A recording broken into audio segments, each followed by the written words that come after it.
I Will Repay by Baroness Orczy. Recording by Annie Kirkpatrick. Prologue Part 1. Paris, 1783. Coward, coward, coward! The words rang out, clear, strident, passionate, in a crescendo of agonized humiliation. The boy, quivering with rage, had sprung to his feet, and, losing his balance, he fell forward clutching at the table, whilst with the convulsive movement of the lids, he tried in vain to suppress the tears of shame which were blinding him. Coward! He tried to shout the insult so that all might hear, but his parched throat refused him service, his trembling hands sought the scattered cards upon the table. He collected them together quickly, nervously, fingering them with feverish energy, then he hurled them at the man opposite, whilst with the final effort he still contrived to mutter, "Coward!" The older men tried to interpose, but the younger ones only laughed, quite prepared for the adventure which must inevitably ensue, the only possible ending to a quarrel such as this. Conciliation or arbitration was out of the question. Déroulède should have known better than to speak disrespectfully of Adèle de Marny, when the little Vicomte de Marny's infatuation for the notorious beauty had been the talk of Paris and Versailles these many months past. Adèle was very lovely and a veritable tower of greed and egotism. The Marnys were rich and the little Vicomte very young, and just now the brightly plumaged hawk was busy plucking the latest pigeon, newly arrived from its ancestral cote. The boy was still in the initial stage of his infatuation. To him, Adèle was a paragon of all the virtues, and he would have done battle on her behalf against the entire aristocracy of France in a vain endeavour to justify his own exalted opinion of one of the most dissolute women of the epoch. He was a first-rate swordsman, too, and his friends had already learned that it was best to avoid all allusions to Adèle's beauty and weaknesses. But Déroulède was a noted blunderer. He was little versed in the manners and tones of that high society in which, somehow, he still seemed an intruder. But for his great wealth, no doubt, he would never have been admitted within the intimate circle of aristocratic France. His ancestry was somewhat doubtful, and his coat of arms unadorned with quarterings. But little was known of his family or the origin of his wealth. It was only known that his father had suddenly become the late king's dearest friend, and commonly surmised that Déroulède gold had, on more than one occasion, filled the empty coffers of the first gentleman of France. Déroulède had not sought the present quarrel. He had merely blundered in that clumsy way of his, which was no doubt a part of the inheritance bequeathed to him by his bourgeois ancestry. He knew nothing of the little Vicomte's private affairs, still less of his relationship with Adèle, but he knew enough of the world and enough of Paris to be acquainted with the lady's reputation. He hated at all times to speak of women. He was not what in those days would be termed a ladies' man, and was even somewhat unpopular with the sex. But in this instance the conversation had drifted in that direction, and when Adèle's name was mentioned, everyone became silent save the little Vicomte, who waxed enthusiastic. A shrug of the shoulders on Déroulède's part had aroused the boy's ire, then a few casual words, and, without further warning, the insult had been hurled and the cards thrown in the older man's face. Déroulède did not move from his seat. He sat erect and placid, one knee crossed over the other, his serious, rather swarthy face perhaps a shade paler than usual. Otherwise it seemed as if the insult had never reached his ears, or the cards struck his cheek. He had perceived his blunder just 20 seconds too late. Now he was sorry for the boy and angered with himself, but it was too late to draw back. To avoid a conflict he would at this moment have sacrificed half his fortune, but not one particle of his dignity. He knew and respected the old Duc de Marny, a feeble old man now, almost a dotard whose hitherto spotless blason the young Vicomte, his son, was doing his best to besmirch. When the boy fell forward, blind and drunk with rage, Déroulède leant towards him automatically, quite kindly, and helped him to his feet. He would have asked the lad pardon for his own thoughtlessness, had that been possible, but the stilted code of so-called honour forbade so logical a proceeding. It would have done no good, and could but imperil his own reputation without averting the traditional sequel. The panelled walls of the celebrated gaming saloon had often witnessed scenes such as this. All those present acted by routine. The etiquette of duelling prescribed certain formalities, and these were strictly but rapidly adhered to. The young Vicomte was quickly surrounded by a close circle of friends. His great name, his wealth, his father's influence, had opened for him every door in Versailles and Paris.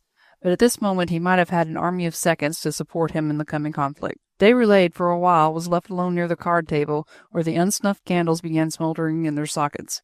He had risen to his feet, somewhat bewildered at the rapid turn of events. His dark, restless eyes wandered for a moment around the room, as if in quick search for a friend. But where the Vicomte was at home by right, Déroulède had only been admitted by reason of his wealth. His acquaintances and sycophants were many, but his friends were very few. For the first time this fact was brought home to him. Everyone in the room must have known and realized that he had not wilfully sought this quarrel, that throughout he had borne himself as any gentleman would, yet now, when the issue was so close at hand, no one came forward to stand by him. "For form's sake, monsieur, will you choose your seconds?" It was the young Marquis de Villefranche who spoke, a little haughtily, with a certain ironical condescension towards the rich parvenu, who was about to have the honour of crossing swords with one of the noblest gentlemen in France. "I pray you, monsieur le Marquis," rejoined Déroulède coldly, "to make the choice for me. You see, I have few friends in Paris." The Marquis bowed and gracefully flourished his lace handkerchief. He was accustomed to being appealed to in all matters pertaining to etiquette, to the toilette, to the latest cut in coats and the procedure in duels.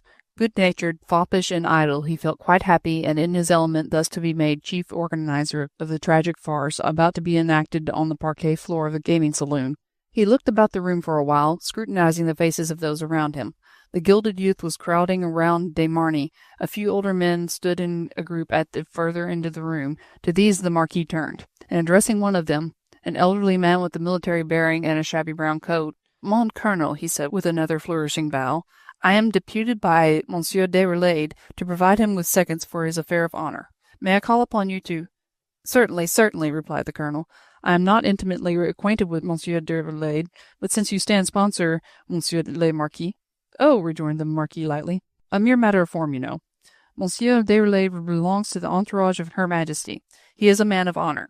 But I am not his sponsor. Marny is my friend, and if you prefer not to—" "Indeed, I am entirely at Monsieur Déroulède's service," said the Colonel, who had thrown a quick, scrutinizing glance at the isolated figure near the card table.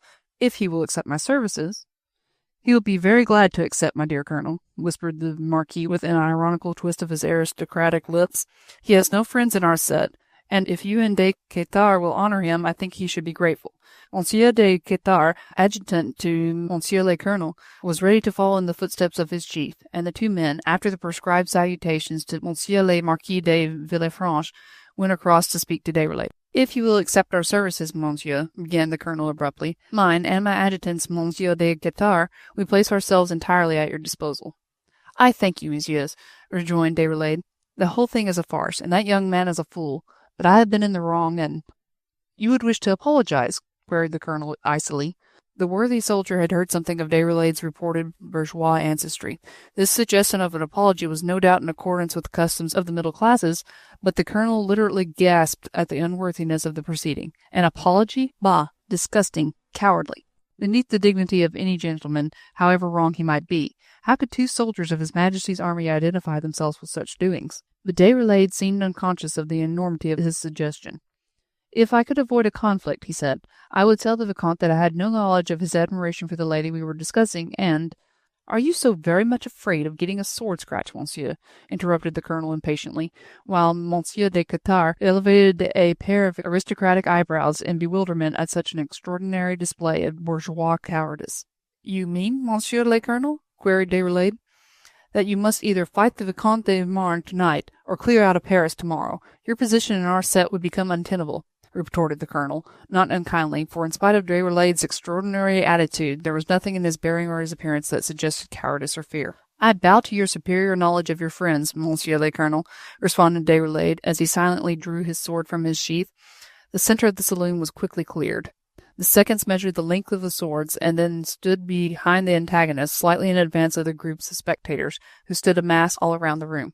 They represented the flower of what France had of the best and noblest in name, in lineage, in chivalry, in that year of grace 1783.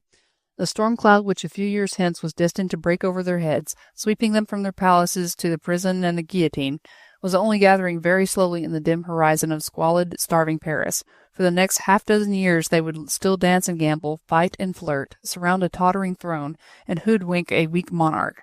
The Fates' avenging sword still rested in its sheath. The relentless, ceaseless wheel still bore them up in their whirl of pleasure.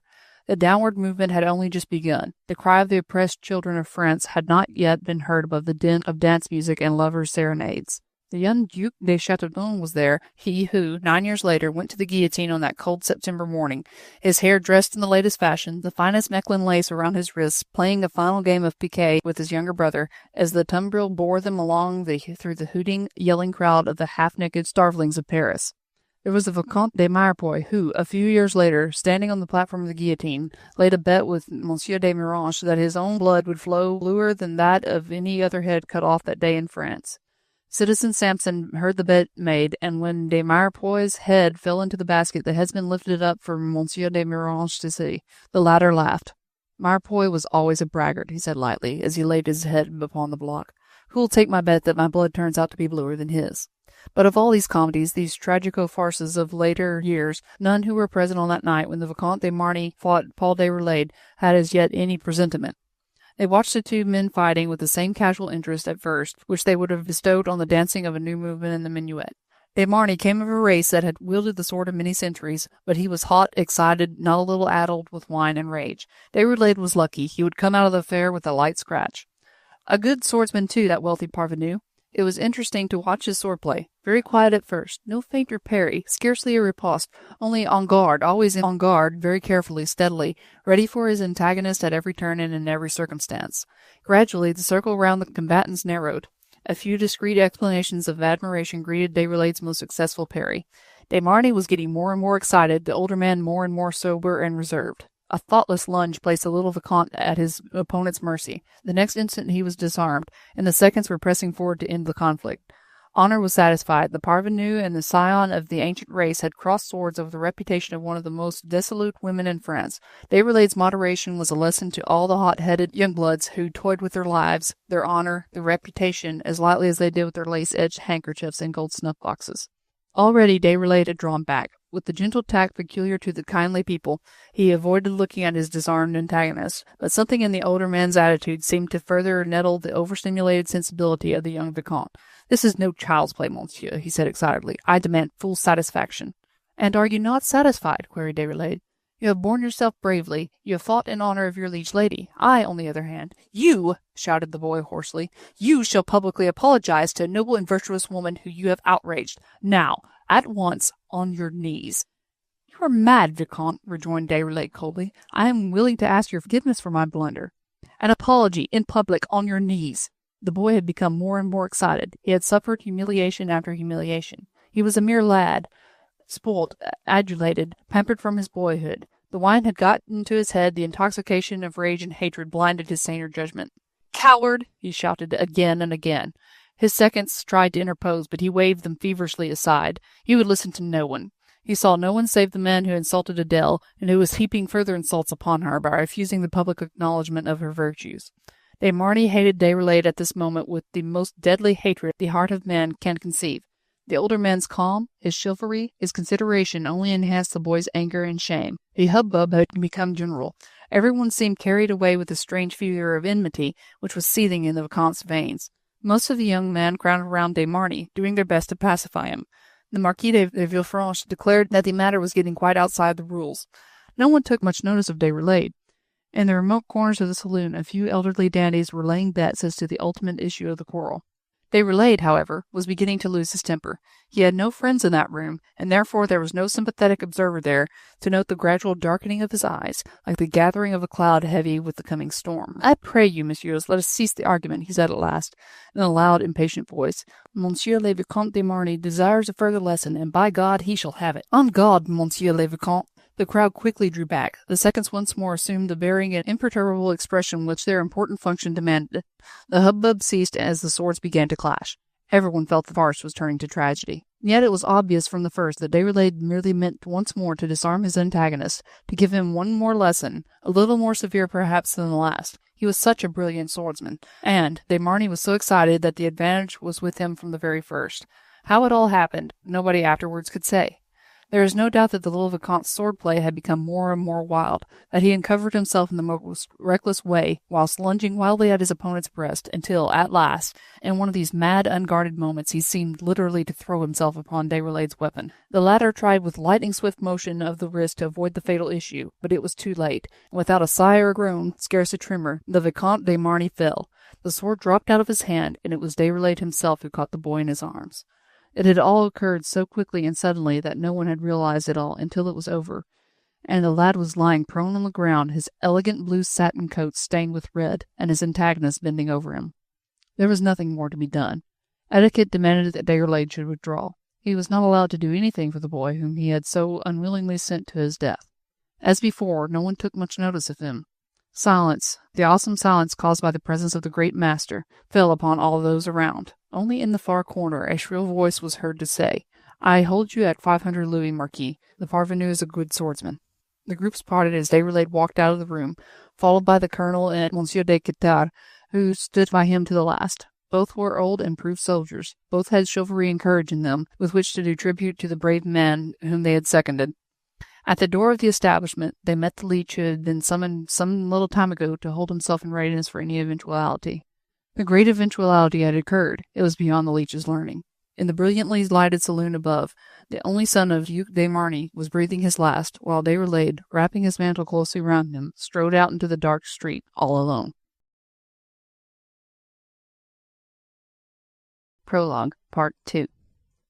The head of the house of Marny was at this time barely 70 years of age, but he had lived every hour, every minute of his life, from the day when the Grand Monarch gave him his first appointment as gentleman page in waiting when he was a mere lad, barely 12 years of age, to the moment, some 10 years ago now, when nature's relentless hand struck him down in the midst of his pleasures, withered him in a flash as she does a sturdy old oak, and nailed him, a crippled, almost a dotard, to the invalid chair which he would only quit for his last resting place. Juliette was then a mere slip of a girl, an old man's child, the spoilt darling of his last happy years. She had retained some of the melancholy which had characterized her mother, the gentle lady who had endured him so patiently, who had bequeathed this final tender burden, her baby girl, to the brilliant, handsome young man whom she had so deeply loved and so often forgiven. When the Duc de Marny entered the final awesome stage of his gilded career, that death-like life which he dragged on for 10 years wearily to the grave, Juliette became his only joy, his one gleam of happiness in the midst of torturing memories. In her deep, tender eyes he would see mirrored the present, the future for her, and would forget his past, with all its gaieties, its mad, merry years that meant nothing now but bitter regrets, an endless rosary of the might of dens.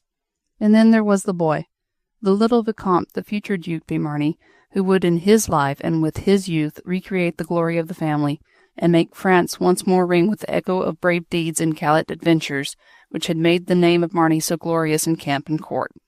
The Vicomte was not his father's love, but he was his father's pride, and from the depths of his huge cushioned armchair, the old man would listen with delight to stories from Versailles and Paris, the young queen and the fascinating Lamballe, the latest play and the newest star in the theatrical firmament. His feeble, tottering mind would then take him back along the paths of memory to his own youth and his own triumphs, and in the joy and pride in his son, he would forget himself for the sake of the boy. When they brought the Vicomte home that night, Juliette was the first to wake. She heard the noise outside the great gates, the coach slowly drawing up, the ring for the doorkeeper, and the sound of Matthew's mutterings, who never liked to be called up in the middle of the night to let anyone through the gates. Somehow a presentiment of evil at once struck the young girl. The footsteps sounded so heavy and muffled along the flat courtyard and up the great oak staircase. It seemed as if they were carrying something heavy, something inert or dead. She jumped out of bed and hastily wrapped a cloak around her thin, girlish shoulders and slipped her feet into a pair of heelless shoes. Then she opened her bedroom door and looked out upon the landing. 2 men, whom she did not know, were walking upstairs abreast. 2 more were carrying a heavy burden, and Matthew was behind, moaning and crying bitterly. Juliette did not move. She stood in the doorway, rigid as a statue. The little cortege went past her. No one saw her, for the landings in the Hôtel de Marny were very wide, and Matthew's lantern only threw a dim, flickering light upon the floor. The men stopped outside the Vicomte's room. Matthew opened it, and then the 5 men disappeared within with their heavy burden. A moment later old Pimpernel, who had been Juliette's nurse and was now her devoted slave, came to her, all bathed in tears.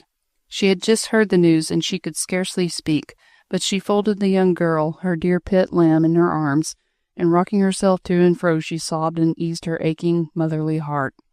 But Juliette did not cry. It was all so sudden, so awful. She, at 14 years of age, had never dreamed of death, and now there was her brother, her Philippe, in whom she had so much joy and so much pride. He was dead, and her father must be told. The awfulness of this task seemed to Juliette like unto the last judgment day, a thing so terrible, so appalling, so impossible, that it would take a host of angels to proclaim its inevitableness. The old cripple, with 1 foot in the grave, whose whole feeble mind whose pride, whose final flicker of hope was concentrated in this boy, must be told that the lad had been brought home dead. "Will you tell him, Pimpernel?" she asked repeatedly, during the brief intervals when the violence of the old nurse's grief subsided somewhat. "No, no, darling, I cannot, moaned Pimpernel, amidst a renewed shower of sobs. Juliette's entire soul, a child's soul it was, rose in revolt at the thought of what was before her. She felt angered with God for having put such a thing upon her. What right had he to demand a girl of her years to endure such mental agony? To lose her brother and to witness her father's grief. She couldn't. God was evil and unjust. The distant tinkle of a bell made all her nerves suddenly quiver. Her father was awake then. He had heard the noise and was ringing his bell to ask for an explanation of the disturbance. With one quick movement, Juliette jerked herself free from the nurse's arms, and before Pimpernel could prevent her, she had run out of the rooms, straight across the dark landing to a large panelled door opposite. The old Duc de Marny was sitting on the edge of his bed, with his long, thin legs dangling helplessly to the ground. Crippled as he was, he had struggled to this upright position, which he was making frantic, miserable efforts to raise himself still further. He, too, had heard the dull thud of feet, the shuffling gait of men when carrying a heavy burden. His mind flew back half a century, to the days when he had witnessed scenes wherein he was then merely a half-interested spectator. He knew the cortege composed of valets and friends, with the leech walking beside that precious burden, which anon would be deposited on the bed and left to the tender care of a mourning family. Who knows what pictures were conjured up by that enfeebled vision, but he guessed, and when Juliette dashed into his room and stood before him, pale, trembling, a world of misery in her great eyes, she knew that he guessed, and she need not tell him. God had already done that for her. Pierre, the old Duke's devoted valet, dressed him as quickly as he could. Monsieur le Duc insisted on having his habit de cérémonie, the rich suit of black velvet with the priceless lace and diamond buttons, which he had worn when they laid Le Roi Soleil to his eternal rest. He put on his orders and buckled on his sword. The gorgeous clothes, which had suited him so well in the prime of his manhood, hung somewhat loosely on his attenuated frame, but he looked a grand and imposing figure, with his white hair tied behind with a great black bow, and the fine jabot of beautiful point d'Angleterre falling in a soft cascade below his chin. Then, holding himself as upright as he could, he sat in his invalid chair, and 4 flunkies in full livery carried him to the deathbed of his son. All the house was astir by now. Torches burned in great sockets in the vast hall and along the massive oak stairway, and hundreds of candles flickered ghost-like in the vast apartments of the princely mansion. The numerous servants were arrayed on the landing, all dressed in the rich livery of the ducal house. The death of an heir of the Marnys is an event that history makes a note of. The old Duke's chair was placed close to the bed, where lay the dead body of the young Vicomte. He made no movement, nor did he utter a word or sigh. Some of those who were present at the time declared that his mind had completely given away, and that he neither felt nor understood the death of his son. The Marquis de Villefranche, who had followed his friend to the last, took a final leave of the sorrowing house. Juliette scarcely noticed him. Her eyes were fixed on her father. She would not look at her brother. A childlike fear had seized her there suddenly, between those 2 silent figures, the living and the dead. But just as the Marquis was leaving the room, the old man spoke for the first time. "Marquis," he said very quietly, "you forget. You have not yet told me who killed my son." "It was in a fair fight, Monsieur le Duc," replied the young Marquis, awed in spite of all of his frivolity, his light-heartedness, by this strange, almost mysterious tragedy. "Who killed my son, Monsieur le Marquis?" repeated the old man mechanically. "I have the right to know," he added with sudden, weird energy. "It was Monsieur Paul Déroulède, Monsieur le Duc," replied the Marquis. "I repeat, it was in fair fight." The old Duke sighed as if in satisfaction. Then, with a courteous gesture of farewell reminiscent of the grand cycle, he added, "All thanks from me and mine to you, Marquis, would seem but a mockery. Your devotion to my son is beyond human thanks. I'll not detain you now. Farewell." Escorted by 2 lackeys, the Marquis passed out of the room.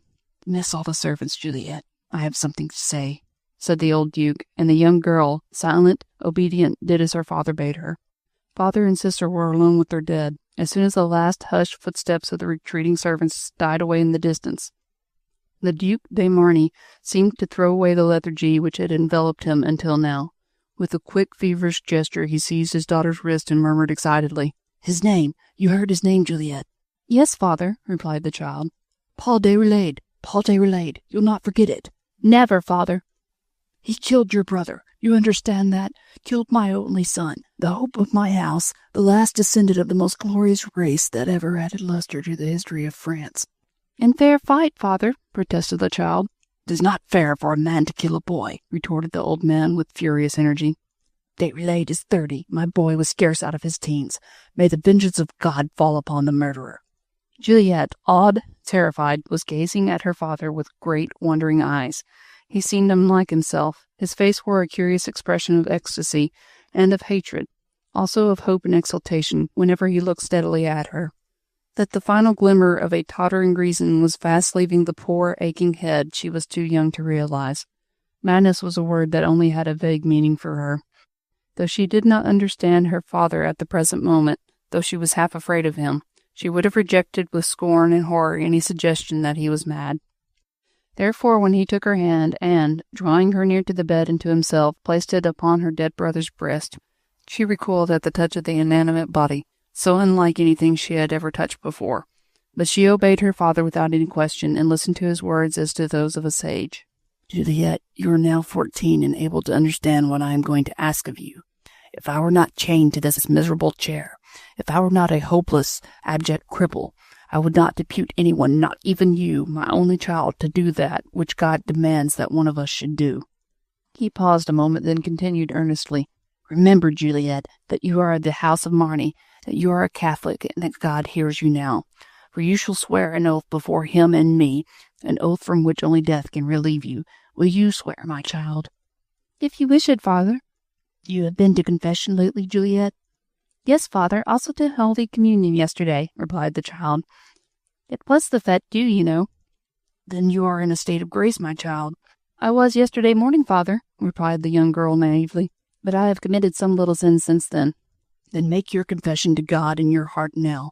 You must be in a state of grace when you speak the oath. The child closed her eyes, and, as the old man watched her, he could see the lips framing the words of her spiritual confession. Juliette made the sign of the cross, then opened her eyes and looked at her father. I am ready, father, she said. I hope God has forgiven me the little sins of yesterday. Will you swear, my child? What, father? That you will avenge your brother's death on his murderer. But, father... Swear it, my child. How can I fulfill that oath, father? I don't understand. God will guide you, my child. When you are older, you will understand. For a moment, Juliette still hesitated. She was just on that borderland between childhood and womanhood, when all the sensibilities, the nervous system, the emotions are strung to their highest pitch. Throughout her short life, she had worshipped her father with a wholehearted, passionate devotion which had completely blinded her to his weakening faculties and the feebleness of his mind. She was also in that initial stage of enthusiastic piety which overwhelms every girl of temperament if she be brought up in the Roman Catholic religion when she is first initiated into the mysteries of the sacraments. Juliette had been to confession and communion. She had been confirmed by Monseigneur the Archbishop. Her ardent nature had responded to the full to the sensuous and ecstatic expressions of the ancient faith. And somehow her father's wish, her brother's death, all seemed mingled in her brain with that religion, for which, in her juvenile enthusiasm, she would willingly have laid down her life. She thought of all the saints whose lives she had been reading. Her young heart quivered at the thought of their sacrifices, their martyrdoms, their sense of duty. An exaltation, morbid perhaps, superstitious and overwhelming, took possession of her mind. Also, perhaps, far back in the innermost recesses of her heart, a pride in her own importance, her mission in life, her individuality, for she was a girl after all, a mere child about to become a woman. But the old duke was waxing impatient. Surely you do not hesitate, Juliette, with your dead brother's body clamoring mutely for revenge. You, the only Marny left now, for from this day I too shall be as dead.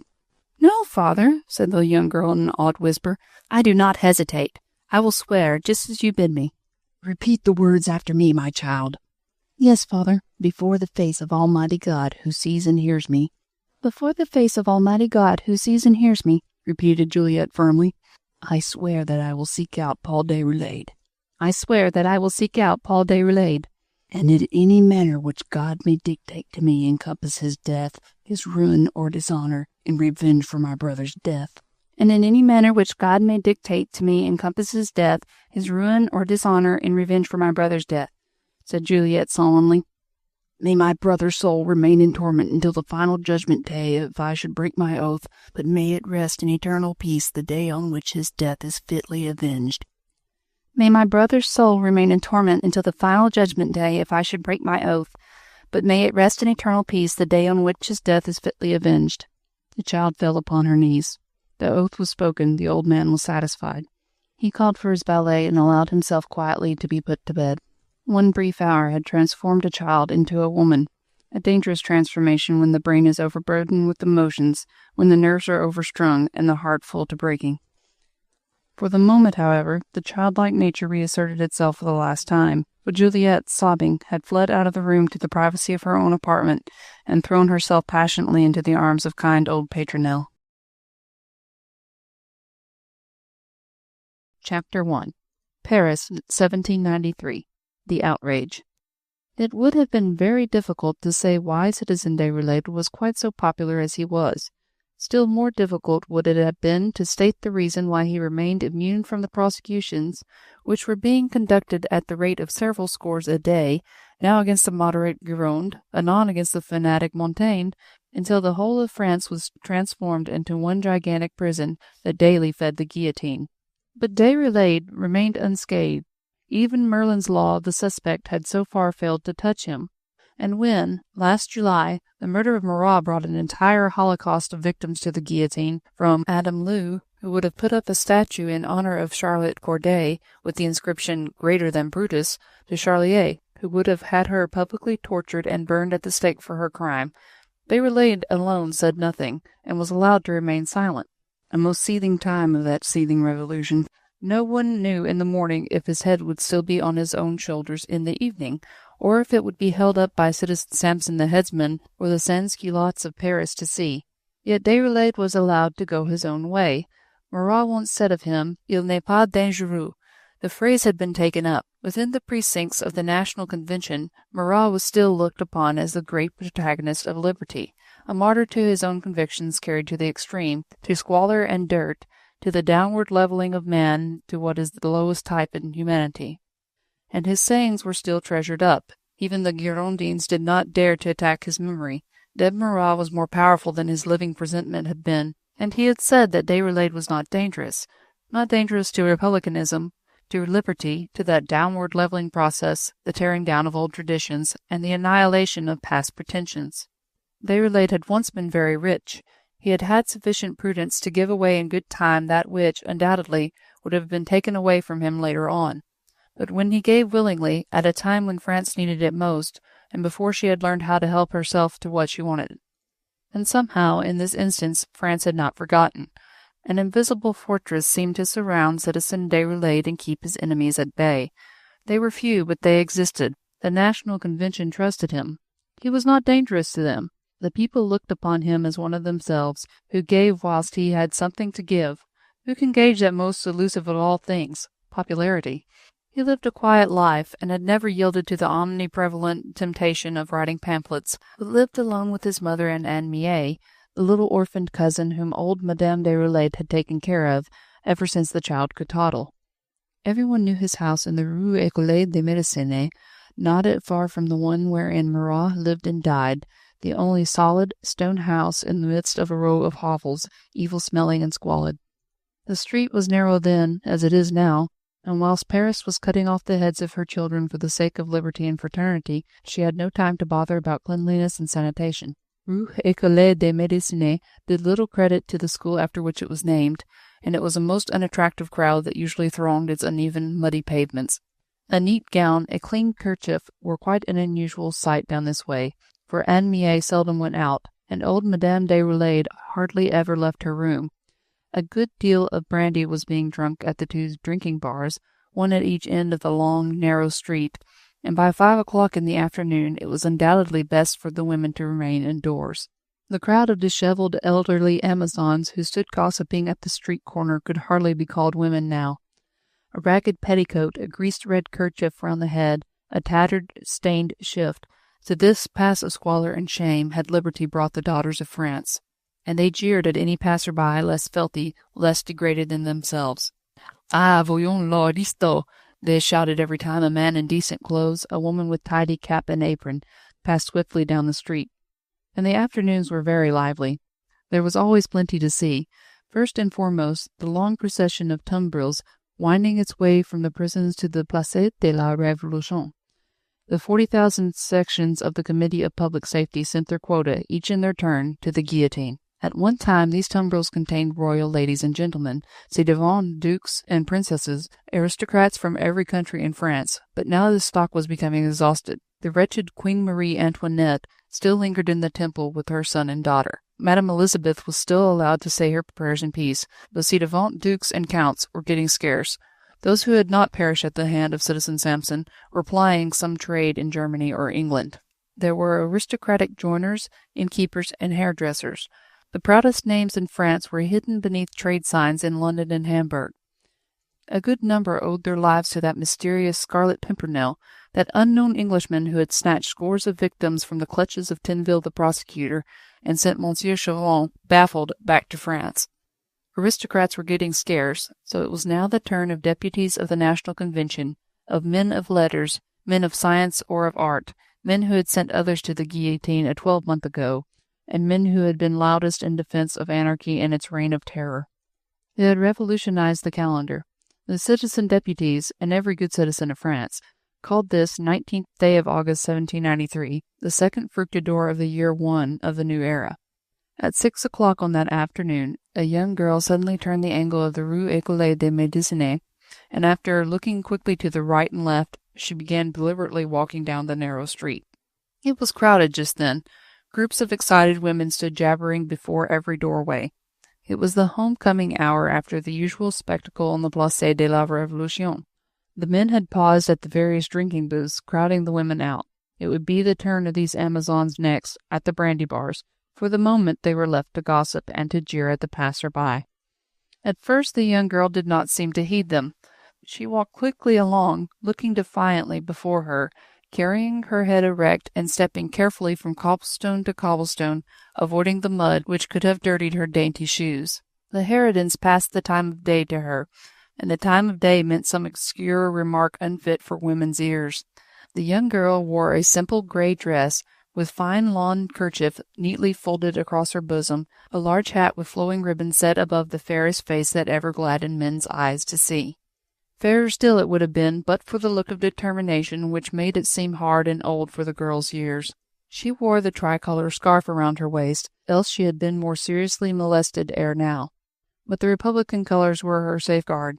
While she walked quietly along, no one could harm her. Then, suddenly, a curious impulse seemed to seize her. It was just outside the large stone house belonging to Citizen Deputy Déroulède.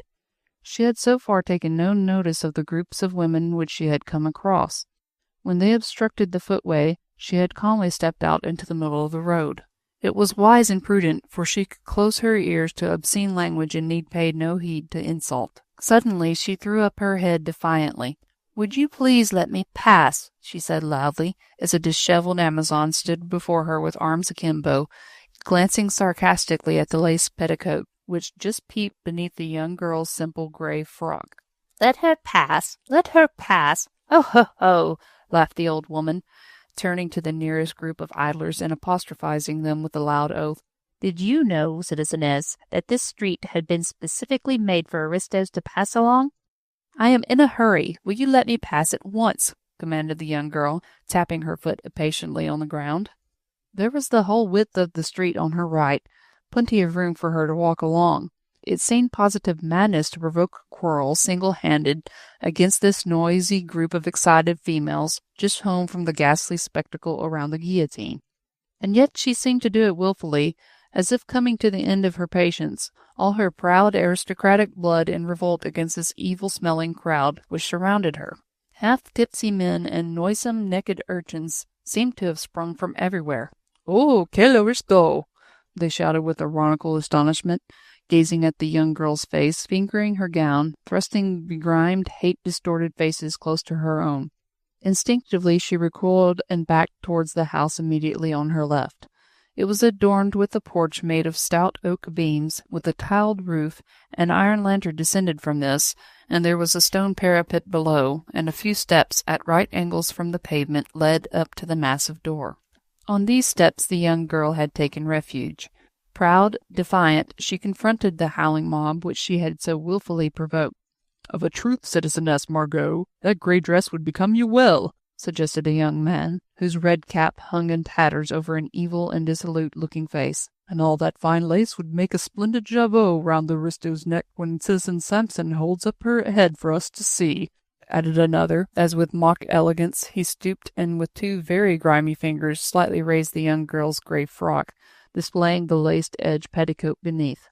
A volley of oaths and loud, ironical laughter greeted this sally. "'Tis mighty fine lace to be thus hidden away," commented an elderly harridan.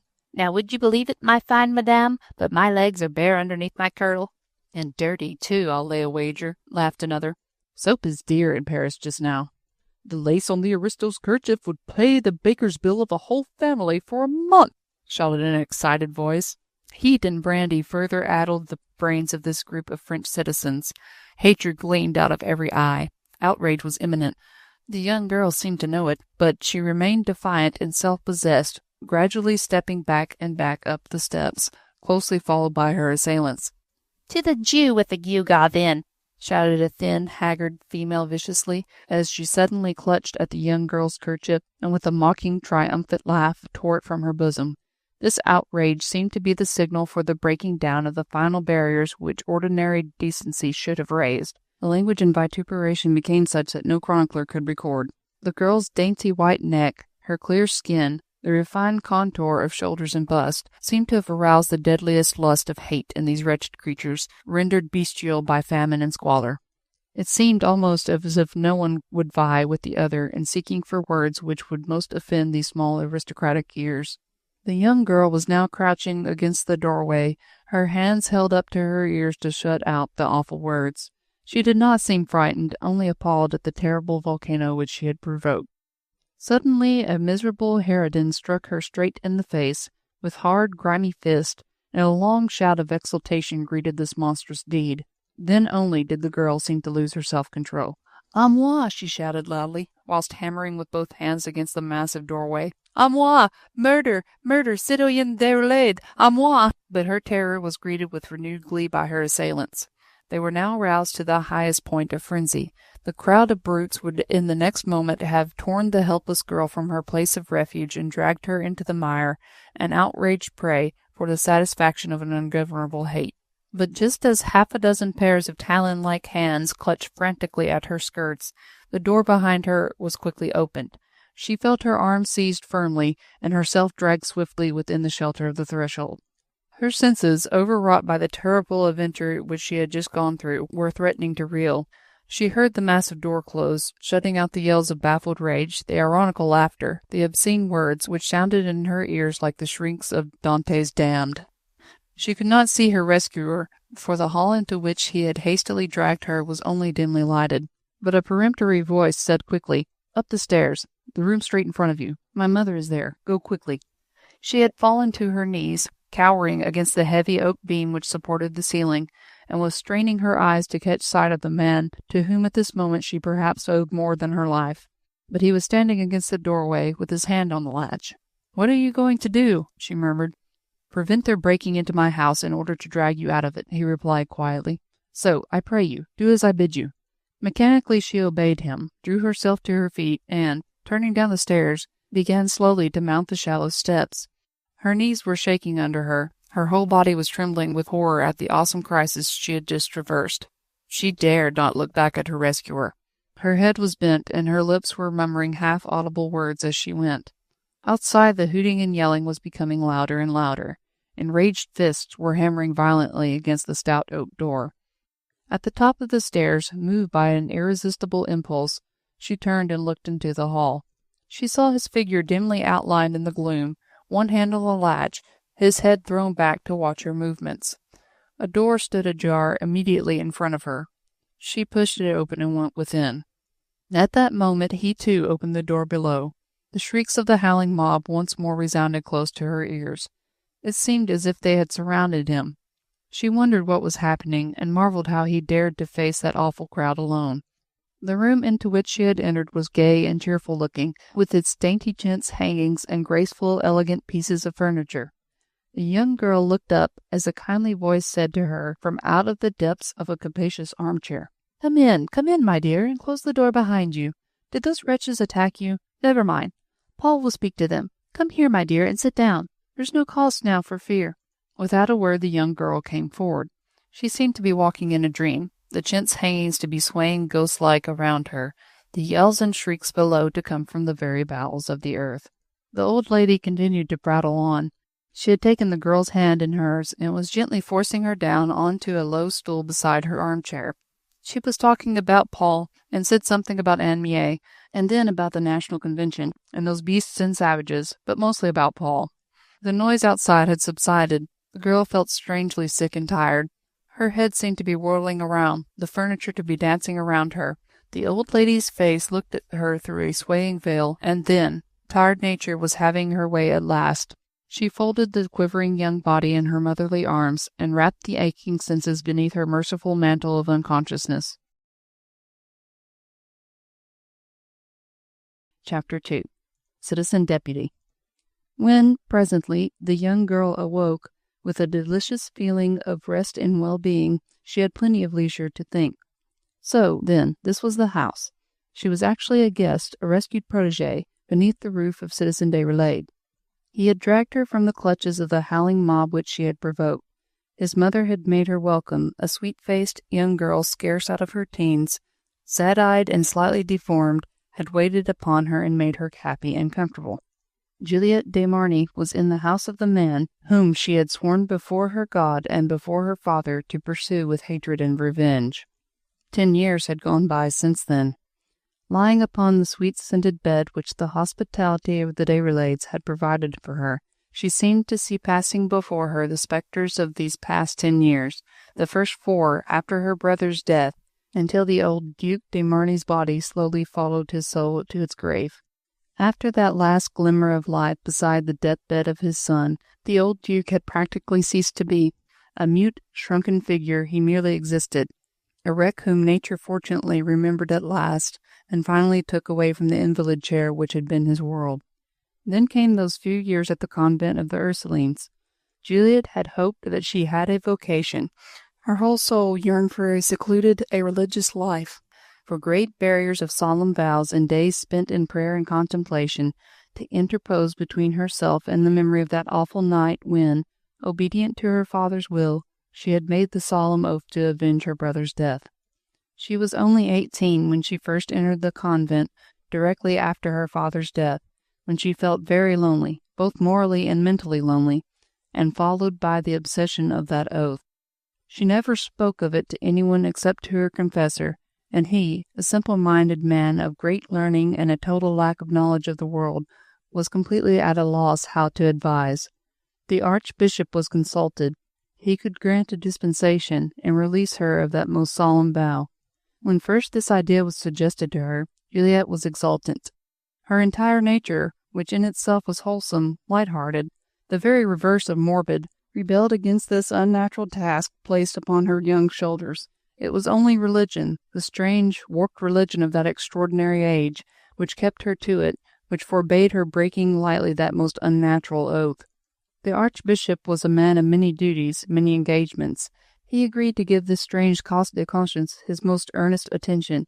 He would make no promises. But Mademoiselle de Marny was rich. A munificent donation to the poor of Paris, or to some cause dear to the Holy Father himself, might perhaps be more acceptable to God than the fulfillment of a compulsory vow. Juliette, within the convent walls, was waiting patiently for the Archbishop's decision at the very moment when the greatest upheaval the world has ever known was beginning to shake the very foundations of France. The Archbishop had other things now to think about than isolated cases of conscience. He forgot all about Juliette, probably. He was busy consoling a monarch for the loss of his throne, and preparing himself and his royal patron for the scaffold. The convent of the Ursulines was scattered during the Terror.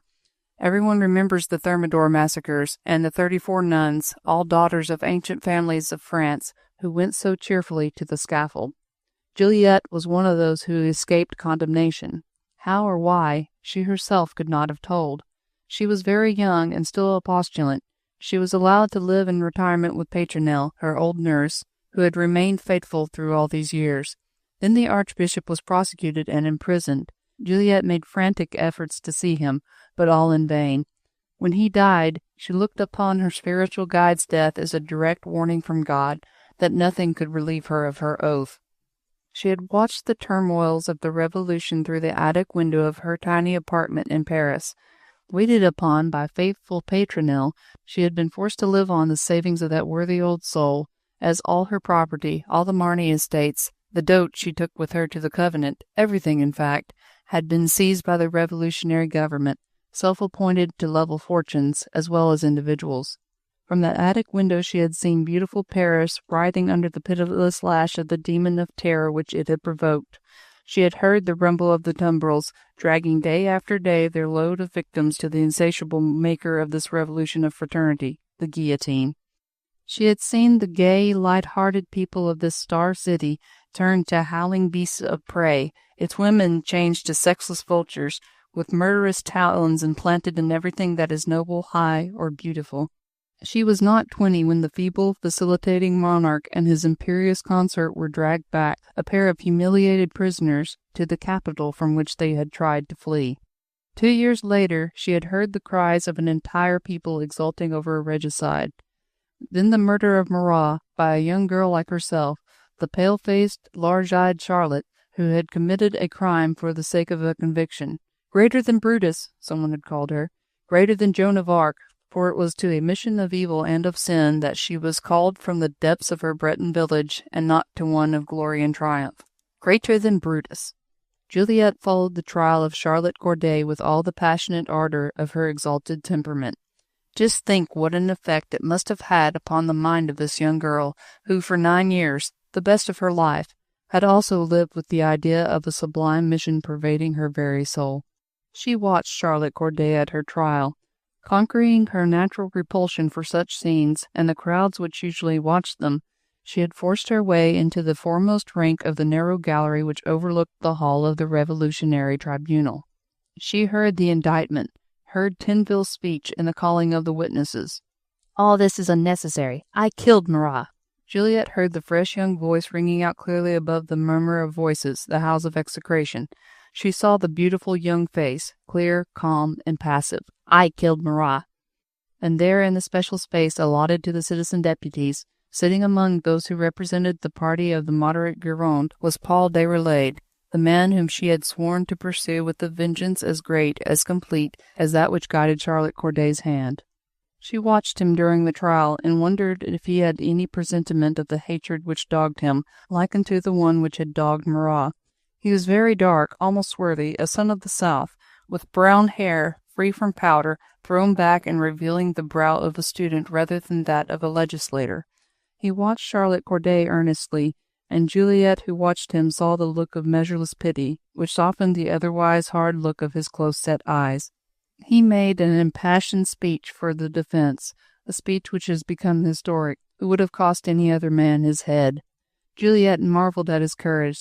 To defend Charlotte Corday was equivalent to acquiescing in the death of Marat, Marat, the friend of the people, Marat, whom his funeral orators had compared to the great, the sacred leveler of mankind. But Déroulède's speech was not a defense. It was an appeal. The most eloquent man of that eloquent age, his words seemed to find that hidden bit of sentiment which still lurked in the hearts of those strange protagonists of hate. Everyone round Juliette listened as he spoke. "Citoyen Déroulède," whispered the bloodthirsty Amazons who sat knitting in the gallery. But there was no further comment. A huge, magnificently equipped hospital for sick children had been thrown open in Paris that very morning, a gift to the nation from Citoyen Déroulède. Surely he was privileged to talk a little if it pleased him. His hospital would cover quite a good many defalcations. Even the rabid Montaigne, Danton, Merlin, Santerre shrugged their shoulders. It is Déroulède. Let him talk as he wish. Murdered Marat said of him that he was not dangerous. Juliette heard it all. The knitters round her were talking loudly. Even Charlotte was almost forgotten whilst Déroulède talked. He had a fine voice, of strong calibre, which echoed powerfully through the hall. He was rather short, but broad-shouldered and well-knit, with an expressive hand which looked slender and delicate below the fine lace ruffle. Charlotte Corday was condemned. All Déroulède's eloquence could not save her. Juliette left the court in a state of mad exultation. She was very young. The scenes she had witnessed in the past 2 years could not help but excite the imagination of a young girl, left entirely to her own intellectual and moral resources. What scenes! Great God! And now to wait for an opportunity. Charlotte Corday, the half-educated little provincial, should not put to shame Mademoiselle de Marny, the daughter of 100 dukes, of those who had made France before she took to unmaking herself. But she could not formulate any definite plans. Pimpernel, poor old soul, her only confidant, was not of the stuff that heroines are made of. Juliette felt impelled by duty, and duty at best is not so prompt a counselor as love or hate. Her adventure outside Déroulède's house had not been premeditated. Impulse and coincidence had worked their will with her. She had been in the habit daily, for the past month, of wandering down the Rue École des Médecins, ostensibly to gaze at Marat's dwelling, as crowds of idlers were wont to do, but really in order to look at Déroulède's house. Once or twice she saw him coming or going from home. Once she caught sight of the inner hall, and of a young girl in a dark kirtle and snow-white kerchief bidding him good-bye at his door. Another time she caught sight of him at the corner of the street, helping that same young girl over the muddy pavement. He had just met her, and she was carrying a basket of provisions. He took it from her and carried it to the house. Chivalrous, eh? And innately so, evidently, for the girl was slightly deformed, hardly a hunchback, but weak and unattractive-looking, with melancholy eyes and a pale, pinched face. It was the thought of that little act of simple chivalry, witnessed the day before, which caused Juliette to provoke the scene which, but for Déroulède's timely interference, might have ended so fatally. But she reckoned on that interference. The whole thing had occurred to her suddenly, and she had carried it through. Had not her father said to her when the time came, God would show her a means to the end? And now she was inside the house of the man who had murdered her brother and sent her sorrowing father, a poor, senseless maniac, tottering to the grave. Would God's finger point again, and show her what to do next, how best to accomplish what she had sworn to do? Chapter 3. Hospitality. Is there anything more I can do for you now, mademoiselle? The gentle, timid voice roused Juliette from the contemplation of the past. She smiled at Anne Mie and held her hand out towards her. You have all been so kind, she said. I want to get up now and thank you all. Don't move unless you feel quite well. I am quite well now. Those horrid people frightened me so. That is why I fainted. They would have half killed you if... Will you tell me where I am? Asked Juliette. In the house of Monsieur Paul Déroulède. I should have said of Citizen Deputy Déroulède. He rescued you from the mob and pacified them. He has such a beautiful voice that he can make anyone listen to him, and are you fond of him, mademoiselle? Added Juliette, suddenly feeling a mist of tears rising to her eyes. Of course I am fond of him, rejoined the other girl simply, whilst a look of the most tender-hearted devotion seemed to beautify her pale face. He and Madame Déroulède have brought me up. I never knew my parents. They have cared for me, and he has taught me all I know. What do they call you, mademoiselle? My name is Anne Mie. And mine, Juliette. Juliette Marny, she added after a slight hesitation. I have no parents either. My old nurse, Pimpernel, has brought me up. But tell me more about Monsieur Déroulède. I owe him so much, I'd like to know him better. Will you not let me arrange your hair? Said Anne Mie, as if purposely evading a direct reply. Monsieur Déroulède is in the salon with Madame. You can see him then. Juliette asked no more questions, but allowed Anne Mie to tidy her hair for her, to lend her a fresh kerchief, and generally to efface all traces of her terrible adventure. She felt puzzled and tearful. Anne Mie's gentleness seemed somehow to jar on her spirits. She could not understand the girl's position in the Déroulède household. Was she a relative or a superior servant? In these troublous times she might easily have been both. In any case, she was a childhood's companion of the citizen deputy. Whether on an equal or humbler footing, Juliette would have given much to ascertain. With the marvellous instinct peculiar to women of temperament, she had already divined Anne Mie's love for Déroulède. The poor young cripple's very soul seemed to quiver magnetically at the bare mention of his name. Her whole face became transfigured. Juliette even thought her beautiful then. She looked at herself critically in the glass, and adjusted the curl, which looked its best when it was rebellious. She scrutinized her own face carefully. Why? She could not tell. Another of those subtle feminine instincts, perhaps. The becoming simplicity of the prevailing mode suited her to perfection. The waistline, rather high but clearly defined, a precursor of the later, more accentuated fashion, gave grace to her long, slender limbs and emphasized the lissomness of her figure. The kerchief, edged with fine lace and neatly folded across her bosom, softened the contour of her girlish bust and shoulders, and her hair was a veritable glory around her dainty, piquant face. Soft, fair, and curly, it emerged in a golden halo from beneath the prettiest little lace cap imaginable. She turned and faced Anne Mie, ready to follow her out of the room, and the young crippled girl sighed as she smoothed down the folds of her own apron and gave a final touch to the completion of Juliette's attire. The time before the evening meal slipped by like a dream hour for Juliette. She had lived so much alone, had led such an introspective life, that she had hardly realized and understood all that was going on around her. At the time when the inner vitality of France first asserted itself and then swept away all that hindered its mad progress, she was tied to the invalid chair of her half-demented father. Then, after that, the sheltering walls of the Ursuline convent had hidden from her mental vision the true meaning of the great conflict between the old era and the new. Déroulède was neither a pedant nor yet a revolutionary. His theories were utopian, and he had an extraordinary, overpowering sympathy for his fellowmen. After the first casual greetings with Juliette, he had continued a discussion with his mother, which the young girl's entrance had interrupted. He seemed to take but little notice of her, although at times his dark, keen eyes would seek hers, as if challenging her for a reply. He was talking of the mob of Paris, whom he evidently understood so well. Incidents such as the one which Juliette had provoked had led to rape and theft, often to murder before now, but outside Citizen Deputy Déroulède's house everything was quiet half an hour after Juliette's escape from that howling, brutish crowd. He had merely spoken to them for about 20 minutes without even touching one hair of his head. He seemed to love them, to know how to separate the little good that was in them from that hard crust of evil which misery had put around their hearts. Once he addressed Juliette somewhat abruptly. "Pardon me, mademoiselle, but for your own sake we must guard you a prisoner here a while. No one would harm you under this roof, but it would not be safe for you to cross the neighboring streets tonight." "But I must go, monsieur. Indeed I must," she said earnestly.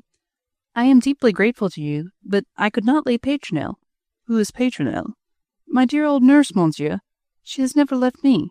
Think how anxious and miserable she must be at my prolonged absence." "Where does she live?" "At number 15 Rue Tabu. But will you allow me to take her a message, telling her that you are safe and under my roof, where it is obviously more prudent that you should remain at present?" "If you think it best, monsieur," she replied. Inwardly she was trembling with excitement. God had not only brought her to this house, but willed that she should stay in it. "In whose name shall I take the message, mademoiselle?" he asked. "My name is Juliette de Marny." She watched him keenly as she said it, but there was not the slightest sign in his expressive face to show that he had recognized the name. 10 years is a long time, and everyone had lived through so much during those years. A wave of intense wrath swept through Juliette's soul as she realized that he had forgotten. The name meant nothing to him. It did not recall to him the fact that his hand was stained with blood. During 10 years she had suffered, she had fought with herself, fought for him, as it were, against the fate which she was destined to mete out to him, whilst he had forgotten, or at least had ceased to think. He bowed to her and went out of the room. The wave of wrath subsided, and she was left alone with Madame Déroulède. Presently Anne Mie came in. The three women chatted together, waiting for the return of the master of the house. Juliette felt well and, in spite of herself, almost happy. She had lived so long in the miserable little attic alone with Pimpernel that she enjoyed the well-being of this refined home. It was not so grand or gorgeous, of course, as her father's princely palace opposite the Louvre, erect now, since it was annexed by the Committee of National Defense for the housing of soldiery. But the Déroulède's home was essentially a refined one.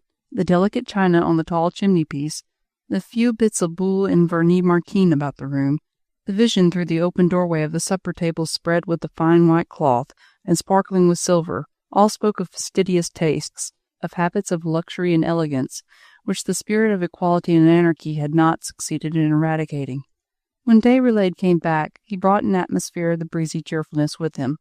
The street was quiet now, and when walking past the hospital, his own gift to the nation, he had been loudly cheered. One or two ironical voices had asked him what he had done with the aristo in her lace furbelows, but it remained at that, and Mademoiselle Marny need have no fear. He had brought Pimpernel along with him. His careless, lavish hospitality would have suggested the housing of Juliette's entire domestic establishment had she possessed one. As it was, the worthy old soul's deluge of happy tears had melted his kindly heart. He offered her and her young mistress shelter until a small cloud should have rolled by. After that he suggested a journey to England. Emigration was now the only real safety, and Mademoiselle Marny had unpleasantly drawn on herself the attention of the Paris rabble. No doubt, within the next few days her name would figure among the suspect. She would be safest out of the country, and could not do better than place herself under the guidance of that English enthusiast who had helped so many persecuted Frenchmen to escape from the terrors of the Revolution, the man who was such a thorn in the flesh of the Committee of Public Safety, and who went by the nickname of the Scarlet Pimpernel.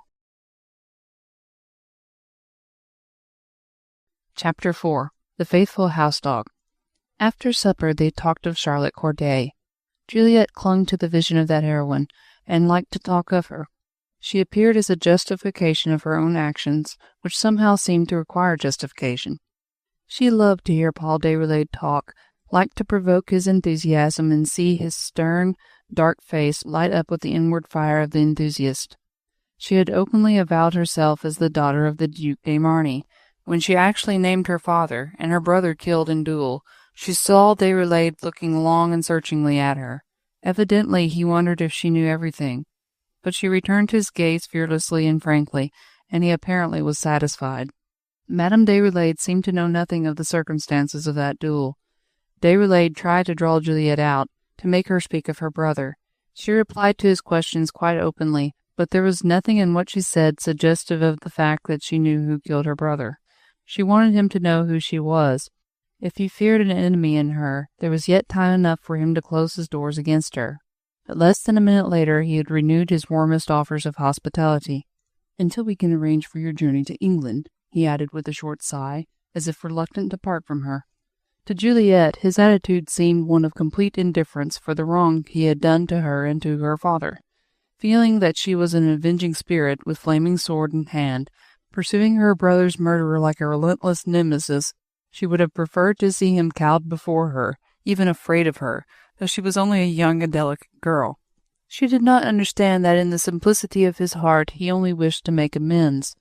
The quarrel with the young Vicomte de Marny had been forced upon him. The fight had been honorable and fair, and on his side fought with every desire to spare the young man. He had merely been the instrument of fate, but he felt happy that fate once more used him as her tool, this time to save the sister. Whilst Déroulède and Juliette talked together, Anne Mie cleared the supper table, and came and sat on a low stool at Madame's feet. She took no part in the conversation, but every now and then Juliette felt the girl's melancholy eyes fixed almost reproachfully upon her. When Juliette had retired with Pimpernel, Déroulède took Anne Mie's hand in his. "You will be kind to my guest, Anne Mie, won't you? She seems very lonely, and has gone through a great deal." "Not more than I have," murmured the young girl involuntarily. "You are not happy, Anne Mie? I thought—" "Is a wretched, deformed creature ever happy?" she said with sudden vehemence, as tears of mortification rushed to her eyes in spite of herself. "I did not think that you were wretched," he replied with some sadness, "and neither in my eyes nor in my mother's are you in any way deformed." Her mood changed at once. She clung to him, pressing his hand between her own. "Forgive me. I don't know what's the matter with me tonight," she said with a nervous little laugh. "Let me see. You asked me to be kindly to Mademoiselle Marny, did you not?" He nodded with a smile. "Of course I'll be kind to her. Isn't everyone kind to one who is young and beautiful, and has great appealing eyes and soft curly hair? Ah me! How easy is the path in life for some people. What do you want me to do, Paul? Wait on her? Be her little maid? Soothe her nerves, or what? I'll do it all, though in her eyes I shall remain both wretched and deformed, a creature to pity, a harmless, necessary house-dog." She paused a moment, said good night to him, and turned to go, candle in hand, looking pathetic and fragile, with that ugly contour of her shoulder, which Déroulède assured her he could not see. The candle flickered in the draught, illuminating the thin, pinched face, the large, melancholy eyes of the faithful house-dog. "Who can watch and bite?" she said half-audibly as she slipped out of the room. For I do not trust you, my fine madame, and there was something about that comedy this afternoon which somehow I don't quite understand. Chapter 5. A Day in the Woods. But whilst men and women set to work to make the towns of France hideous with their shrieks and their hootings, their mock trials and bloody guillotines, they could not quite prevent nature from working her sweet will with the country. June, July, and August had received new names. They were now called Messidor, Thermidor, and Fructidor, but under these new names they continued to pour forth upon the earth the same old fruits, the same flowers, the same grass in the meadows and leaves upon the trees. Messidor brought its quota of wild roses in the hedgerows, just as archaic June had done. Thermidor covered the barren cornfields with its flaming mantle of scarlet poppies, and Fructidor, though now called August, still tipped the wild sorrel with dots of crimson, and laid the first wash of tender color on the pale cheeks of the ripening peaches. And Juliette, young, girlish, feminine, and inconsequent, had sighed for country and sunshine, had longed for a ramble in the woods, the music of the birds, the sight of the meadows sugared with marguerites. She had left the house early. Accompanied by Pimpernel, she had been rowed along the river as far as Cernay. They had brought some bread and fresh butter, a little wine and fruit in a basket, and from here she meant to wander homewards through the woods. It was all so peaceful, so remote. Even the noise of shrieking, howling Paris did not reach the leafy thickets of Cernay. It almost seemed as if this little old-world village had been forgotten by the destroyers of France. It had never been a royal residence. The woods had never been preserved for royal sport. There was no vengeance to be wreaked upon its peaceful glades and sleepy, fragrant meadows. Juliette spent a happy day. She loved the flowers, the trees, the birds, and Pimpernel was silent and sympathetic. As the afternoon wore on, and it was time to go home, Juliette turned townwards with a sigh. You all know that road through the woods which lies to the north, west of Paris, so leafy, so secluded.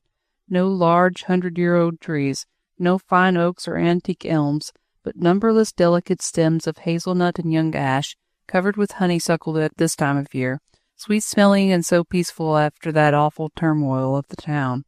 Obedient to Madame Déroulède's suggestion, Juliette had tied a tricolour scarf round her waist, and a Phrygian cap of crimson cloth, with the inevitable rosette on one side, adorned her curly head. She had gathered a huge bouquet of poppies, marguerites, and blue lupin, nature's tribute to the national colours, and as she wandered through the sylvan glade, she looked like some quaint dweller of the woods, a sprite mayhap, with old Mother Pimpernel trotting behind her, like an attendant witch. Suddenly she paused, for in the near distance she had perceived the sound of footsteps upon the leafy turf, and the next moment Paul Déroulède emerged from out the thicket and came rapidly towards her. "We were so anxious about you at home," he said, almost by way of an apology.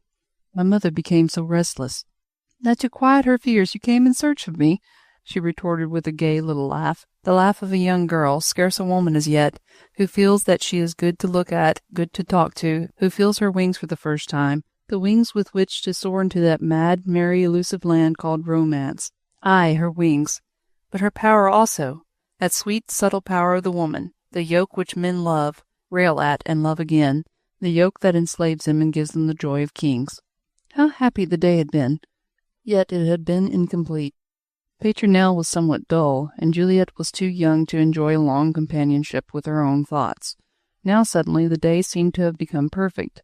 There was someone there to appreciate the charm of the woods, the beauty of that blue sky peeping through the tangled foliage of the honeysuckle-covered trees.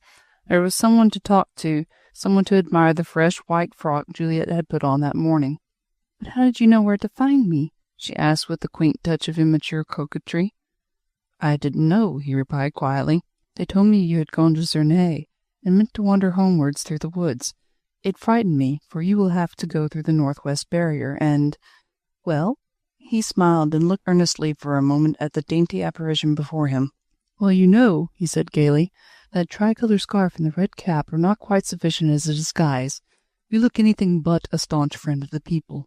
I guessed that your muslin frock would be clean, and that there would still be some telltale lace upon it." She laughed again, and with delicate fingers lifted her pretty muslin frock, displaying a white frou-frou of flounces beneath the hem. "How careless and childish," he said almost roughly. "Would you have me coarse and grimy to be a fitting match for your partisans?" she retorted. His tone of mentor nettled her. His attitude seemed to her priggish and dictatorial. and as the sun disappearing behind a sudden cloud, so her childish merriment quickly gave place to a feeling of unexplainable disappointment. "I humbly beg your pardon," he said quietly, "and must crave your kind indulgence for my mood, but I have been so anxious." "Why should you be anxious about me?" She had meant to say this indifferently, as if caring little what the reply might be, but in her effort to seem indifferent her voice became haughty, a reminiscence of the days when she was still the daughter of the Duc de Marny, the richest and most high-born heiress in France. "Was that presumptuous?" he asked, with a slight touch of irony, in response to her own hauteur. "It was merely unnecessary," she replied. "I have already laid too many burdens on your shoulders, without wishing to add that of anxiety." "You have laid no burden on me," he said quietly, "save one of gratitude." "Gratitude? What have I done?" "You committed a foolish, thoughtless act outside my door, and gave me the chance of easing my conscience of a heavy load." "In what way?" "I had never hoped that the fates would be so kind as to allow me to render a member of your family a slight service." "I understand that you saved my life the other day, Monsieur Déroulède. I know that I am still in peril and that I owe my safety to you. You also know that your brother owed his death to me." She closed her lips firmly, unable to reply, wrathful with him for having suddenly, without any warning, placed a clumsy hand upon that hidden sore. "I always meant to tell you," he continued somewhat hurriedly, "for it almost seemed to me that I have been cheating you these last few days. I don't suppose that you can quite realize what it means to me to tell you this just now, but I owe it to you, I think. In later years you might find out, and then regret the days you spent under my roof. I called you childish a moment ago. You must forgive me. I know that you are a woman, and hope therefore that you will understand me. I killed your brother in fair fight. He provoked me as no man was ever provoked before." "Is it necessary, Monsieur Déroulède, that you should tell me all this?" she interrupted with some impatience. "I thought you ought to know." "You must know, on the other hand, that I have no means of hearing the history of the quarrel from my brother's point of view now."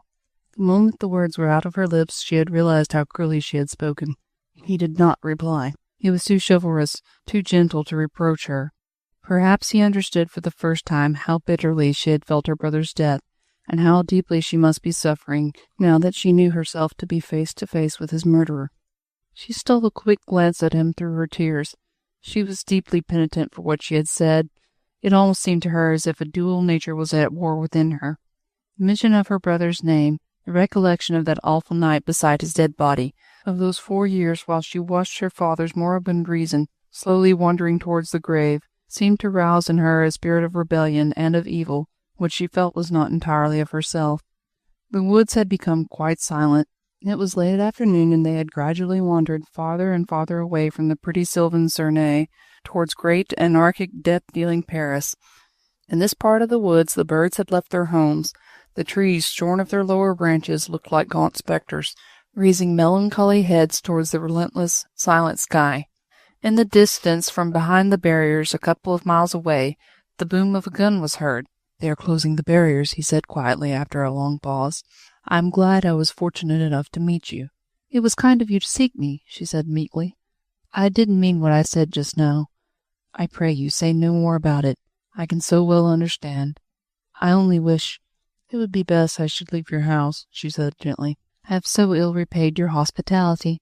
Pimpernel and I can easily go back to our lodgings." "You would break my mother's heart if you left her now," he said almost roughly. "She has become very fond of you, and knows, just as well as I do, the dangers that would beset you outside my house. My coarse and grimy partisans," he added with a bitter touch of sarcasm, "have that advantage. They are loyal to me, and would not harm you while under my roof. But you," she murmured. She felt somehow that she had wounded him very deeply, and was half angry with herself for her seeming ingratitude, and yet childishly glad to have suppressed in him that attitude of mentorship which he was beginning to assume over her. "You need not fear that my presence will offend you much longer, mademoiselle," he said coldly. "I can quite understand how hateful it must be to you, though I would have wished that you could believe at least in my sincerity. Are you going away, then?" "Not out of Paris altogether. I have accepted the post of governor of the conciergerie." "Where the poor queen—" She checked herself suddenly. Those words would have been called treasonable to the people of France. Instinctively and furtively, as everyone did in these days, she cast a rapid glance behind her. "You need not be afraid," he said. "There is no one here but Pimpernel." "And you?" "Oh, I echo your words. Poor Marie Antoinette. You pity her? How can I help it? But you are of that horrible National Convention, who will try her, condemn her, execute her as they did the king. I am of the National Convention, but I will not condemn her, nor be a party to another crime. I go as governor of the conciergerie, to help her, if I can. But your popularity, your life, if you befriend her? As you say, mademoiselle, my life, if I befriend her, he said simply. She looked at him with renewed curiosity in her gaze. How strange were men in these days! Paul Déroulède, the Republican, the recognized idol of the lawless people of France, was about to risk his life for the woman he had helped to dethrone. Pity with him did not end with the rabble of Paris. It had reached Charlotte Corday, though it failed to save her, and now it extended to the poor dispossessed queen. Somehow, in his face this time, she saw either success or death. "When do you leave?" she asked. "Tomorrow night." She said nothing more. Strangely enough, a tinge of melancholy had settled over her spirits. No doubt the proximity of the town was the cause of this. She could already hear the familiar noise of muffled drums, the loud, excited shrieking of the mob, who stood round the gates of Paris at this time of the evening, waiting to witness some important capture, perhaps that of a hated aristocrat striving to escape from the people's revenge. They had reached the edge of the wood, and gradually, as she walked, the flowers she had gathered fell unheeded out of her listless hands one by one. First the blue lupins. Their bud-laden heads were heavy, and they dropped to the ground, followed by the white marguerites, that lay thick behind her now on the grass like a shroud.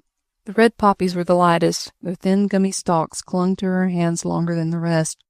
At last she let them fall too, singly, like great drops of blood, that glistened as her long white gown swept them aside. Déroulède was absorbed in his own thoughts, and seemed not to heed her. At the barrier, however, he roused himself and took out the passes which alone enabled Juliette and Pimpernel to re-enter the town unchallenged. He himself, a citizen deputy, could come and go as he wished. Juliette shuddered as the great gates closed behind her with a heavy clank. It seemed to shut out even the memory of this happy day, which for a brief space had been quite perfect. She did not know Paris very well, and wondered where lay that gloomy conciergerie, where a dethroned queen was living her last days, in an agonized memory of the past.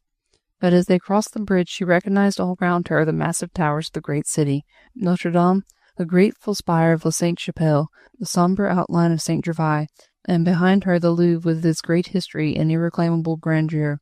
How small her own tragedy seemed in the midst of this great sanguinary drama, the last act of which had not yet even begun. Her own revenge, her oath, her tribulations.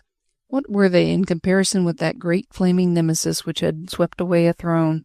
That vow of retaliation carried out by thousands against other thousands, that long story of degradation, of regicide, of fratricide, the awesome chapters of which were still being unfolded one by one.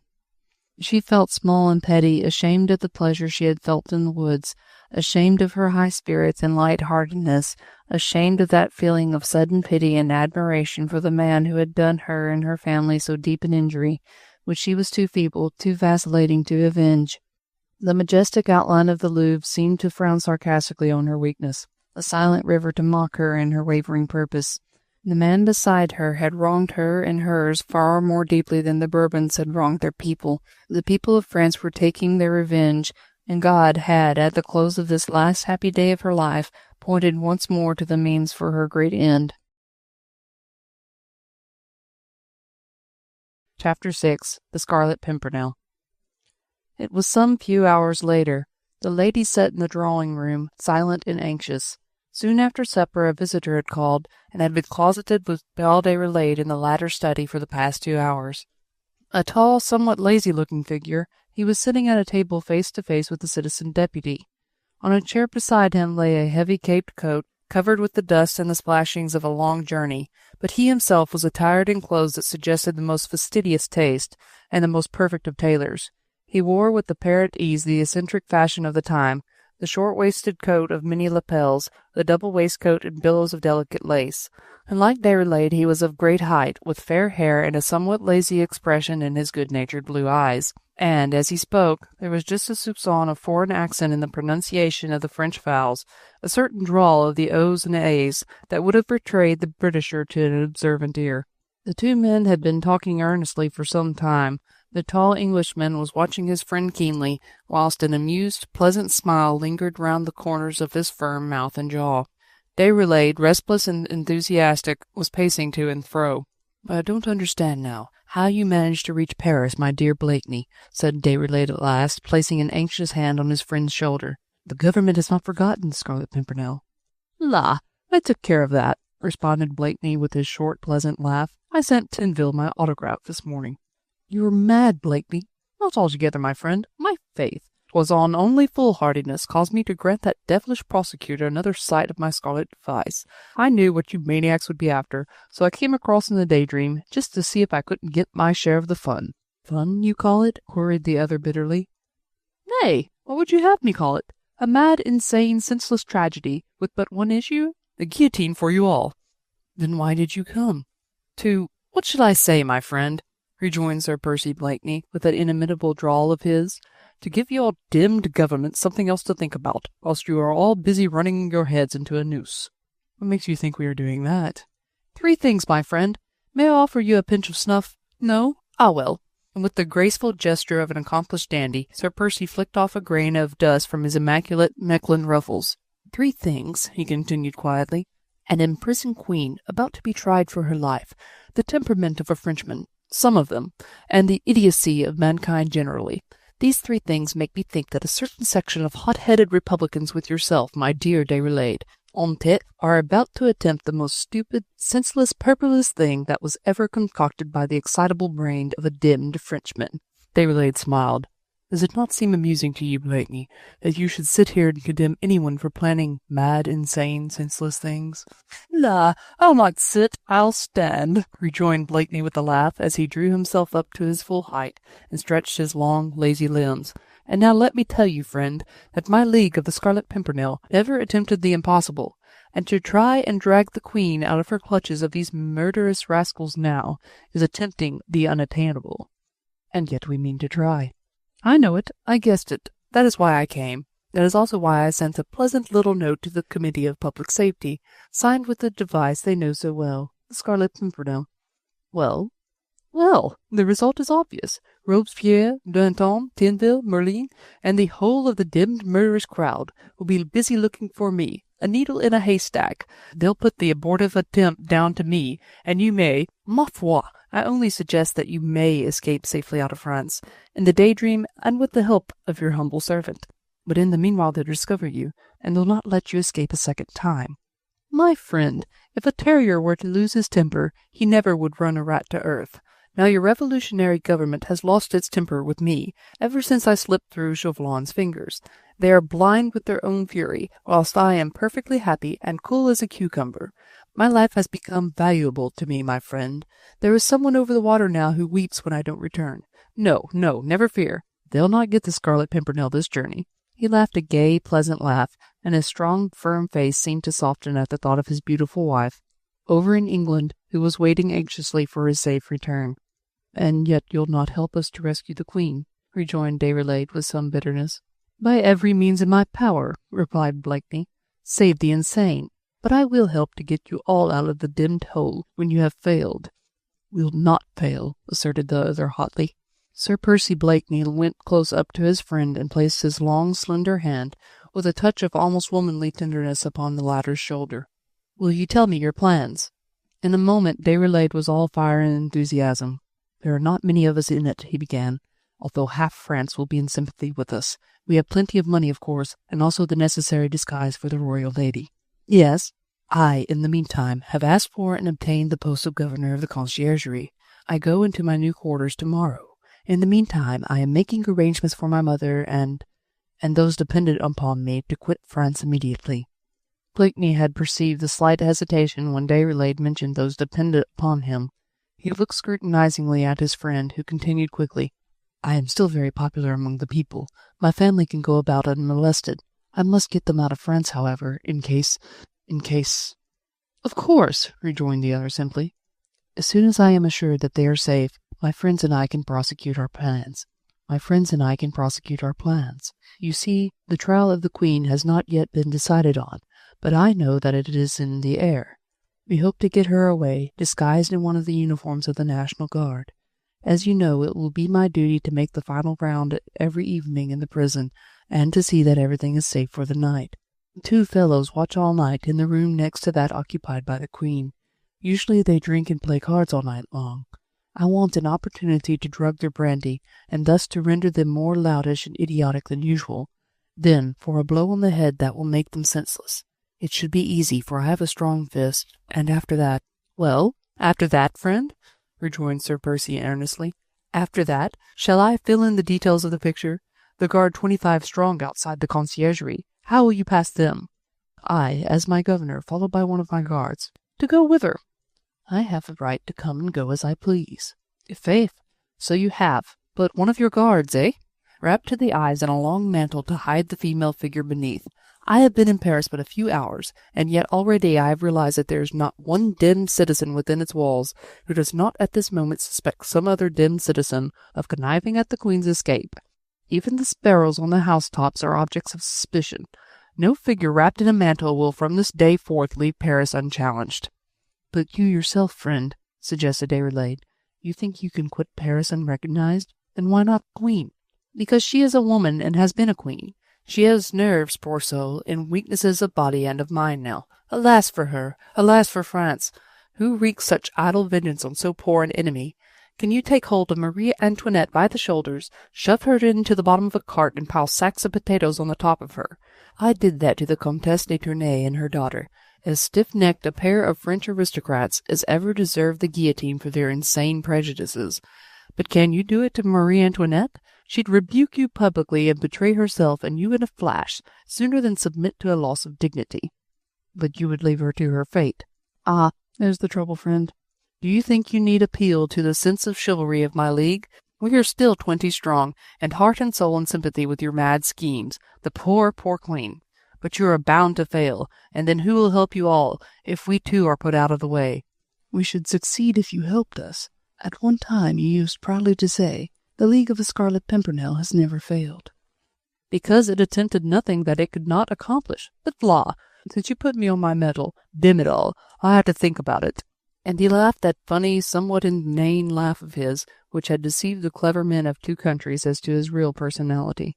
Déroulède went up to the heavy oak desk which occupied a conspicuous place in the centre of one of the walls. He unlocked it and drew forth a bundle of papers. "Will you look through these?" he asked, handing them to Sir Percy Blakeney. "What are they?" "Different schemes I have drawn up, in case my original plan should not succeed." "Burn them, my friend," said Blakeney laconically. "Have you not yet learned the lesson of never putting your hand to paper?" "I can't burn these. You see, I shall not be able to have long conversations with Marie Antoinette. I must give her my suggestions in writing, that she may study them and not fail me, through lack of knowledge of her part." "Better that than papers in these times, my friend. These papers, if found, would send you untried to the guillotine." "I am careful, and at present quite beyond suspicion. Moreover, among the papers is a complete collection of passports, suitable for any character the Queen and her attendant may be forced to assume. It has taken me some months to collect them, so as not to arouse suspicion. I gradually got them together, on one pretence or another. Now I am ready for any eventuality." He suddenly paused.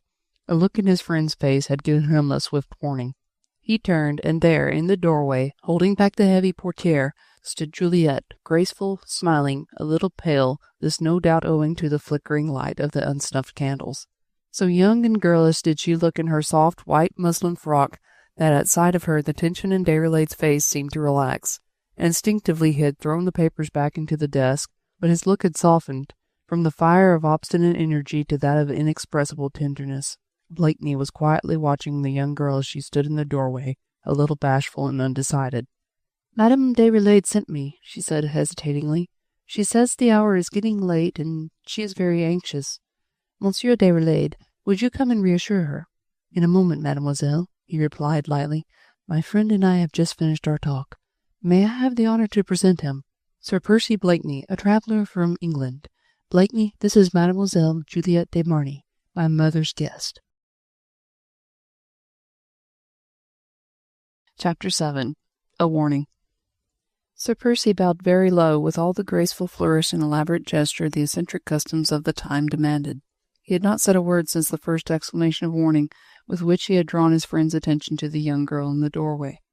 Noiselessly as she had come, Juliette glided out of the room again, leaving behind her an atmosphere of wild flowers, of the bouquet she had gathered then scattered in the woods. There was silence in the room for a while. Déroulède was locking up his desk and slipping the keys into his pocket. "Shall we join my mother for a moment, Blakeney?" he said, moving towards the door. "I shall be proud to pay my respects," replied Sir Percy. "But before we close the subject, I think I'll change my mind about those papers. If I am to be of service to you, I think I had best look through them and give you my opinion of your schemes." Déroulède looked at him keenly for a moment. "Certainly," he said at last, going up to his desk. "I'll stay with you whilst you read them through." "La, not tonight, my friend," said Sir Percy lightly. "The hour is late, and Madame is waiting for us. They'll be quite safe with me, and you'll entrust them to my care." Déroulède seemed to hesitate. Blakeney had spoken in his usual airy manner, and was even now busy readjusting the set of his perfectly tailored coat. "Perhaps you can not quite trust me," laughed Sir Percy gaily. "I seemed too lukewarm just now." "No, it's not that, Blakeney," said Déroulède quietly at last. "There is no mistrust in me. All the mistrust is on your side." "Faith!" began Sir Percy. "Nay, do not explain. I understand and appreciate your friendship, but I should like to convince you how unjust is your mistrust of one of God's purest angels that ever walked the earth." "Oh, that's it, is it, friend Déroulède? Methought you had forsworn the sex altogether, and now you are in love." "Madly, blindly, stupidly in love, my friend," said Déroulède with a sigh. "Hopelessly, I fear me." "Why hopelessly?"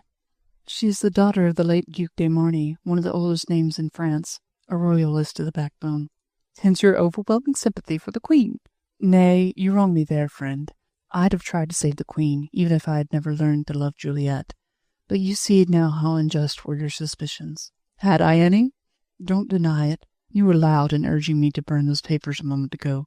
You called them useless and dangerous, and now—" "I still think them useless and dangerous, and by reading them would wish to confirm my opinion and give weight to my arguments." "If I were to part from them now, I would seem to be mistrusting her." "You are a mad idealist, my dear Déroulède." "How can I help it? I have lived under the same roof with her for 3 weeks now. I've begun to understand what a saint's like." "And 'twill be when you understand that your idol has feet of clay, and you'll learn the real lesson of love," said Blakeney earnestly. "Is it love to worship a saint in heaven, whom you dare not touch, who hovers above you like a cloud which floats away from you even as you gaze? To love is to feel one being in the world at one with us, our equal in sin as well as in virtue. To love, for us men, is to clasp one woman with our arms, feeling that she lives and breathes just as we do, suffers as we do, thinks with us, loves with us, and above all, sins with us. Your mock saint who stands in a niche is not a woman if she have not suffered, still less a woman if she have not sinned. Fall at the feet of your idol as you wish, but drag her down to your level after that, the only level she should ever reach, that of your heart. Who shall render faithfully a true account of the magnetism which poured forth from this remarkable man as he spoke, this well-dressed, foppish apostle of the greatest love that man has ever known? And as he spoke, the whole story of his own great true love for the woman who once had so deeply wronged him seemed to stand clearly written in the strong, lazy, good-humoured, kindly face glowing with tenderness for her. Déroulède felt this magnetism, and therefore did not resent the implied suggestion, anent the saint whom he was still content to worship.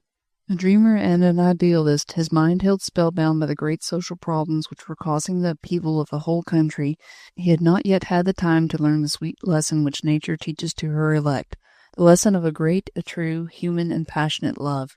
To him, at present, Juliette represented the perfect embodiment of his most idealistic dreams. She stood in his mind so far above him that if she proved unattainable, he would scarce have suffered. It was such a foregone conclusion. Blakeney's words were the first to stir in his heart a desire for something beyond that quasi-medieval worship, something weaker and yet infinitely stronger, something more earthly and yet almost divine. "And now, shall we join the ladies?" said Blakeney after a long pause, during which the mental workings of his alert brain were almost visible, in the earnest look which he cast at his friend. "You shall keep the papers in your desk. Give them into the keeping of your saint. Trust her all in all rather than not at all. And if the time should come that your heaven-enthroned ideal falls somewhat heavily to earth, then give me the privilege of being a witness to your happiness." "You are still mistrustful, Blakeney," said Déroulède lightly. "You say much more. I'll give these papers into Mademoiselle Marny's keeping until tomorrow." Chapter 8. Anne Mie. That night, when Blakeney, wrapped in his cloak, was walking down the Rue École de Médecine towards his own lodgings, he suddenly felt a timid hand upon his sleeve. Anne Mie stood beside him, her pale, melancholy face peeping up at the tall Englishman through the folds of a dark hood closely tied under her chin. "Monsieur," she said timidly, "do not think me very presumptuous. I would wish to have 5 minutes' talk with you. May I?" He looked down with great kindness at the quaint, wizened little figure, and the strong face softened at the sight of the poor, deformed shoulder, the hard, pinched look of the young mouth, the general look of pathetic helplessness which appeals so strongly to the chivalrous. "Indeed, mademoiselle," he said gently, "you make me very proud, and if I can serve you in any way, I pray you command me. But," he added, seeing Anne Mie's somewhat scared look, "this street is scarce fit for private conversation. Shall we try and find a better spot?" Paris had not yet gone to bed, and these times it was really safest to be out in the open streets. There, everybody was more busy, more on the move, on the lookout for suspected houses, leaving the wanderer alone. Blakeney led Anne Mie towards the Luxembourg Gardens, the great devastated pleasure ground of the ci-devant tyrants of the people. The beautiful Anne of Austria, and the Medici before her, Louis XIII and his gallant musketeers, all have given place to the great cannon-forging industry of this besieged republic. France, attacked on every side, is forcing her sons to defend her. Persecuted, martyrized, done to death by her, she is still their mother, La Patrie, who needs their arms against the foreign foe. England is threatening the north, Prussia and Austria the east. Admiral Hood's flag is flying on Toulon Arsenal. The siege of the Republic. And the Republic is fighting for dear life. The Tuileries and Luxembourg Gardens are transformed into a township of gigantic smithies, and Anne Mie, with scared eyes and clinging to Blakeney's arm, cast furtive, terrified glances at the huge furnaces and the begrimed, darkly scowling faces of the workers within. "The people of France in arms against tyranny." Great placards bearing these inspiring words are affixed to gallows-shaped posts and flutter in the evening breeze, rendered scorching by the heat of the furnaces all around. Farther on, a group of men squatting on the ground are busy making tents, and some women, the same Megiras who daily shriek around the guillotine, are plying their needles and scissors for the purpose of making clothes for the soldiers. The soldiers are the entire able-bodied male population of France. The people of France in arms against tyranny. That is their sign, their trademark. One of these placards, fitfully illumined by a torch of resin, towers above a group of children busy tearing up scraps of old linen, their mothers', their sisters' linen, in order to make lint for the wounded. Loud curses and suppressed mutterings fill the smoke-laden air. The people of France, in arms against tyranny, is bending its broad back before the most cruel, the most absolute and brutish slave-driving ever exercised over mankind. Not even medieval Christianity has ever dared such wholesale enforcements of its doctrines as this Constitution of Liberty and Fraternity. Merlin's Law of the Suspect has just been formulated. From now onward, each and every citizen of France must watch his words, his looks, his gestures, lest they be suspect. Of what? Of treason to the Republic, to the people? Nay, worse, lest they be suspect of being suspect to the great era of liberty. Therefore, in the smithies and among the groups of tent-makers, a moment's negligence, a careless attention to the work, might lead to a brief trial on the morrow and the inevitable guillotine. Negligence is treason to the higher interests of the Republic. Blakeney dragged Anne Mie away from the sight. These roaring furnaces frightened her. He took her down the Place Saint-Michel towards the river. It was quieter here. "What dreadful people they have become," she said, shuddering. "Even I can remember how different they used to be." The houses on the banks of the river were mostly converted into hospitals, preparatory for the great siege. Some 100 meters lower down, the new children's hospital, endowed by Citizen Deputy Déroulède, loomed, white, clean, and comfortable-looking amidst its more squalid fellows. "I think it would be best not to sit down," suggested Blakeney, "and wiser for you to throw your hood away from your face." He seemed to have no fears for himself. Many had said that he bore a charmed life, and yet ever since Admiral Hood had planted his flag on Toulon Arsenal, the English were more feared than ever, and the Scarlet Pimpernel more hated than most. "You wish to speak to me about Paul Déroulède," he said kindly, seeing that the young girl was making desperate efforts to say what lay on her mind. "He is my friend, you know." "Yes, that is why I wish to ask you a question," she replied. "What is it?" "Who is Juliette de Marny, and why did she seek an entrance into Paul's house?" "Did she seek it, then?" "Yes, I saw the scene from the balcony. At the time it did not strike me as a farce. I merely thought that she had been stupid and foolhardy. But since then I have reflected. She provoked the mob of the street wilfully, just at the very moment when she reached Monsieur Déroulède's door. She meant to appeal to his chivalry and called for help, well knowing that he would respond. She spoke rapidly and excitedly now, throwing off all shyness and reserve. Blakeney was forced to check her vehemence, which might have been thought suspicious by some idle citizen unpleasantly inclined. "Well, and now?" he asked, for the young girl had paused as if ashamed of her excitement. "And now she stays in the house on, day after day," continued Anne Mie, speaking more quietly, though with no less intensity. "Why does she not go? She is not safe in France. She belongs to the most hated of all the classes, the idle, rich aristocrats of the old regime. Paul has several times suggested plans for her immigration to England. Madame Déroulède, who's an angel, loves her, and would not like to part from her, but it would be obviously wiser for her to go, and yet she stays. Why?" "Presumably because—" "Because she is in love with Paul," interrupted Anne Mie vehemently. No, she does not love him. At least, sometimes I don't know. Her eyes light up when he comes, and she is listless when he goes. She always spends a longer time over her toilet when we expect him home to dinner," she added, with a touch of naive femininity. "But if it be love, then that love is strange and unwomanly. It is a love that will not be for his good."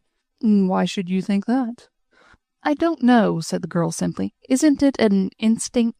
"Not a very unerring one in this case, I fear." "Why?" "Because your own love for Paul Déroulède has blinded you. Ah, you must pardon me, mademoiselle. You sought this conversation and not I, and I fear me I have wounded you. Yet I would wish you to know how deep is my sympathy with you, and how great my desire to render you a service if I could." "I was about to ask a service of you, monsieur." "Then command me, I beg of you." "You are Paul's friend.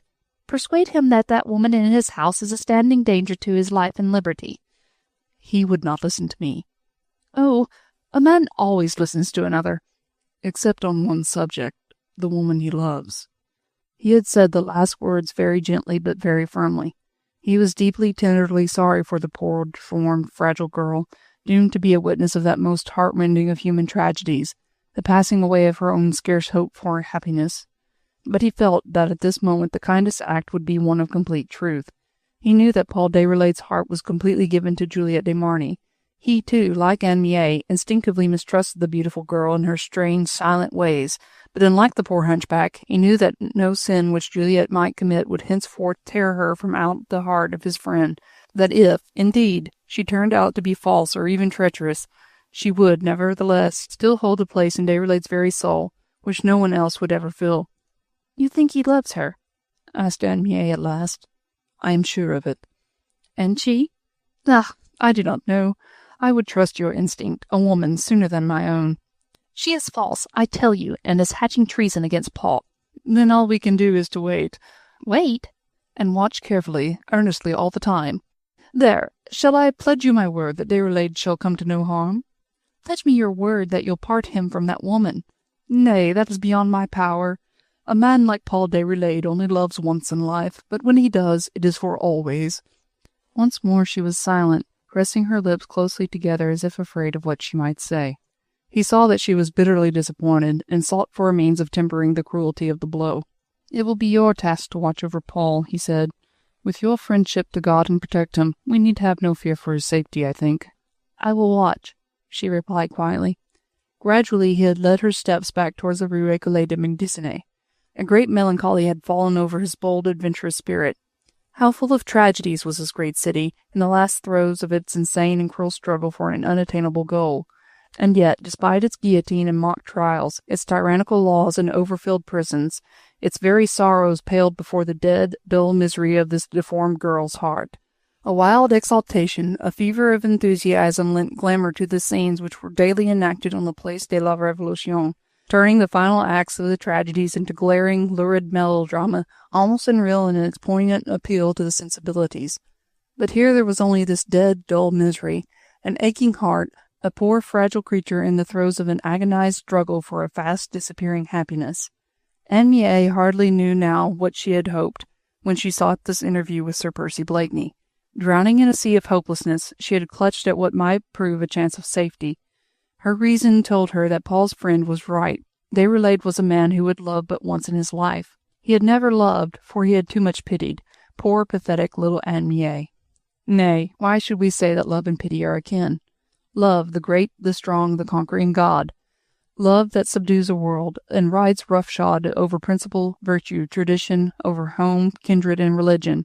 What cares he for the easy conquest of the pathetic being who appeals to his sympathy? Love means equality, the same height of heroism or of sin. When love stoops to pity, he has ceased to soar in the boundless space, that rarefied atmosphere wherein man feels himself made at last truly in the image of God. Chapter 9. Jealousy. At the door of her home, Blakeney parted from Anne Mie with all the courtesy with which he would have bade adieu to the greatest lady in his own land. Anne Mie let herself into the house with her own latchkey. She closed the heavy door noiselessly, then glided upstairs like a quaint little ghost. But on the landing above she met Paul Déroulède. He had just come out of his room and was still fully dressed. "Anne Mie," he said, with such an obvious cry of pleasure that the young girl, with beating heart, paused a moment on the top of the stairs, as if hoping to hear that cry again, feeling that indeed he was glad to see her, had been uneasy because of her long absence. "Have I made you anxious?" she asked at last. "Anxious?" he exclaimed. "Little one, I have hardly lived this last hour, since I realized that you had gone out so late as this, and all alone." "How did you know?" "Mademoiselle de Marny knocked at my door an hour ago. She had gone to your room to see you, and not finding you there, she searched the house for you, and finally, in her anxiety, came to me. We did not dare to tell my mother. I won't ask where you have been, Anne Mie, but another time, remember, little one, that the streets of Paris are not safe, and that those who love you suffer deeply when they know you to be in peril." "Does he love me?" murmured the girl under her breath. "Could you not have asked me to come with you?" "No, I wanted to be alone. These streets were quite safe, and I wanted to speak with Sir Percy Blakeney." "With Blakeney?" he exclaimed in boundless astonishment. "Why, what in the world did you want to say to him?" The girl, so unaccustomed to lying, had blurted out the truth, almost against her will. "I thought he could help me, as I was much perturbed and restless." "You went to him sooner than to me," said Déroulède in a tone of gentle reproach, and still puzzled at this extraordinary action on the part of the girl, usually so shy and reserved. "My anxiety was about you, and you would have mocked me for it." "Indeed, I should never mock you, Anne Mie. But why should you be anxious about me?" "Because I see you wandering blindly on the brink of a great danger, and because I see you confiding in those whom you had best mistrust." He frowned a little and bit his lip to check the rough word that was on the tip of his tongue. "Is Sir Percy Blakeney one of those whom I had best mistrust?" he said lightly. "No," she answered curtly. "Then, dear, there is no cause for unrest. He is the only one of my friends whom you have not known intimately. All those who are around me now, you know that you can trust and that you can love," he added earnestly and significantly. He took her hand. It was trembling with obvious suppressed agitation. She knew that he had guessed what was passing in her mind, and now was deeply ashamed of what she had done. She had been tortured with jealousy for the past 3 weeks, but at least she had suffered quite alone. On one had been allowed to touch that wound, which more often than not excites derision rather than pity. Now, by her own actions, 2 men knew her secret. Both were kind and sympathetic, but Déroulède resented her imputations, and Blakeney had been unable to help her. A wave of morbid introspection swept over her soul. She realized in a moment how petty and base had been her thoughts and how purposeless her actions. She would have given her life at this moment to eradicate from Déroulède's mind the knowledge of her own jealousy. She hoped that at least he had not guessed her love. She tried to read his thoughts, but in the dark passage, only dimly lighted by the candles in Déroulède's room beyond, she could not see the expression of his face, but the hand which held hers was warm and tender. She felt herself pitied and blushed at the thought. With a hasty good night, she fled down the passage and locked herself in her room, alone with her own thoughts at last. Chapter 10. Denunciation. But what of Juliette? What of this wild, passionate, romantic creature tortured by a titanic conflict? She, but a girl, scarcely yet a woman, torn by the greatest antagonistic powers that ever fought for a human soul. On the one side duty, tradition, her dead brother, her father, above all, her religion and the oath she had sworn before God. On the other, justice and honor, a case of right and wrong, honesty and pity. How she fought with these powers now! She fought with them, struggled with them on her knees. She tried to crush memory, tried to forget that awful midnight scene 10 years ago, her brother's dead body, her father's avenging hand holding her down, as he begged her to do that which he was too feeble, too old to accomplish. His words rang in her ears from across that long vista of the past. "Before the face of Almighty God, who sees and hears me, I swear." And she had repeated those words loudly and of her own free will, with her hand resting on her brother's breast, and God himself looking down upon her, for she had called upon him to listen. "I swear that I will seek out Paul Déroulède, and in any manner which God may dictate to me encompass his death, his ruin, or dishonor in revenge for my brother's death. May my brother's soul remain in torment until the final judgment day if I should break my oath, but may it rest in eternal peace the day on which his death is fitly avenged." Almost it seemed to her as if father and brother were standing by her side as she knelt and prayed. Oh, how she prayed! In many ways she was an only child. All her years had been passed in confinement, either beside her dying father, or later between the four walls of the Ursuline convent. And during those years her soul had been fed on a contemplative, ecstatic religion, a kind of sanctified superstition, which she would have deemed sacrilege to combat. Her first step into womanhood was taken with that oath upon her lips. Since then, with a stoical sense of duty, she had lashed herself into a daily, hourly remembrance of the great mission imposed upon her. To have neglected it would have been, to her, equal to denying God. But she had vague ideas of the doctrinal side of religion. Purgatory to her was merely a word, but a word representing a real spiritual state, one of expectancy, of restlessness, of sorrow. And vaguely, yet determinedly, she believed that her brother's soul suffered because she had been too weak to fulfill her oath. The Church had not come to her rescue. The ministers of her religion were scattered to the four corners of the besieged, agonizing France. She had no one to help her, no one to comfort her. That very peaceful, contemplative life which she had led in the convent only served to enhance her feeling of the solemnity of her mission. It was true, it was inevitable, because it was so hard. To the few who, throughout those troublous times, had kept a feeling of veneration for their religion, this religion had become one of abnegation and martyrdom. A spirit of uncompromising Jansenism seemed to call forth sacrifices and renunciation, whereas the happy-go-lucky Catholicism of the past century had only suggested an easy, flowered path to a comfortable, well-upholstered heaven.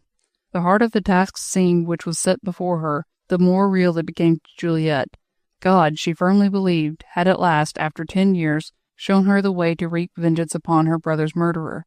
He had brought her to this house, caused her to see and hear part of the conversation between Blakeney and Déroulède, and this at the moment of all others, when even the semblance of a conspiracy against the Republic would bring the one inevitable result in its train, disgrace first, the hasty mock trial, the hall of justice, and the guillotine. She tried not to hate Déroulède. She wished to judge him coldly and impartially, or rather to indict him before the throne of God, and to punish him for the crime he had committed 10 years ago. Her personal feelings must remain out of the question. Had Charlotte Corday considered her own sensibilities when with her own hand she put an end to Marat? Juliette remained on her knees for hours. She heard Anne Mie come home, and Déroulède's voice of welcome on the landing. This was perhaps the most bitter moment of this awful soul conflict, for it brought to her mind the remembrance of those others who had suffered too, and who were innocent, Madame Déroulède and poor crippled Anne Mie. They had done no wrong, and yet how heavily would they be punished. And then the saner judgment, the human material code of ethics, gained for a while the upper hand. Juliette would rise from her knees, dry her eyes, prepare quietly to go to bed, and to forget all about the awful, relentless fate which dragged her to the fulfillment of its will, and then sink back, broken-hearted, murmuring impassioned prayers for forgiveness to her father, her brother, her God. The soul was young and ardent, and it fought for abnegation, martyrdom, and stern duty. The body was childlike, and it fought for peace, contentment, and quiet reason. The rational body was conquered by the passionate, powerful soul. Blame not the child, for in herself she was innocent. She was but another of the many victims of this cruel, mad, hysterical time, that spirit of relentless tyranny, forcing its doctrines upon the weak. With the first break of dawn, Juliette at last finally rose from her knees, bathed her burning eyes and head, tidied her hair and dress, then she sat down at the table and began to write. She was a transformed being now, no longer a child, essentially a woman, a Joan of Arc with a mission, a Charlotte Corday going to martyrdom, a human, suffering, erring soul, committing a great crime for the sake of an idea. She wrote out carefully and with a steady hand the denunciation of Citizen Deputy Déroulède, which has become an historical document and is preserved in the chronicles of France. You have all seen it at the Musée Carnavalet, in its glass case, its yellow paper and faded ink revealing nothing of the soul conflict of which it was the culminating victory. The cramped, somewhat schoolgirlish writing is the mute, pathetic witness of one of the saddest tragedies that era of sorrow and crime has ever known. To the representatives of the people now sitting in assembly at the National Convention. You trust and believe in the representative of the people, Citizen Deputy Paul Déroulède. He is false and a traitor to the Republic. He is planning and hopes to effect the release of ci-devant Marie Antoinette, widow of the traitor Louis Capet. Haste, you representatives of the people. Proofs of his assertion, papers and plans are still in the house of the Citizen Deputy Déroulède. This statement is made by one who knows. The 23rd Fructidor. When her letter was written, she read it through carefully, made the one or two little corrections which are still visible in the document, then folded her missive, hid it within the folds of her kerchief, and, wrapping the dark cloak and hood round her, she slipped noiselessly out of the room. The house was all quiet and still. She shuddered a little as the cool morning air fanned her hot cheeks. It seemed like the breath of ghosts. She ran quickly down the stairs, and as rapidly as she could, pushed back the heavy bolts of the front door, and slipped out into the street. Already the city was beginning to stir. There was no time for sleep when so much had to be done for the safety of the threatened Republic. As Juliette turned her steps toward the river, she met the crowd of workmen whom France was employing for her defense. Behind her, in the Luxembourg gardens, and all along the opposite bank of the river, the furnaces were already ablaze, and the smiths at work forging the guns. At every step now, Juliette came across the great placards, pinned to the tall gallows-shaped posts, which proclaim to every passing citizen that the people of France are up and in arms. Right across the Place de l'Institut, a procession of market cars, laden with vegetables and a little fruit, winds its way slowly toward the center of town. They each carry tiny tricolor flags, with a pike and cap of liberty surmounting the flagstaff. They are good patriots, the market gardeners, who come in daily to feed the starving mob of Paris, with the few handfuls of watery potatoes and miserable vermin-eaten cabbages which that fraternal revolution still allows them to grow without hindrance. Everyone seems busy with their work thus early in the morning. The business of killing does not begin until later in the day. For the moment, Juliette can get along quite unmolested. The women and children, mostly hurrying on towards the vast encampments in the Tuileries, where lint and bandages and coats for the soldiers are manufactured all the day. The walls of all the houses bear the great patriotic device, Liberté, Égalité, Fraternité, sinon la mort. Others are more political in the proclamation, La République est une et indivisible. But on the walls of the Louvre, of the great palace of William Kings, where the Roi Soleil held his court and flirted with the prettiest women in France, where the new and great Republic has affixed its final mandate, a great poster glued to the wall bears the words, La loi concerne les suspects. Below the poster is a huge wooden box with a slit at the top.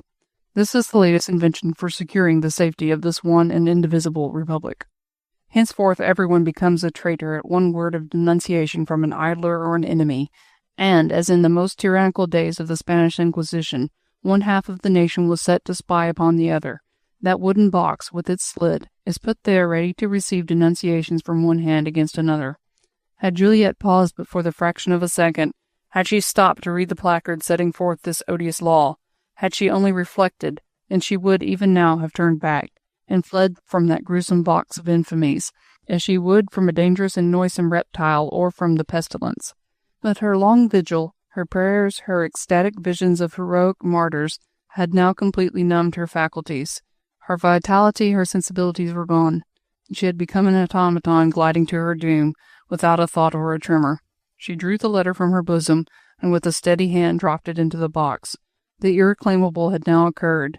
Nothing she could henceforth say or do, no prayers or agonized vigils, no miracles even, could undo her action or save Paul Déroulède from trial and guillotine. One or two groups of people hurrying to their work had seen her drop the letter into the box. A couple of small children paused, finger in mouth, gazing at her with inane curiosity. One woman uttered a coarse jest, all of them shrugged their shoulders, and passed on their way. Those who habitually crossed the spot were used to such sights.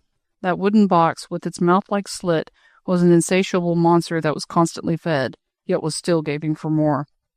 Having done the deed, Juliette turned, and as rapidly as she had come, so she went back to her temporary home.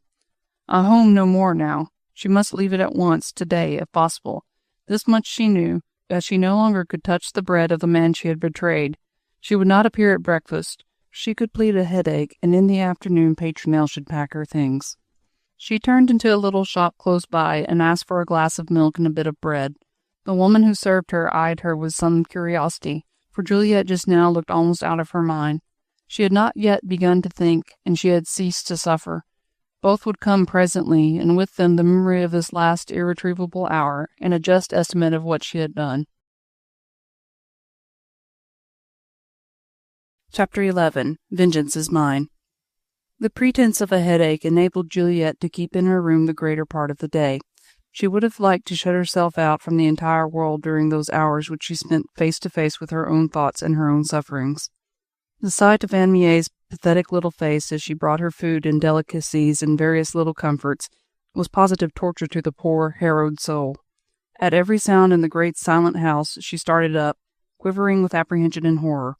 Had the sword of Damocles, which she herself had suspended, already fallen over the heads of those who had sworn her nothing but kindness?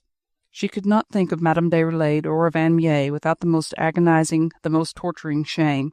And what of him, the man she had so remorselessly, so ruthlessly betrayed to a tribunal which would know no mercy?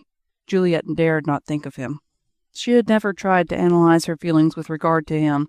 At the time of Charlotte Corday's trial, when his sonorous voice rang out in its pathetic appeal for the misguided woman, Juliette had given him ungrudging admiration.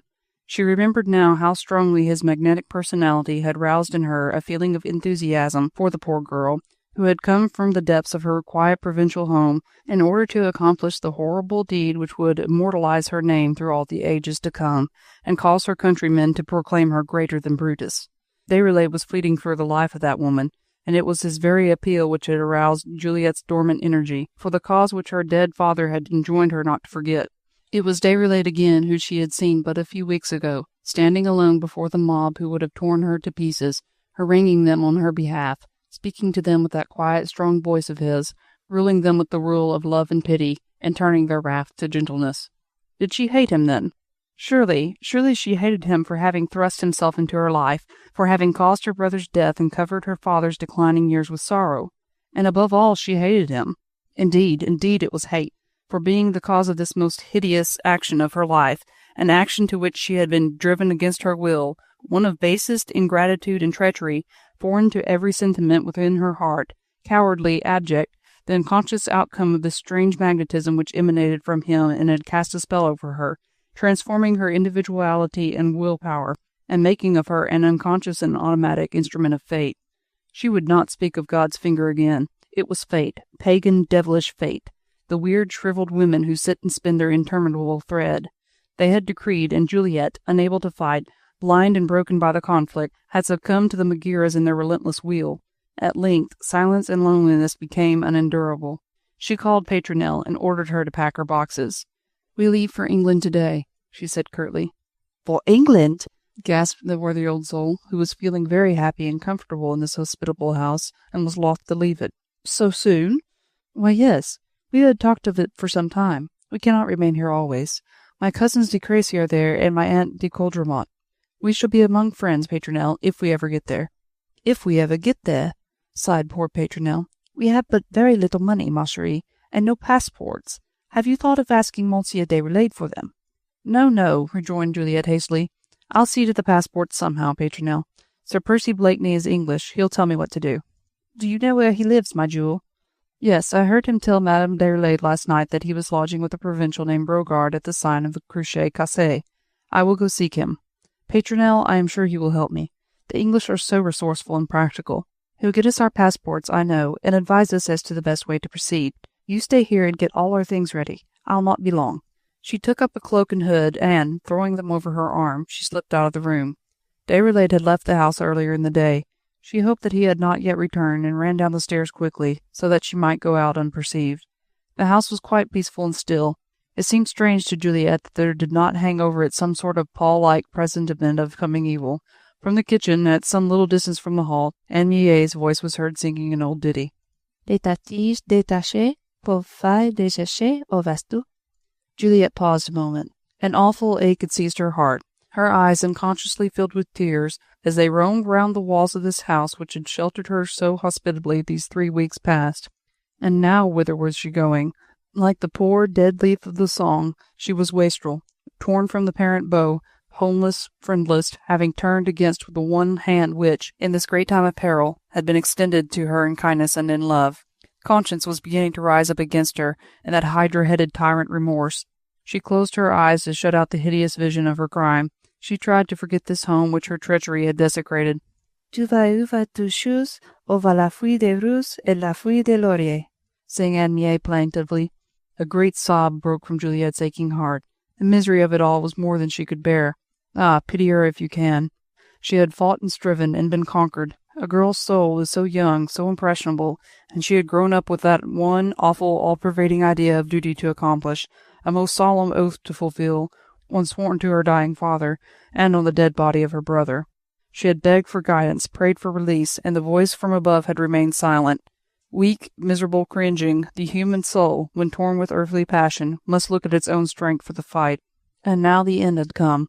That swift, scarce tangible dream of peace, which had flitted through her mind during the past few weeks, had vanished with the dawn, and she was left desolate, alone with her great sin and its lifelong expiation.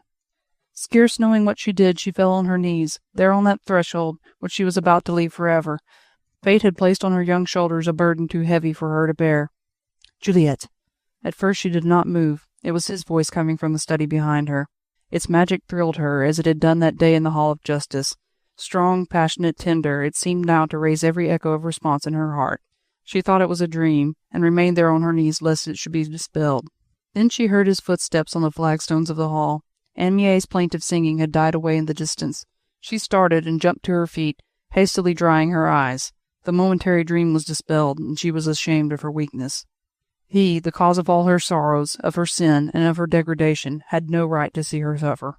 She would have fled out of the house now, but it was too late. He had come out of his study, and, seeing her there on her knees weeping, he came quickly forward, trying, with all the innate chivalry of his upright nature, not to let her see that he had been a witness to her tears. "You are going out, mademoiselle?" he said courteously, as, wrapping her cloak around her, she was turning towards the door. Yes, she replied hastily. "A small errand. Is it anything I can do for you?" "No. If," he added with visible embarrassment, "if your errand would brook a delay, might I crave the honor of your presence in my study for a few moments?" "My errand brooks of no delay, Citizen Déroulède," she said as composedly as she could. "And perhaps on my return I might—" "I am leaving almost directly, mademoiselle, and I would wish to bid you good-bye." He stood aside to allow her to pass, either out through the street door or across the hall to his study. There had been no reproach in his voice towards the guest, who was thus leaving him without a word of farewell. Perhaps if there had been any, Juliette would have rebelled. As it was, an unconquerable magnetism seemed to draw her towards him, and, making an almost imperceptible sign of acquiescence, she glided past him into his room. The study was dark and cool, for the room faced the west, and the shutters had been closed in order to keep out the hot August sun. At first Juliette could see nothing, but she felt his presence near her, as he followed her into the room, leaving the door slightly ajar. "It is kind of you, mademoiselle," he said gently, "to accede to my request, which was perhaps presumptuous. But you see, I am leaving this house today, and I had a selfish longing to hear your voice bidding me farewell." Juliette's large, burning eyes were gradually piercing the semi-glue around her. She could see him distinctly now, standing close beside her, in an attitude of the deepest, almost reverential respect. The study was as usual neat and tidy, denoting the orderly habits of a man of action and energy. On the ground there was a valise, ready strapped as if for a journey, and on the top of it a bulky letter case of stout pigskin, secured with a small steel lock. Juliette's eyes fastened upon this case with a look of fascination and of horror. Obviously it contained Déroulède's papers, the plans for Marie Antoinette's escape, the passports of which he had spoken the day before to his friend, Sir Percy Blakeney, the proofs, in fact, which she had offered to the representatives of the people in support of her denunciation of the citizen deputy. After his request he had said nothing more. He was waiting for her to speak, but her voice felt parched. It seemed to her as if hands of steel were gripping her throat, smothering the words she would have longed to speak. "Will you not wish me Godspeed, mademoiselle?" he repeated gently. Godspeed? Oh, the awful irony of it all. Should God speed him to a mock trial and to the guillotine? He was going thither, though he did not know it, and was even now trying to take the hand which had deliberately sent him there. At last she made an effort to speak, and, in a toneless, even voice, she contrived to murmur, "You are not going for long, citizen deputy." "In these times, mademoiselle," he replied, "any farewell might be forever. But I am actually going for a month to the conciergerie to take charge of the unfortunate prisoner there." "For a month?" she repeated mechanically. "Oh, yes," he said with a smile. "You see, our present government is afraid that poor Marie Antoinette will exercise her fascinations over any lieutenant governor of her prison if he remain near her long enough, so a new one is appointed every month. I shall be in charge during this coming Vendémiaire. I shall hope to return before the equinox, but who can tell? In any case, then, citoyen Déroulède, the farewell I bid you tonight will be a very long one." "A month will seem a century to me," he said earnestly, "since I must spend it without seeing you, but—" He looked long and searchingly at her. He did not understand her in her present mood, so scared and wild did she seem, so unlike that girlish, light-hearted self which had made the dull old house so bright these past few weeks. "But I should not dare to hope," he murmured, "that a similar reason would cause you to call that month a long one." She turned perhaps a trifle paler than she had been hitherto, and her eyes roamed around the room like those of a trapped hare seeking to escape. "You misunderstand me, citoyen Déroulède," she said at last hurriedly. "You have all been kind, very kind, but Pimpernel and I can no longer trespass on your hospitality. We have friends in England and many enemies here." "I know," he interrupted quietly. "It would be the most arrant selfishness on my part to suggest that you should stay here an hour longer than necessary. I fear that after today my roof may no longer prove a sheltering one for you. But will you allow me to arrange for your safety, as I am arranging for that of my mother and Anne Mie? My English friend, Sir Percy Blakeney, has a yacht in readiness off the Normandy coast. I have already seen to your passports, and to all the arrangements of your journey as far as there, and Sir Percy, or one of his friends, will see you safely on board the English yacht. He has given me his promise that he will do this, and I trust him as I would myself. For the journey through France, my name is a sufficient guarantee that you will be unmolested, and if you allow it, my mother and Anne Mie will travel in your company. Then—" "I pray you stop, citizen Déroulède," she suddenly interrupted excitedly. "You must forgive me, but I cannot allow thus to make arrangements for me. Pimpernel and I must do as best we can. All your time and trouble should be spent for the benefit of those who have a claim upon you, whilst I—" "You speak unkindly, mademoiselle. There is no question of claim." "And you have no right to think," she continued, with a growing nervous excitement, drawing her hand hurriedly away, for he had tried to seize it. "Ah, pardon me," he interrupted earnestly. "There you are wrong. I have the right to think of you and for you, the inalienable right conferred upon me by my great love for you." "Citizen Deputy!" "Nay, Juliette, I know my folly and I know my presumption. I know the pride of your caste and of your party, and how much you despise the partisan of the squalid mob of France. Have I said that I aspired to gain your love?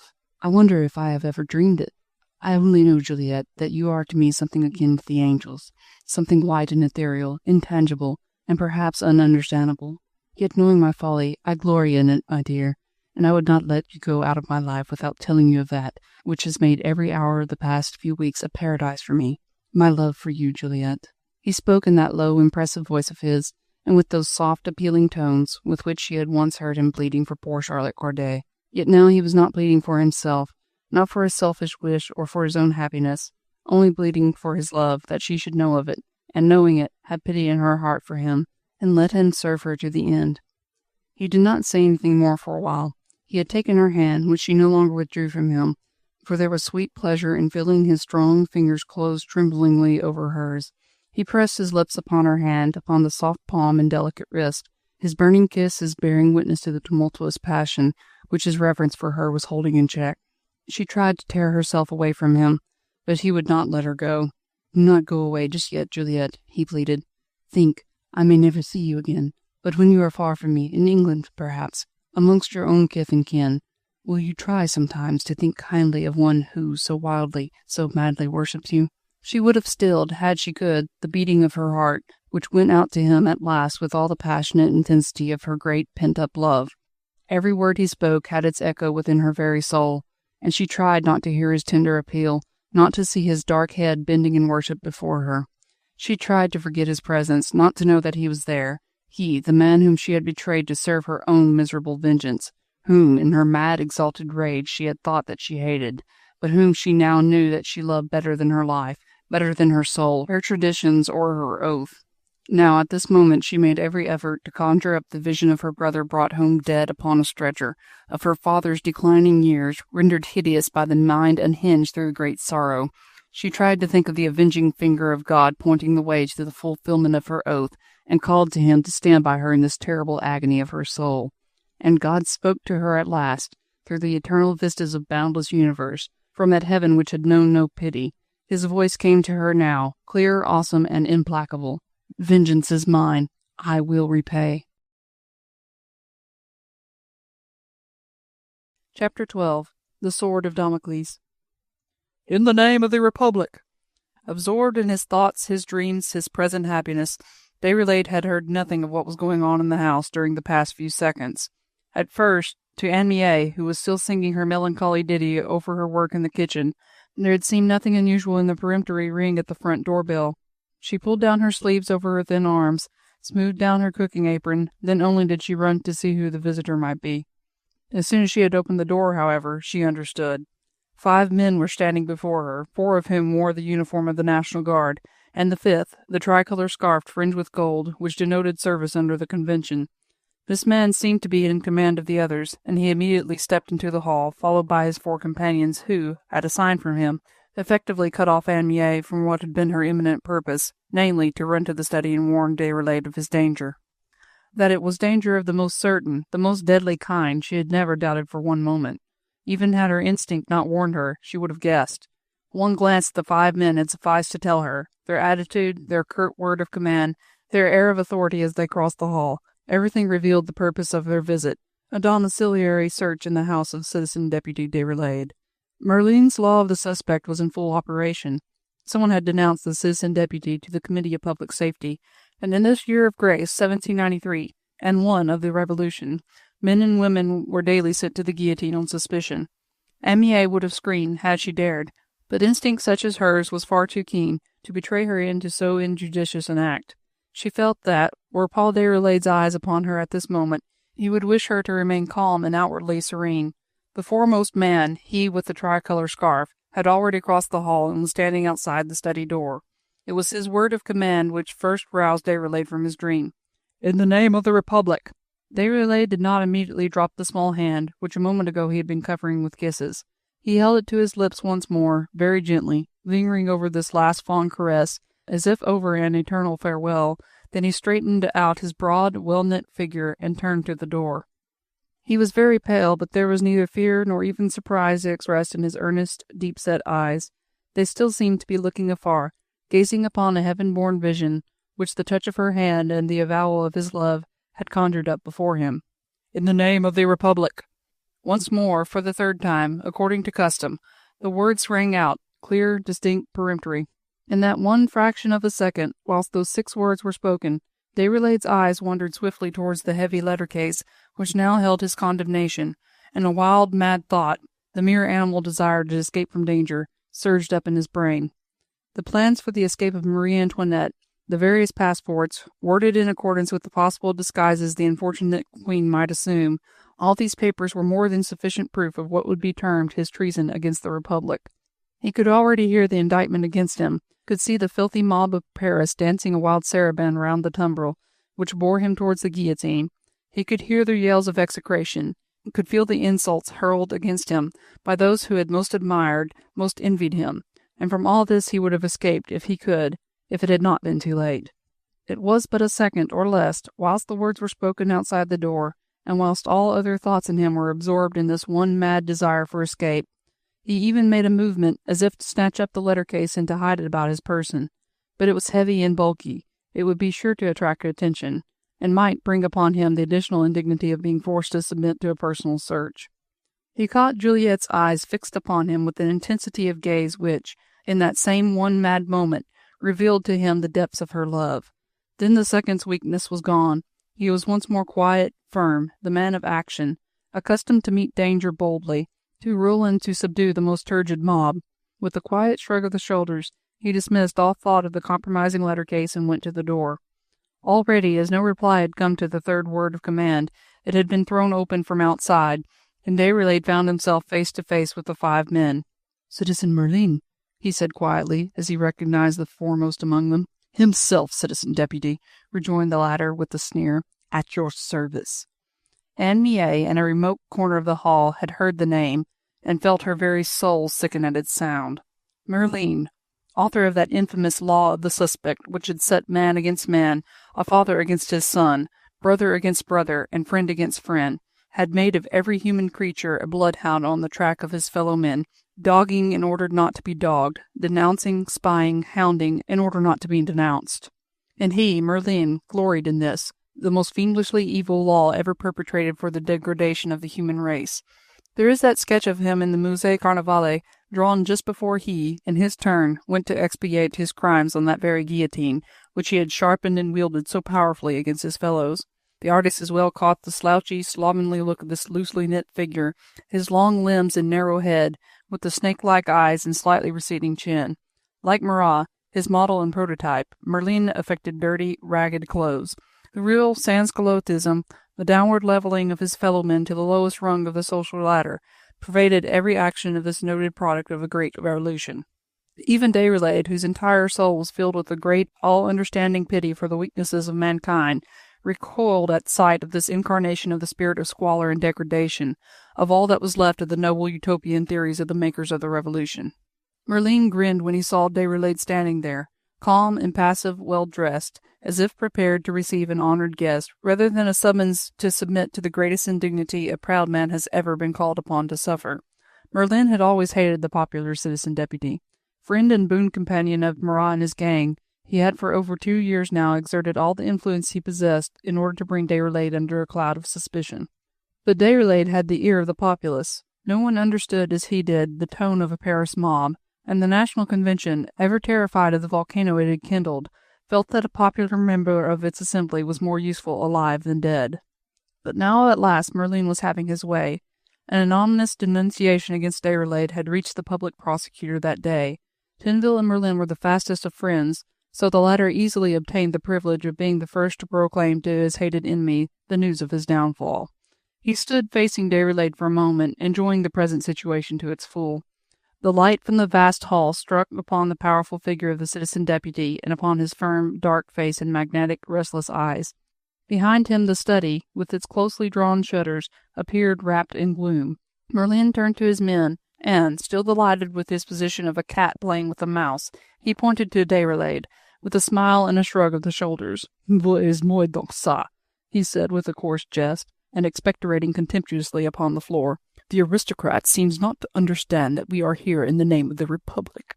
There is a very good proverb, citizen deputy," he added, once more addressing Déroulède, "which you seem to have forgotten. That is that the pitcher which goes too often to the well breaks at last. You have conspired against the liberties of the people for the past 10 years. Retribution has come to you at last. The people of France have come to their senses. The National Convention wants to know what treason you are hatching between these four walls, and has deputed me to find out all there is to know." "At your service, citizen deputy," said Déroulède, quietly stepping aside in order to make way for Merlin and his men. Resistance was useless, and, like all strong, determined natures, he knew it was best to give in. During this while, Juliette had neither moved nor uttered a sound. Little more than a minute had elapsed since the moment when the first peremptory order, to open in the name of the Republic, had sounded like the tocsin through the stillness of the house. Déroulède's kisses were still hot upon her hand, his words of love were still ringing in her ears, and now this awful, deadly peril, which she with her own hand had brought on the man she loved. If in one moment's anguish the soul be allowed to expiate a lifelong sin, then indeed did Juliette atone during this one terrible second. Her conscience, her heart, her entire being rose in revolt against her crime. Her oath, her life, her final denunciation appeared before her in all their hideousness. And now it was too late. Déroulède stood facing Merlin, his most implacable enemy. The latter was giving orders to his men, preparatory to searching the house, and there, just on the top of the valise, lay the letter case, obviously containing those papers, to which the day before she had overheard Déroulède making allusion, whilst he spoke to his friend Sir Percy Blakeney. An unexplainable instinct seemed to tell her that the papers were in that case. Her eyes were riveted to it as if fascinated. An awful terror held her enthralled for 1 second more, whilst her thoughts, her longings, her desires were all centered on the safety of that one thing. The next instant she had seized it and thrown it upon the sofa. Then, seating herself beside it, with the gesture of a queen and the grace of a Parisian, she had spread the ample folds of her skirts over the compromising case, hiding it entirely from view. Merlin in the hall was ordering 2 men to stand on each side of Déroulède, and 2 more men to follow him into the room. Now he entered it himself, his narrow eyes trying to pierce the semi-obscurity which was rendered more palpable by the brilliant light in the hall. He had not seen Juliette's gesture, but he had heard the frou-frou of her skirts, as she seated herself upon the sofa. "You are not alone, citizen deputy, I see," he said with a sneer, as his snake-like eyes lighted upon the young girl. "My guest, citizen Merlin," replied Déroulède as calmly as he could. "Citizen Juliette de Marny. I know that it is useless, under these circumstances, to ask for consideration for a woman, but I pray you to remember, as far as is possible, that although we are all Republicans, we are also Frenchmen, and all still equal in our sentiment of chivalry towards our mothers, our sisters, or our guests." Merlin chuckled and gazed for a moment ironically at Juliette. He had held between his talon-like fingers, that very morning, a thin scrap of paper, on which a schoolgirlish hand had scrawled the denunciation against Citizen Deputy Déroulède. Coarse in nature, and still coarser in thoughts, this representative of the people had very quickly arrived at a conclusion in his mind with regard to this so-called guest in the Déroulède household. "A discarded mistress," he muttered to himself. "Just had another scene, I suppose. He's got tired of her, and she's given him way out of spite." Satisfied with this explanation of the situation, he was quite inclined to be amiable to Juliette. Moreover, he had caught sight of the valise, and almost thought that the young girl's eyes had directed his attention towards it. "Open those shutters," he commanded. "This place is like a vault." One of the men obeyed immediately, and as the brilliant August sun came streaming into the room, Merlin once more turned to Déroulède. "Information has been laid against you, citizen deputy," he said, "by an anonymous writer, who states that you have just now in your possession correspondence or other papers intended for the widow Capet, and the Committee of Public Safety has entrusted me and these citizens to seize such correspondence and make you answerable for its presence in your house." Déroulède hesitated for one brief fraction of a second. As soon as the shutters had been opened and the room flooded in daylight, he had at once perceived that his letter case had disappeared, and guessed, from Juliette's attitude upon the sofa, that she had concealed it about her person. It was this which caused him to hesitate. His heart was filled with boundless gratitude to her for her noble effort to save him, but he would have given his life at this moment to undo what she had done. The terrorists were no respecters of persons or of sex. A domiciliary search order, in those days, conferred full powers on those in authority, and Juliette might, at any moment now, be peremptorily ordered to rise. Through her action she had made herself one with the citizen deputy. If the case were found under the folds of her skirts, she would be accused of connivance, or at any rate of the equally grave charge of shielding a traitor. The manly pride in him rebelled at the thought of owing his immediate safety to a woman, yet he could not now discard her help, without compromising her irretrievably. He dared not even to look again towards her, for he felt that at this moment her life as well as his own lay in the quiver of an eyelid, and Merlin's keen, narrow eyes were fixed upon him in eager search for a tremor, a flash which might betray fear or prove an admission of guilt. Juliette sat there, calm, impassive, disdainful, and she seemed to Déroulède more angelic, more unattainable even than before. He could have worshipped her for her heroism, her resourcefulness, her quiet aloofness from all these coarse creatures who filled the room with the odor of their dirty clothes, with their rough jests, and their noisome suggestions. "Well, citizen deputy," sneered Merlin after a while, "you do not reply, I notice." "The insinuation is unworthy of a reply, citizen," replied Déroulède quietly. "My services to the Republic are well known. I should have thought that the Committee of Public Safety would disdain an anonymous denunciation against a faithful servant of the people of France." "The Committee of Public Safety knows its own business best, citizen deputy," rejoined Merlin roughly. "If the accusation prove a calumny, so much the better for you. I presume," he added with a sneer, "that you do not propose to offer any resistance whilst these citizens and I search your house." Without another word, Déroulède handed a bunch of keys to the man by his side. Every kind of opposition, argument even, would be worse than useless. Merlin had ordered the valise and desk to be searched, and 2 men were busy turning out the contents of both onto the floor. But the desk now only contained a few private household accounts, and notes for the various speeches which Déroulède had at various times delivered in the assemblies of the National Convention. Among these, a few pencil jottings for his great defense of Charlotte Corday were eagerly seized upon by Merlin, and his grimy, claw-like hands fastened upon the scrap of paper as upon a welcome prey. But there was nothing else of any importance. Déroulède was a man of thought and of action, with all the enthusiasm of real conviction, but none of the carelessness of a fanatic. The papers which were contained in the letter case, and which he was taking with him to the conciergerie, he considered were necessary to the success of his plans. Otherwise he never would have kept them, and they were the only proofs that could be brought up against him. The valise itself was only packed with a few necessities for a month's sojourn at the conciergerie, and the men, under Merlin's guidance, were vainly trying to find something, anything that might be construed into treasonable correspondence with the unfortunate prisoner there.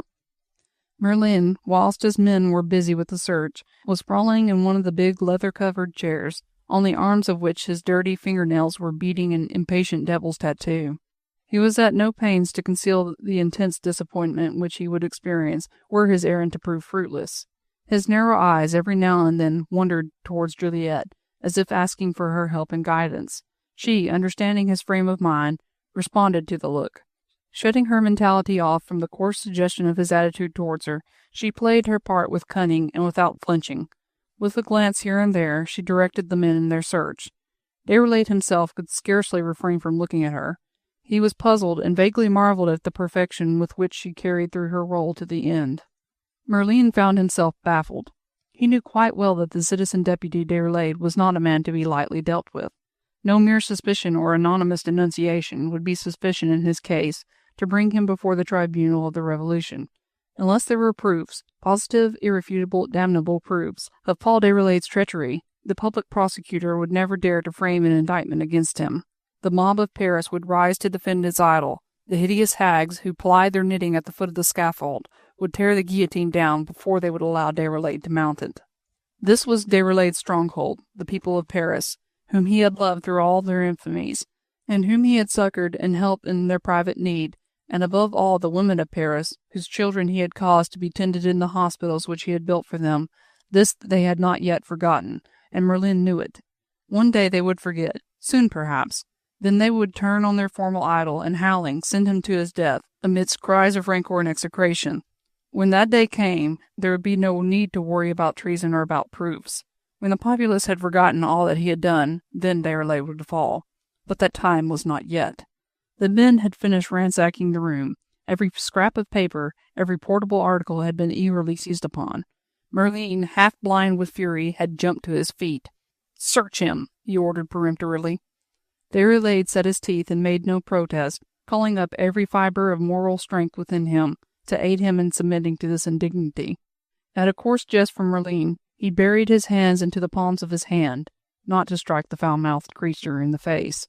But he submitted and stood impassive by, whilst the pockets of his coat were turned inside out by the rough hands of the soldiers. All the while Juliette had remained silent, watching Merlin as any hawk would its prey. But the terrorist, through the very coarseness of his nature, was in this case completely fooled. He knew that it was Juliette who had denounced Déroulède, and had satisfied himself as to her motive. Because he was low and brutish and degraded, he never once suspected the truth, never saw in that beautiful young woman anything of the double nature within her, of that curious, self-torturing, at times morbid sense of religion and of duty, at war with her own upright, innately healthy disposition.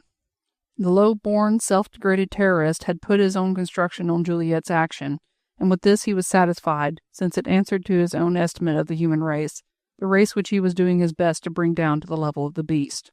Therefore Merlin did not interfere with Juliette, but contented himself with insinuating, by jest and action, what her share in this day's work had been. To these hints Déroulède, of course, paid no heed. For him, Juliette was as far above political intrigue as the angels.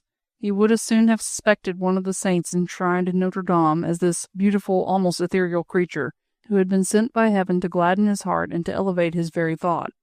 But Juliette understood Merlin's attitude, and guessed that her written denunciation had come into his hands. Her every thought, her living sensation within her, was centered in this one thing, to save the man she loved from the consequences of her own crime against him. And for this, even the shadow of suspicion must be removed from him. Merlin's iniquitous laws should not touch him again. When Déroulède had at last been released, after the outrage to which he had been personally subjected, Merlin was literally, and figuratively too, looking about him for an issue to his present dubious position. Judging others by his own standard of conduct, he feared now that the popular citizen deputy would incite the mob against him in revenge for the indignities which he had had to suffer. And with it all, the terrorist was convinced that Déroulède was guilty, that proofs of his treason did exist, if only he knew where to lay hands on them. He turned to Juliette with an unexpressed query in his adder-like eyes. She shrugged her shoulders, and made a gesture as if pointing towards the door. "There are other rooms in the house besides this," her gesture seemed to say. "Try them. The proofs are there. 'Tis for you to find them." Merlin had been standing between her and Déroulède, so that the latter saw neither query nor reply. "You are cunning, citizen deputy," said Merlin now, turning towards him, "and no doubt you have been at pains to put your treasonable correspondence out of the way. You must understand that the Committee of Public Safety will not be satisfied with a mere examination of your study," he added, assuming an air of ironical benevolence, "and I presume you will have no objection if I and these citizen soldiers pay a visit to other portions of your house." "As you please," responded Déroulède dryly. "You will accompany us, citizen deputy," commanded the other curtly. The 4 men of the National Guard formed themselves into line outside the study door. With a peremptory nod, Merlin ordered Déroulède to pass between them. Then he too prepared to follow. At the door he turned and once more faced Juliette. "As for you, citizeness," he said with a sudden access of viciousness against her, "if you have brought us here on a fool's errand, it will go ill with you, remember. Do not leave the house until our return. I may have some questions to put to you." Chapter 13. Tangled Meshes. Juliette waited a moment or two until the footsteps of the 6 men died away up the massive oak stairs. For the first time since the sword of Damocles had fallen, she was alone with her thoughts. She had but a few minutes at her command in which to devise an issue out of these tangled meshes which she had woven round the man she loved. Merlin and his men would return anon. The comedy could not be kept up through another visit from them, and while the compromising letter case was in Déroulède's private study, he was in imminent danger at the hands of his enemy. She thought for a moment of concealing the case about her person, but a second's reflection showed her the futility of such a move. She had not seen the papers themselves. Any one of them might be an absolute proof of Déroulède's guilt. The correspondence might be in his handwriting.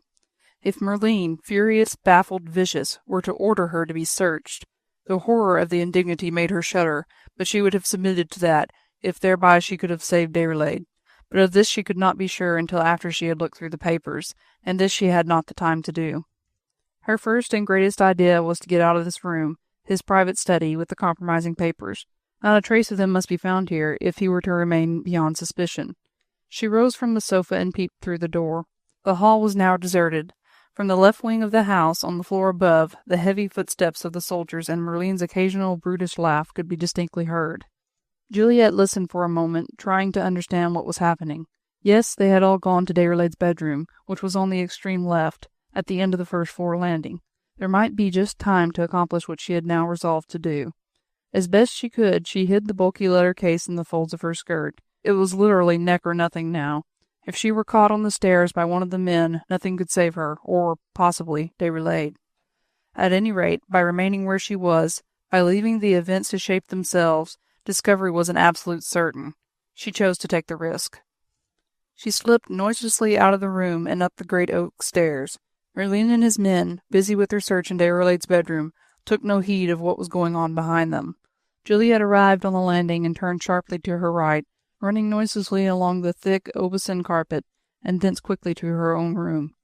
All this had taken less than a minute to accomplish. The very next moment she heard Merlin's voice ordering one of his men to stand at attention on the landing, but by that time she was safe inside her room. She closed the door noiselessly. Pimpernel, who had been busy all the afternoon packing up her young mistress's things, had fallen asleep in an armchair. Unconscious of the terrible events which were rapidly succeeding each other in the house, the worthy old soul was snoring peaceably, with her hands complacently folded on her ample bosom. Juliette, for the moment, took no notice of her. As quickly and as dexterously as she could, she was tearing open the heavy leather case with a sharp pair of scissors, and very soon its contents were scattered before her on the table. One glance at them was sufficient to convince her that most of the papers would undoubtedly, if found, send Déroulède to the guillotine. Most of the correspondence was in the citizen deputy's handwriting. She had, of course, no time to examine it more closely, but instinct naturally told her that it was of a highly compromising character. She gathered the papers up into a heap, tearing some of them up into strips. Then she spread them out upon the ashpan in front of the large earthenware stove which stood in a corner of the room. Unfortunately, this was a hot day in August. Her task would have been far easier if she had wished to destroy a bundle of papers in the depth of winter, when there was a good fire burning in the stove.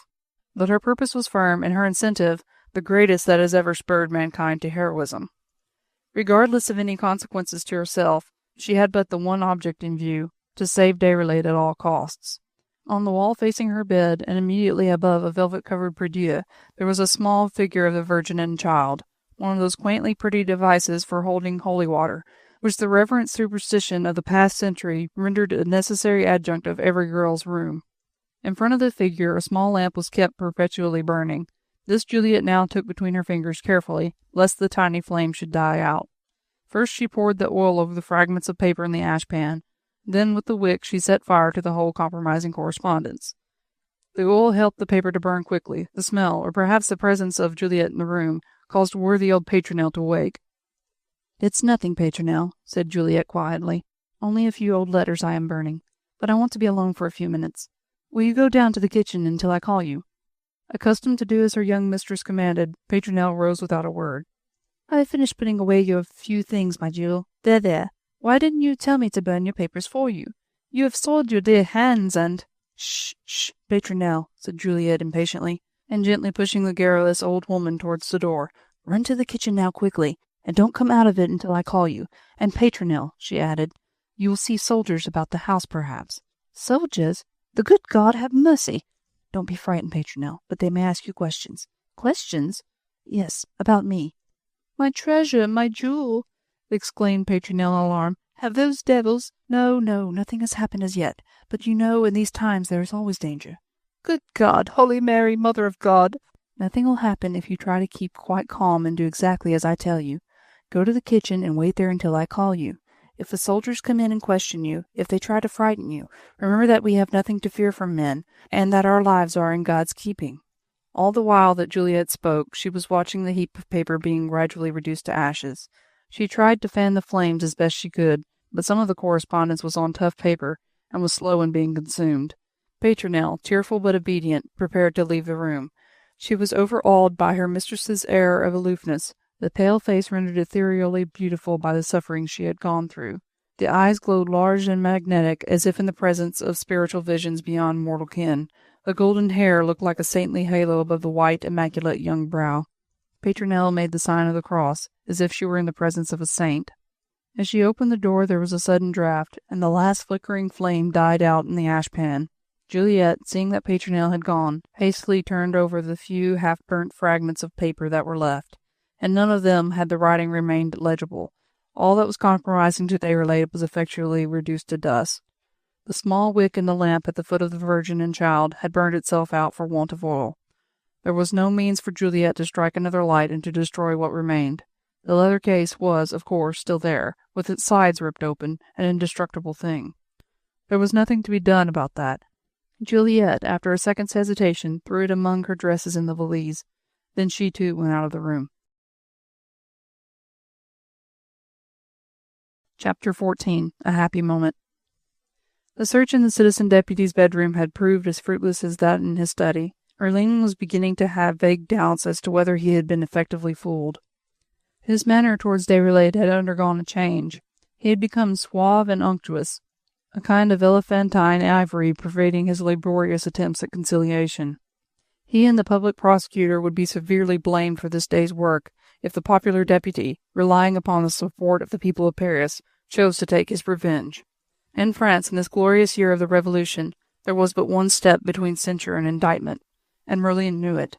Therefore, although he had not given up all hope of finding proof of Déroulède's treason, although by the latter's attitude he remained quite convinced that such proof did exist, he was already reckoning upon the cat's paw, the sop he would offer to that Cerberus, the Committee of Public Safety, in exchange for his own exculpation in the matter. This sop would be Juliette, the denunciator, instead of Déroulède, the denounced. But he was still seeking for the proofs. Somewhat changing his tactics, he had allowed Déroulède to join his mother in the living-room, and had betaken himself to the kitchen in search of Anne Mie, whom he had previously caught sight of in the hall. There he also found old Pimpernel, whom he could scare out of her wits to his heart's content, but from whom he was quite unable to extract any useful information. Pimpernel was too stupid to be dangerous, and Anne Mie was too much on the alert. But, with a vague idea that a cunning man might choose the most unlikely places for the concealment of compromising property, he was ransacking the kitchen from floor to ceiling. In the living room, Déroulède was doing his best to reassure his mother, who, in her turn, was forcing herself to be brave and not to show by her tears how deeply she feared for the safety of her son. As soon as Déroulède had been freed from the presence of the soldiers, he had hastened back to his study, only to find that Juliette had gone, and that the letter case had also disappeared. Not knowing what to think, trembling for the safety of the woman he adored, he was just debating whether he would seek for her in her own room, when she came towards him across the landing. There seemed a halo around her now. Déroulède felt that she had never been so beautiful, and to him so unattainable. Something told him then that at this moment she was as far away from him as if she were an inhabitant of another, more ethereal planet. When she saw him coming towards her, she put a finger to her lips and whispered, "Shh, shh, the papers are destroyed, burned, and I owe my safety to you." He had said it with his whole soul. An infinity of gratitude filled his heart, a joy and pride in that she had cared for his safety. But at his words she had grown paler than she was before. Her eyes, large, dilated, and dark, were fixed upon him with an intensity of gaze which almost startled him. He thought that she was about to faint, that the emotions of the past half hour had been too much for her overstrung nerves. He took her hand and gently dragged her into the living room. She sank into a chair as if utterly weary and exhausted, and he, forgetting his danger, forgetting the world and all else besides, knelt at her feet and held her hands in his. She sat bolt upright, her great eyes still fixed upon him. At first it seemed as if she could not be satiated with looking at her. He felt as if he had never really seen her. She had been a dream of beauty to him ever since that awful afternoon when he had held her, half fainting, in his arms, and had dragged her under the shelter of his roof. From that hour he had worshipped her. She had cast over him the magic spell of her refinement, her beauty, that aroma of youth and innocence which makes such a strong appeal to the man of sentiment. He had worshipped her and not tried to understand. He would have deemed it almost sacrilege to pry into the mysteries of her inner self, of that second nature in her which at times made her silent and almost morose, and cast a lurid gloom over her young beauty. And though his love for her had grown in intensity, it had remained as heaven-born as he deemed her to be, the love of a mortal for a saint, the ecstatic adoration of a St. Francis for his Madonna. Sir Percy Blakeney had called Déroulède an idealist. He was that in the strictest sense, and Juliette had embodied all that was best in his idealism. It was for the first time today that he had held her hand just for a moment longer than mere conventionality allowed. The first kiss on her fingertips had sent the blood rushing wildly to his heart, but he still worshipped her and gazed upon her as a divinity. She sat bolt upright in the chair, abandoning her small, cold hands to his burning grasp. His very senses ached with the longing to clasp her in his arms, to draw her to him, and to feel her pulses beat closer against his. It was almost torture now to gaze upon her beauty, that small oval face almost like a child's, the large eyes which at times had seemed to be blue but which now appeared to be a deep, unfathomable color, like a tempestuous sea. "Juliette," he murmured at last, as his soul went out to her in a passionate appeal for the first kiss. A shudder seemed to go through her entire frame, her very lips turned white and cold, and he, not understanding, timorous, chivalrous, and humble, thought that she was repelled by his ardor, and frightened by a passion to which she was too pure to respond. Nothing but that one word had been spoken, just her name, an appeal from a strong man, overmastered at last by his boundless love, and she, poor stricken soul, who had so much loved, so deeply wronged him, shuddered at the thought of what she might have done, had fate not helped her to save him. Half ashamed of his passion, he bowed his dark head over her hands, and, once more forcing himself to be calm now, he kissed her fingertips reverently. When he looked up again, the hard lines in her face had softened, and 2 tears were slowly trickling down her pale cheeks. "Will you forgive me, Madonna?" he said gently. "I am only a man, and you are very beautiful. No, don't take your little hands away. I am quite calm now, and know how one should speak to angels." Reason, justice, rectitude, everything was urging Juliette to close her ears to the words of love, spoken by the man whom she had betrayed. But who shall blame her for listening to the sweetest sounds the ears of a woman can ever hear, the sound of the voice of the loved one in his first declaration of love? She sat and listened, whilst he whispered to her those soft, endearing words, of which a strong man alone possesses the enchanting secret. She sat and listened, whilst all around her was still. Madame Déroulède, at the farther end of the room, was softly muttering a few prayers. They were all alone, these two, in the mad and beautiful world which man has created for himself, the world of romance, that world more wonderful than any heaven, where only those may enter who have learned the sweet lesson of love. Déroulède roamed in it at will. He had created his own romance, wherein he was as a humble worshipper, spending his life in the service of his Madonna. And she too forgot the earth, forgot the reality, her oath, her crime, and its punishment, and began to think that it was good to live, good to love, and good to have at her feet the one man in all the world whom she could fondly worship. Who shall tell what he whispered? Enough that she listened and that she smiled, and he, seeing her smile, felt happy. Chapter 15. Detected. The opening and shutting of the door roused them both from their dreams. Anne Mie, pale, trembling, with eyes looking wild and terrified, had glided into the room. Déroulède had sprung to his feet. In a moment he had thrust his own happiness into the background at sight of the poor child's obvious suffering. He went quickly towards her, and would have spoken to her, but she ran past him up to Madame Déroulède, as if she were beside herself with some unexplainable terror. "Anne Mie," he said firmly, "what is it? Have those devils dared—" In a moment reality had come rushing back upon him with full force, and bitter reproaches surged up in his heart against himself, for having in this moment of selfish joy forgotten those who looked up to him for help and protection. He knew the temper of the brutes who had been set upon his track, knew that low-minded Merlin and his noisome ways, and blamed himself severely for having left Anne Mie and Pimpernel alone with him even for a few moments. But Anne Mie quickly reassured him. "They have not molested us much," she said, speaking with a visible effort and enforced calmness. "Pimpernel and I were together, and they made us open all the cupboards and uncover all the dishes. Then they asked us many questions." "Questions? Of what kind?" asked Déroulède. "About you, Paul," replied Anne Mie, "and about my man, and also about the citizeness, your guest." Déroulède looked at her closely, vaguely wondering at the strange attitude of the child. She was evidently laboring under some strong excitement, and in her thin, brown little hand she was clutching a piece of paper. "Anne Mie, child," he said very gently, "you seem quite upset, as if something terrible had happened. What is that paper you are holding, my dear?" Anne Mie gazed down upon it. She was obviously making frantic efforts to maintain her self-possession. Juliette, at first sight of Anne Mie, seemed literally to have been turned to stone. She sat upright, rigid as a statue, her eyes fixed upon the poor, crippled girl, as if upon an inexorable judge, about to pronounce sentence upon her of life or death. Instinct, that keen sense of coming danger which nature sometimes gives to her elect, had told her that, within the next few seconds, her doom would be sealed, that fate would descend upon her, holding the sword of Nemesis, and it was Anne Mie's tiny, half-shriveled hand which had placed that sword into the grasp of fate. "What is that paper? Will you let me see it, Anne Mie?" repeated Déroulède. "Citizen Merlin gave it to me just now," began Anne Mie more quietly. "He seems very wroth at finding nothing compromising against you, Paul. They were a long time in the kitchen, and now they have gone to search my room and Pimpernel's. But Merlin, oh, that awful man, he seemed like a beast infuriated with his disappointment." Yes, yes. "I don't know what he hoped to get out of me, for I told him that you never spoke to your mother or to me about your political business, and that I was not in the habit of listening at the keyholes." "Yes, and—" "Then he began to speak of our guest, but of course there again I could tell him nothing. He seemed to be puzzled as to who had denounced you. He spoke about an anonymous denunciation, which reached the public prosecutor early this morning.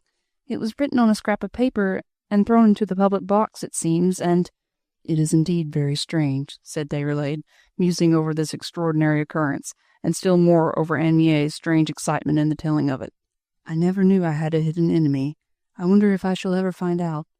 "That is just what I said to Citizen Merlin," rejoined Anne Mie. "What?" "That I wondered if you, or any of us who love you, will ever find out who your hidden enemy might be." "It was a mistake to talk so fully with such a brute, little one." "I didn't say much, and I thought it wisest to humor him, as he seemed to wish to talk on that subject." "Well, and what did he say?" "He laughed, and asked me if I would very much like to know." "I hope you said no, Anne Mie." Indeed, I said yes," she retorted with sudden energy, her eyes fixed now upon Juliette, who still sat rigid and silent, watching every movement of Anne Mie from the moment in which she began to tell her story. "Would I not wish to know who's your enemy, Paul? creature who was base and treacherous enough to attempt to deliver you into the hands of those merciless villains? What wrong had you done to anyone?" "Shh! Hush, Anne Mie. You are too excited," he said, smiling now, in spite of himself, at the young girl's vehemence over what he thought was but a trifle, the discovery of his own enemy. "I am sorry, Paul. How can I help being excited?" rejoined Anne Mie with quaint, pathetic gentleness. "When I speak of such base treachery as that which Merlin has suggested." "Well, and what did he suggest?" "He did more than suggest," whispered Anne Mie almost inaudibly. "He gave me this paper, the anonymous denunciation which reached the public prosecutor this morning. He thought one of us might recognize the handwriting." Then she paused, some 5 steps away from Déroulède, holding out towards him the crumpled paper, which up to now she had clutched determinedly in her hand. Déroulède was about to take it from her, and just before he had turned to do so, his eyes lighted on Juliette. She said nothing. She had merely risen instinctively, and had reached Anne Mie's side in less than the fraction of a second.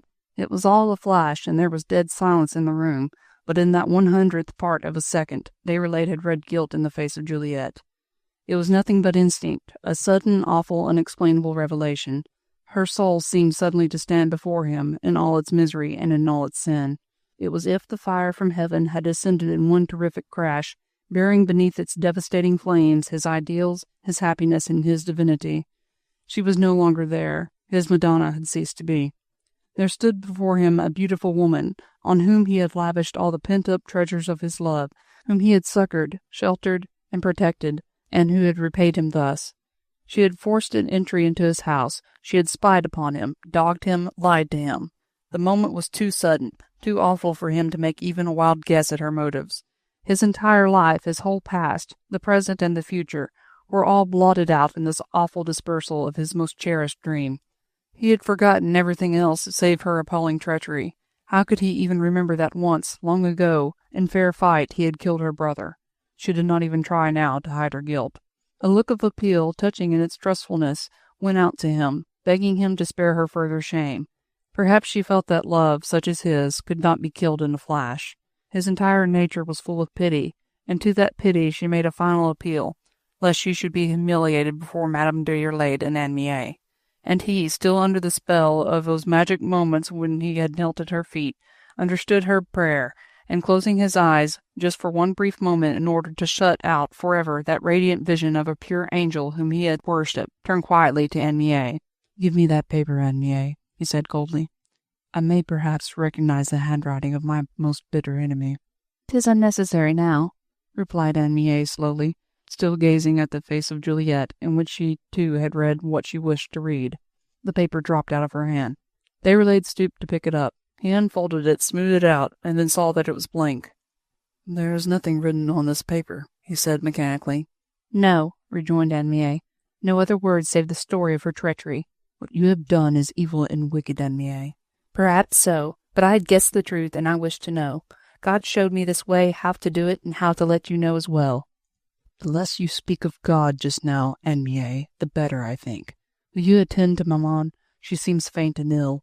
Madame Déroulède, silent and placid in her armchair, had watched the tragic scene before her, almost like a disinterested spectator. All her ideas and all her thoughts had been paralyzed, since the moment when the first summons at the front door had warned her of the imminence of the peril to her son. The final discovery of Juliette's treachery had left her impassive. Since her son was endangered, she cared little as to whence that danger had come. Obedient to Déroulède's wish, Anne Mie was attending to the old lady's comforts. The poor crippled girl was already feeling the terrible reaction of her deed. In her childish mind she had planned this way in which to bring the traitor to shame. Anne Mie knew nothing, cared nothing, about the motives which had actuated Juliette.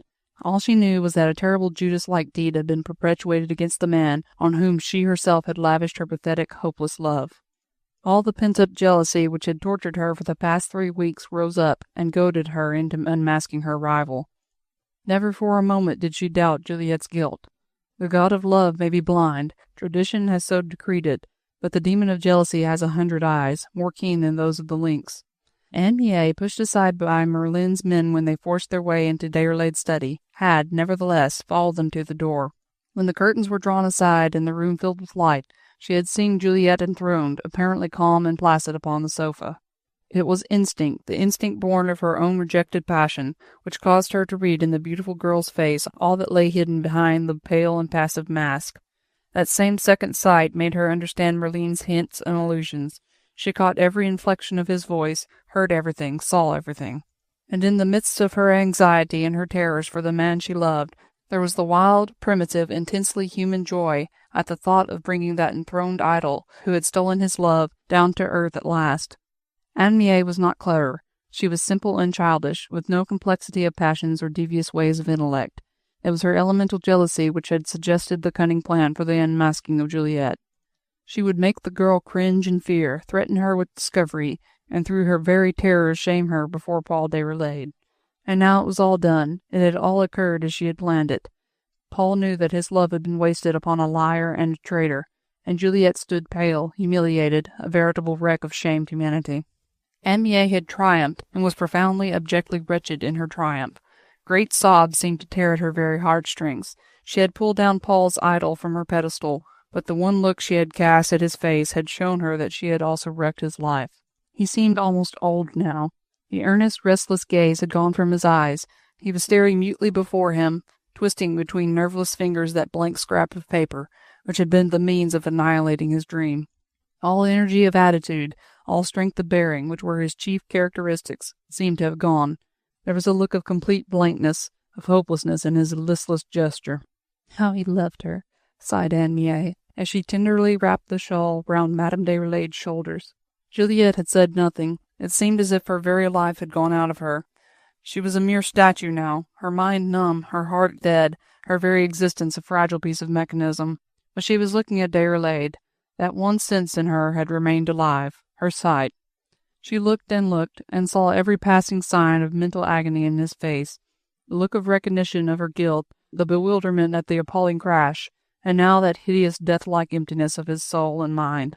Never once did she detect horror or loathing. He had tried to save her from being further humiliated before his mother, but there was no hatred or contempt in his eyes when he realized that she had been unmasked by a trick. She looked and looked, for there was no hope in her, not even despair. There was nothing in her mind, nothing in her soul, but a great Paul-like blank. Then gradually, as the minutes sped on, she saw the strong soul within him make a sudden fight against the darkness of his despair. The movement of the fingers became less listless. The powerful, energetic figure straightened itself out. Remembrance of other matters, other interests than his own, began to lift the overwhelming burden of his grief. He remembered the letter case containing the compromising papers. A vague wonder arose in him as to Juliette's motives in warding off, through her concealment of it, the inevitable moment of its discovery by Merlin. The thought that her entire being had undergone a change, and that she now wished to save him, never once entered his mind. If it had, he would have dismissed it as the outcome of maudlin sentimentality, the conceit of the fop, who believes his personality to be irresistible. His own self-torturing humility pointed but to the one conclusion, that she had fooled him all along, fooled him when she sought his protection, fooled him when she taught him to love her, fooled him, above all, at the moment when, subjugated by the intensity of his passion, he had for one brief second ceased to worship in order to love. When the bitter remembrance of that moment of sweetest folly rushed back to his aching brain, then at last did he look up at her with one final agonized look of reproach, so great, so tender, and yet so final, that Anne Mie, who saw it, felt as if her own heart would break with the pity of it all. But Juliette had caught the look too. The tension of her nerves seemed suddenly to relax. Memory rushed back upon her with tumultuous intensity. Very gradually her knees gave way beneath her, and at last she knelt down on the floor before him, her golden head bent under the burden of her guilt and her shame. Chapter 16. Under Arrest. Déroulède did not attempt to go to her. Only presently, when the heavy footsteps of Merlin and his men were once more heard upon the landing, she quietly rose to her feet. She had accomplished her act of humiliation and repentance, there before them all. She looked for the last time upon those whom she had so deeply wronged, and in her heart spoke an eternal farewell to that great and mighty and holy love which she had called forth and then had so hopelessly crushed. Now she was ready for the atonement. Merlin had already swaggered into the room. The long and arduous search throughout the house had not improved either his temper or his personal appearance. He was more covered with grime than he had been before, and his narrow forehead had almost disappeared beneath the tangled mass of his ill-kempt hair, which he had perpetually tugged forward and roughed up in his angry impatience. One look at his face had already told Juliette what she wished to know. He had searched her room and found the fragments of burnt paper, which she had purposely left in the ashpan. How he would act now was the one thing of importance left for Juliette to ponder over. That she would not escape arrest and condemnation was at once made clear to her. Merlin's look of sneering contempt, when he glanced towards her, had told her that. Déroulède himself had been conscious of a feeling of intense relief when the men re-entered the room. The tension had become unendurable. When he saw his dethroned Madonna kneel in humiliation at his feet, an overwhelming pain had wrenched his very heartstrings, and yet he could not go to her. The passionate human nature within him felt a certain proud exultation at seeing her there. She was not above him now. She was no longer akin to the angels. He had given no further thought to his own immediate danger. Vaguely he guessed that Merlin would find the leather case. Where it was he could not tell. Perhaps Juliette herself had handed it to the soldiers. She had only hidden it for a few moments, out of impulse perhaps, fearing lest, at the first instant of its discovery, Merlin might betray her. He remembered now those hints and insinuations which had gone out from the terrace to Juliette whilst the search was being conducted in the study. At the time he had merely looked upon these as a base attempt at insult, and had tortured himself almost beyond bearing in the endeavour to refrain from punishing that evil-mouthed creature who dared to bandy words with his Madonna. But now he understood, and felt his very soul writhing with shame at the remembrance of it all. Oh yes, the return of Merlin and his men, the presence of these grimy, degraded brutes, was welcome now. He would have wished to crowd in the entire world, the universe and its population, between him and his fallen idol. Merlin's manner towards him had lost nothing of its ironical benevolence. There was even a touch of obsequiousness apparent in the ugly face, as the representative of the people approached the popular citizen deputy. "Citizen deputy," began Merlin, "I have to bring you the welcome news. We have found nothing in your house that in any way can cast suspicion upon your loyalty to the Republic. My orders, however, were to bring you before the Committee of Public Safety, whether I had found proofs of your guilt or not. I have found none." He was watching Déroulède keenly, hoping even at this 11th hour to detect a look or a sign which would furnish him with the proofs for which he was seeking. The slightest suggestion of relief on Déroulède's part, a sigh of satisfaction, would have been sufficient at this moment to convince him and the Committee of Public Safety that the citizen deputy was guilty after all. But Déroulède never moved. He was sufficiently master of himself not to express either surprise or satisfaction. Yet he felt both, satisfaction not for his own safety, but because of his mother and Anne Mie, whom he would immediately send out of the country, out of all danger, and also because of her, of Juliette de Marny, his guest, who, whatever she may have done against him, had still a claim on his protection. His feeling of surprise was less keen and quite transient. Merlin had not found the letter case. Juliette, stricken with tardy remorse perhaps, had succeeded in concealing it. The matter had practically ceased to interest him. It was equally galling to owe his betrayal or his ultimate safety to her. He kissed his mother tenderly, bidding her good-bye, and pressed Anne Mie's timid little hand warmly between his own. He did what he could to reassure them, but for their own sakes he dared say nothing before Merlin as to his plans for their safety. After that he was ready to follow the soldiers. As he passed close to Juliette, he bowed, and almost inaudibly whispered, "Adieu."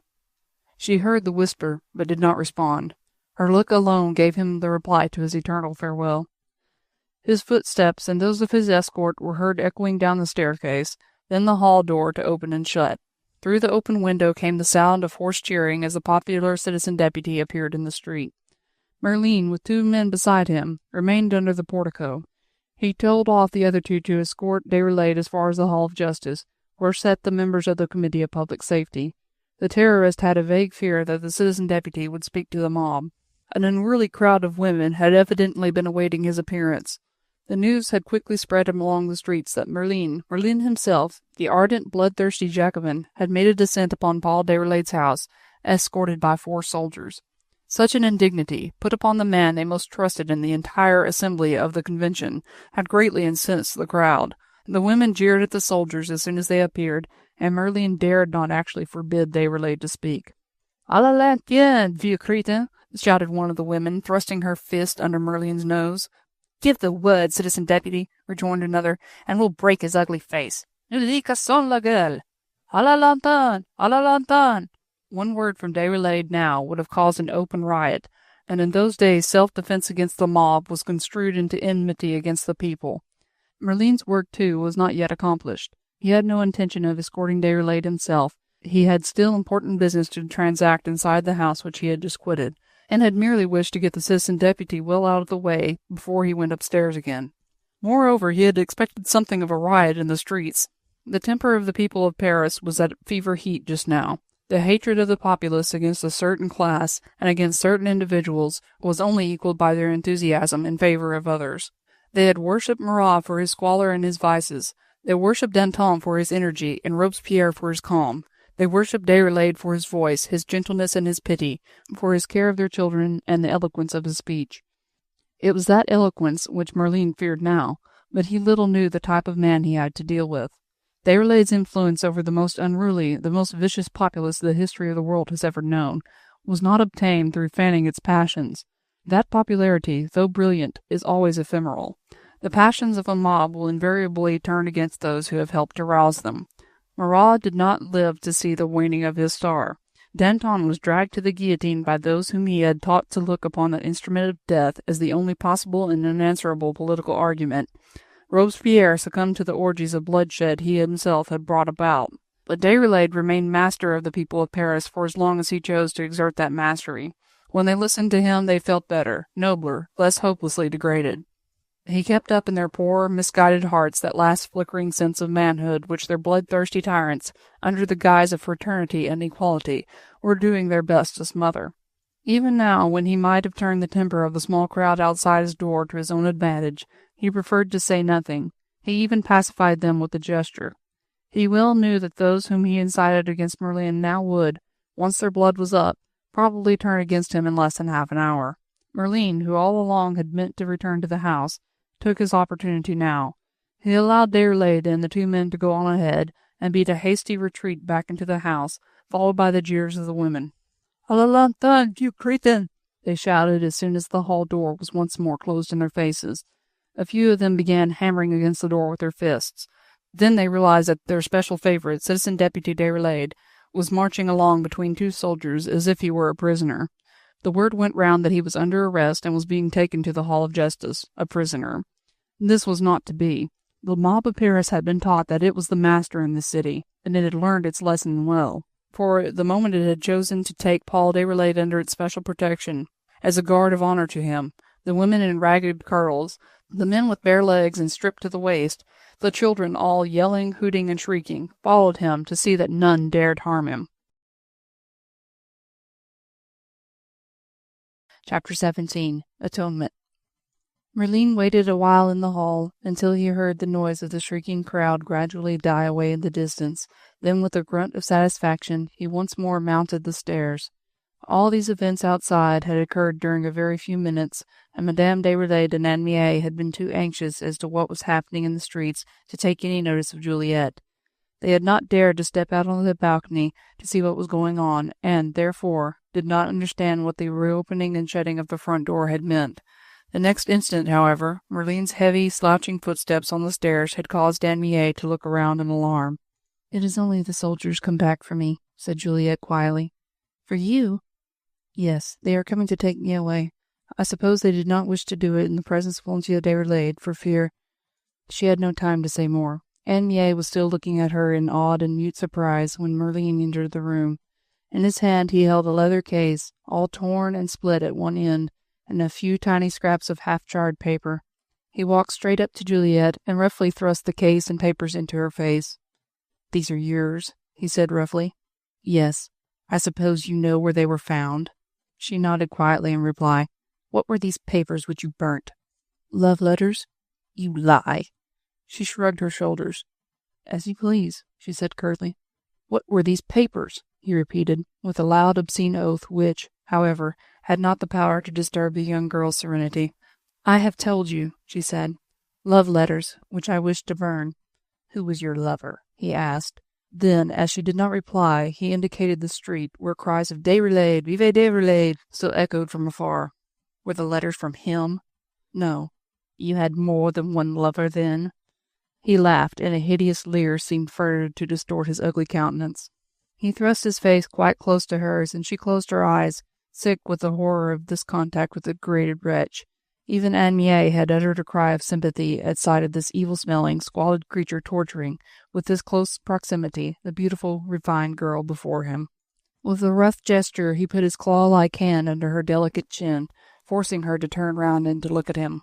She shuddered at the loathsome touch, but her quietude never forsook her for a moment. It was into the power of wretches such as this man that she had wilfully delivered the man she loved. This brutish creature's familiarity put the finishing touch to her own degradation, but it gave her the courage to carry through her purpose to the end. "You had more than one lover, then?" said Merlin, with a laugh which would have pleased the devil himself, "and you wished to send one of them to the guillotine in order to make way for the other. Was that it?" "Was that it?" he repeated, suddenly seizing one of her wrists and giving it a savage twist, so that she almost screamed with the pain. "Yes," she replied firmly. "Do you know that you brought me here on a fool's errand?" he asked viciously.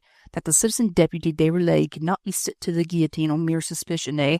Did you know that when you wrote out that denunciation?" "No, I did not know." "You thought we could arrest him on mere suspicion?" "Yes." "You knew he was innocent?" "I knew it." "Why did you burn your love letters?" "I was afraid that they would be found and would be brought under the notice of the citizen deputy." "A splendid combination, ma foi," said Merlin with an oath, as he turned to the other two women, who sat pale and shrinking in a corner of the room, not understanding what was going on, not knowing what to think or what to believe. They had known nothing of Déroulède's plans for the escape of Marie Antoinette. They didn't know what the letter case had contained, and yet they both vaguely felt that the beautiful girl, who stood up so calmly before the loathsome terrorist, was not a wanton, as she tried to make out, but only misguided, mad perhaps a martyr. "Did you know anything of this?" queried Merlin roughly from trembling Anne Mie. "Nothing," she replied. "No one knew anything of my private affairs or of my private correspondence," said Juliette coldly. "As you say, it was a splendid combination. I'd hoped that it would succeed, but I understand now that Citizen Deputy Déroulède is a personage of too much importance to be brought to trial on mere suspicion, and my denunciation of him was not based on facts." "And do you know, my fine aristocrat," sneered Merlin viciously, "that it is not wise either to fool the Committee of Public Safety or to denounce without cause one of the representatives of the people?" "I know," she rejoined quietly, "that you, Citizen Merlin, are determined that someone shall pay for this day's blunder. You dare not now attack the citizen deputy, and so you must be content with me." "Enough of this talk now. I have no time to bandy words with aristos," he said roughly. "Come now, follow the men quietly. Resistance would only aggravate your case." "I am quite prepared to follow you. May I speak 2 words to my friends before I go?" "No." "I may never be able to speak to them again." "I have said no, and I mean no. Now then, forward. March. I have wasted too much time already." Juliette was too proud to insist any further. She had hoped, by one word, to soften Madame Déroulède's and Anne Mie's heart towards her. She did not know whether they believed that miserable lie which she had been telling to Merlin. She only guessed that for the moment they still thought her the betrayer of Paul Déroulède. But that one word was not to be spoken. She would have to go forth to her certain trial, to her probable death, under the awful cloud which she herself had brought over her own life. She turned quietly and walked towards the door, where the 2 men already stood at attention. Then it was that some heaven-born instinct seemed suddenly to guide Anne Mie. The crippled girl was face to face with a psychological problem, which in itself was far beyond her comprehension, but vaguely she felt that it was a problem. Something in Juliette's face had already caused her to bitterly repent her action towards her, and now, as this beautiful, refined woman was about to pass from under the shelter of this roof to the cruel publicity and terrible torture of that awful revolutionary tribunal, Anne Mie's whole heart went out to her in boundless sympathy. Before Merlin or the men could prevent her, she had run up to Juliette, taken her hand which hung listless and cold, and kissed it tenderly. Juliette seemed to wake as if from a dream. She looked down at Anne Mie with a glance of hope, almost of joy, and whispered, "It was an oath I swore to my father and my dead brother. Tell him."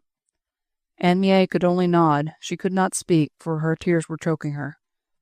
"But I'll atone with my life. Tell him," whispered Juliette. "Now then," shouted Merlin. "Out of the way, hunchback, unless you want to come along too." "Forgive me," said Anne Mie through her tears. Then the men pushed her roughly aside. But at the door, Juliette turned to her once more and said, "Pétronelle, take care of her." And with a firm step she followed the soldiers out of the room. Presently the front door was heard to open, then to shut with a loud bang, and the house in the Rue École des Médecins was left in silence. Chapter 18. In the Luxembourg Prison. Juliette was alone at last, that is to say, comparatively alone, for there were too many aristocrats, too many criminals and traitors in the prisons of Paris now, to allow of any seclusion of those who were about to be tried, condemned, and guillotined. The young girl had been marched through the crowded streets of Paris, followed by a jeering mob, who readily recognized in the gentle, high-bred girl the obvious prey which the Committee of Public Safety was wont, from time to time, to throw to the hungry, hydra-headed dog of the Revolution. Lately, the squalid spectators of the noisome spectacle on the Place de la Guillotine had had few of these very welcome sights. An aristocrat, a real, elegant, refined woman, with white hands and proud, pale face, mounting the steps of the same scaffold on which perished the vilest criminals and the most degraded brutes. Madame Guillotine was, above all, Catholic in her tastes. Her gaunt arms, painted blood red, were open alike to the murderer and the thief, the aristocrats of ancient lineage, and the proletariat from the gutter. But lately the executions had been almost exclusively of a political character. The Girondins were fighting their last upon the bloody arena of the Revolution. One by one they fell, still fighting, still preaching moderation, still foretelling disaster and appealing to that people, whom they had roused from one slavery, in order to throw it headlong under a tyrannical yoke more brutish, more absolute than before. There were 12 prisons in Paris then, and 40,000 in France, and they were all full. An entire army went round the country recruiting prisoners. There was no room for separate cells, no room for privacy, no cause or desire for the most elementary sense of delicacy. Women, men, children, all were herded together, for one day, perhaps two, and a night or so, and then death would obliterate the petty annoyances, the womanly blushes caused by this sordid propinquity. Death leveled all, erased everything. When Marie Antoinette mounted the guillotine, she had forgotten that for 6 weeks she practically lived day and night in the immediate companionship of a set of degraded soldiery. Juliette, as she marched through the streets between 2 men of the National Guard, and followed by Merlin, was hooted and jeered at, insulted, pelted with mud. One woman tried to push past the soldiers, and to strike her in the face, a woman, not 30, and who was dragging a pale, squalid little boy by the hand. "Crèche donc sur l'ariste, voyons," the woman said to this poor, miserable little scrap of humanity, as the soldiers pushed her roughly aside. "Spit on the aristocrat!" And the child tortured its own small, parched mouth, so that, in obedience to its mother, it might defile and bespatter a beautiful, innocent girl. The soldiers laughed and improved the occasion with another insulting jest. Even Merlin forgot his vexation, delighted at the incident. But Juliette had seen nothing of it all. She was walking as in a dream. The mob did not exist for her. She heard neither insult nor vituperation. She did not see the evil, dirty faces pushed now and then quite close to her. She did not feel the rough hands of the soldiers jostling her through the crowd. She had gone back to her own world of romance, where she dwelt alone now with the man she loved. Instead of the squalid houses of Paris, with their eternal device of fraternity and equality, there were beautiful trees and shrubs of laurel and of roses around her, making the air fragrant with their soft, intoxicating perfumes. Sweet voices from the land of dreams filled the atmosphere with their tender murmur, whilst overhead a cloudless sky illumined this earthly paradise. She was happy, supremely, completely happy. She had saved him from the consequences of her own iniquitous crime, and she was about to give her life for him, so that his safety might be more completely assured. Her love for him he would never know. Now he knew only her crime, but presently, when she would be convicted and condemned, confronted with a few scraps of burned paper in a torn letter-case, then he would know that she had stood her trial, self-accused, and meant to die for him. Therefore the past few moments were now wholly hers. She had the rights to dwell upon those few happy seconds when she listened to the avowal of his love. It was ethereal, and perhaps not altogether human, but it was hers. She had been his divinity, his Madonna. He had loved in her that which was her truer, her better self. What was base in her was not truly her. That awful oath, sworn so solemnly, had been her relentless tyrant, and her religion, the religion of superstition and of false ideals, had blinded her, and dragged her into crime. She had arrogated to herself that which was God's alone, vengeance, which is not for man. That through it all she should have known love, and learned its tender secrets, was more than she deserved. That she should have felt his burning kisses on her hand was heavenly compensation for all she would have to suffer, and so she allowed them to drag her through the sans-culotte mob of Paris, who would have torn her to pieces then and there, so as not to delay the pleasure of seeing her die. They took her to the Luxembourg, once the palace of the Medici, the home of the proud Monsieur in the days of the great monarch, now a loathsome, overfilled prison. It was then 6 o'clock in the afternoon, drawing towards the close of this memorable day. She was handed over to the governor of the prison, a short, thick-set man in black trousers and black shag woolen shirt, and wearing a dirty red cap with tricolour rosette on the side of his unkempt head. He eyed her up and down as she passed under the narrow doorway, then murmured one swift query to Merlin. "Dangerous?" "Yes," replied Merlin laconically. "You understand," added the governor. "We are so crowded. We ought to know if individual attention is required." "Certainly," said Merlin. "You will be personally responsible for this prisoner to the Committee of Public Safety." "Any visitors allowed?" "Certainly not, without the special permission of the public prosecutor." Juliette heard this brief exchange of words over her future fate. No visitor would be allowed to see her. Well, perhaps that would be best. She would have been afraid to meet Déroulède again, afraid to read in his eyes that story of his dead love, which alone might have destroyed her present happiness. And she wished to see no one. She had a memory to dwell on, a short, heavenly memory. It consisted of a few words, a kiss, the last one, on her hand, and that passionate murmur which had escaped from his lips when he knelt at her feet. "Juliette." Chapter 19. Complexities. Citizen Deputy Déroulède had been privately interviewed by the Committee of Public Safety and temporarily allowed to go free. The brief proceedings had been quite private. The people of Paris were not to know as yet that their favourite was under a cloud.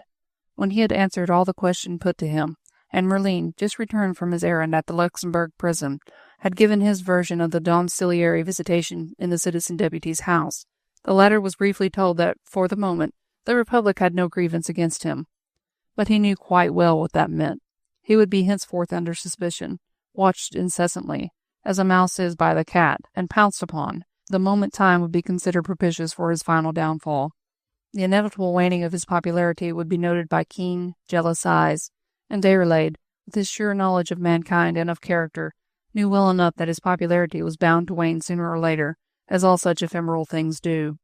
In the meantime, during the short respite which his enemies would leave him, his one thought and duty would be to get his mother and Anne Mie safely out of the country. And also, he thought of her, and wondered what had happened.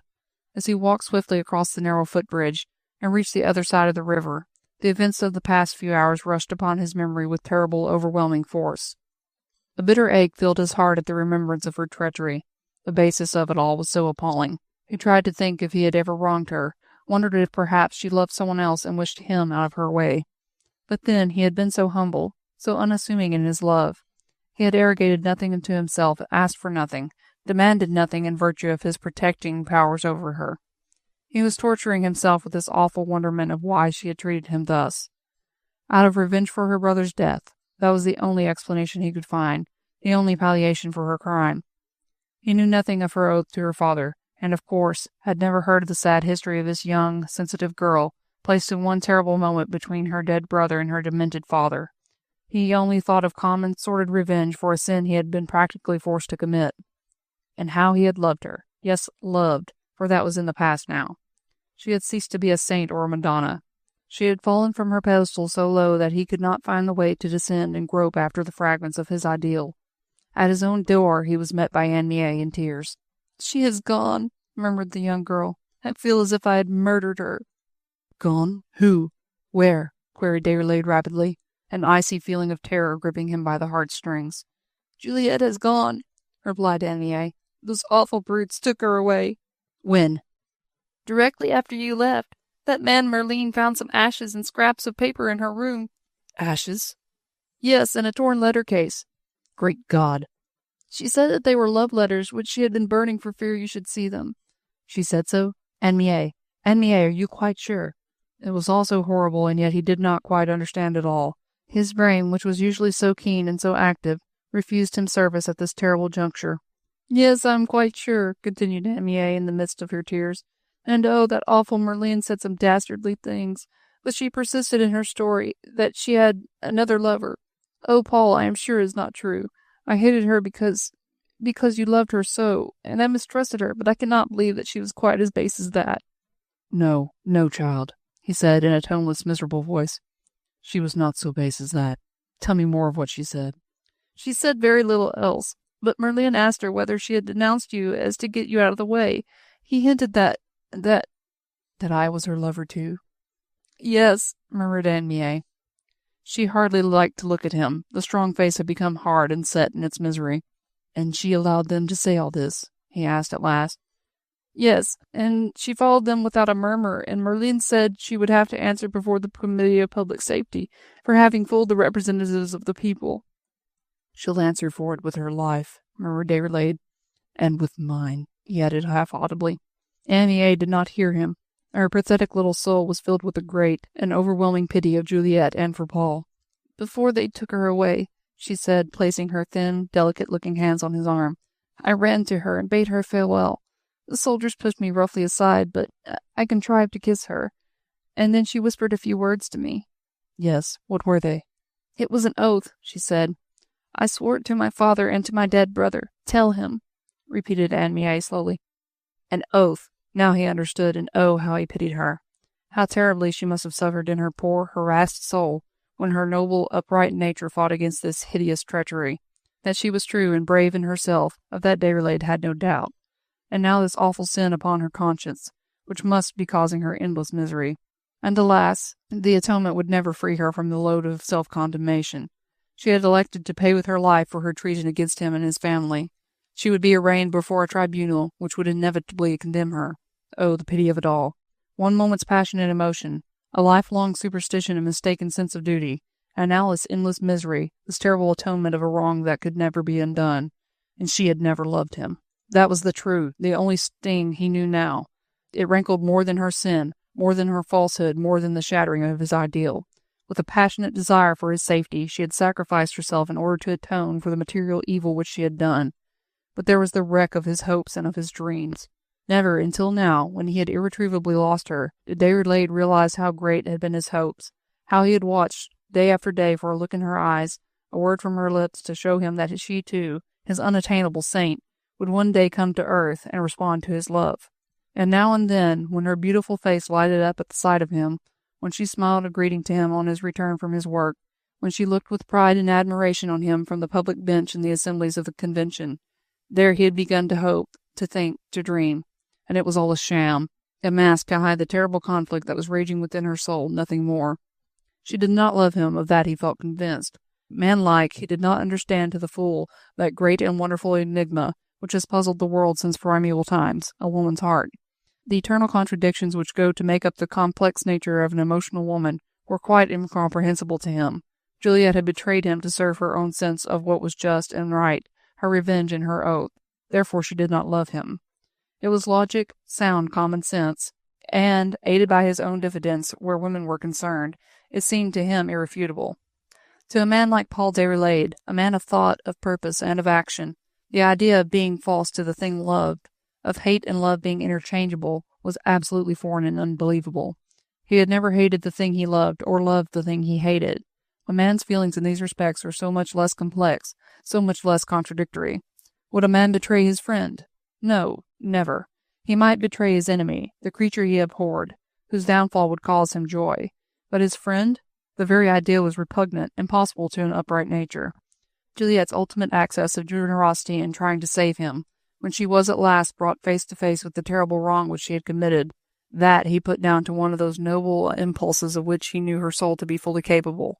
And even then his own diffidence suggested that she did it more for the sake of his mother, or for Anne Mie rather than for him.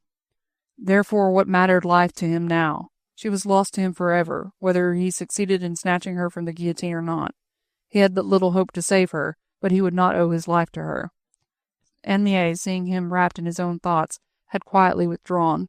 Her own good sense told her already that Paul Déroulède's first step would be to try and get his mother out of danger, and out of the country, while there was yet time. So, without waiting for instructions, she began that same evening to pack up her belongings and those of Madame Déroulède. There was no longer any hatred in her heart against Juliette. where Paul Déroulède had failed to understand, there Anne Mie had already made a guess. She firmly believed that nothing now could save Juliette from death, and a great feeling of tenderness had crept into her heart, for the woman whom she had looked upon as an enemy and a rival. She too had learnt, in those brief days, the great lesson that revenge belongs to God alone. Chapter 20. The Cheval Borgne. It was close upon midnight. The place had become suffocatingly hot. The fumes of rank tobacco, of rancid butter, and or raw spirits hung like a vapor in mid-air. The principal room in the Auberge du Cheval Borgne had been used for the past 5 years now as the chief meeting place of the ultra-sans-culotte party of the Republic. The house itself was squalid and dirty, up one of those mean streets which, by their narrow way and shelving buildings, shut out sun, air, and light from their miserable inhabitants. The Cheval Borgne was one of the most wretched-looking dwellings in this street of evil repute. The plaster was cracked. The walls themselves seemed bulging outward, preparatory to a final collapse. The ceilings were low and supported by beams black with age and dirt. At one time it had been celebrated for its vast cellarage, which had contained some rare old wines. And in the days of the Grand Monarch, young bucks were wont to quit the gay salons of the ladies, in order to repair to the Cheval Borgne for a night's carouse. In those days the vast cellarage was witness of many a dark encounter, of many a mysterious death. Could the slimy walls have told their own tale, it would have been one which would have put to shame the wildest chronicles of Monsieur Vidocq. It was no longer so. Things were done in broad daylight on the Place de la Révolution. There was no need for dark, mysterious cellars in which to accomplish deeds of murder and of revenge. Rats and vermin of all sort worked their way now in the underground portion of the building. They ate up each other, and held their orgies in the cellars, whilst men did the same sort of thing in the rooms above. It was a club of equality and fraternity. Any passer-by was at liberty to enter and take part in the debates, his only qualification for this temporary membership being an inordinate love for Madame la Guillotine. It was from the sordid rooms of the Cheval Borgne that most of the denunciations had gone forth which led but to the one inevitable ending, death. They sat in conclave here, some 20 or so at first, the rabid patriots of this poor, downtrodden France.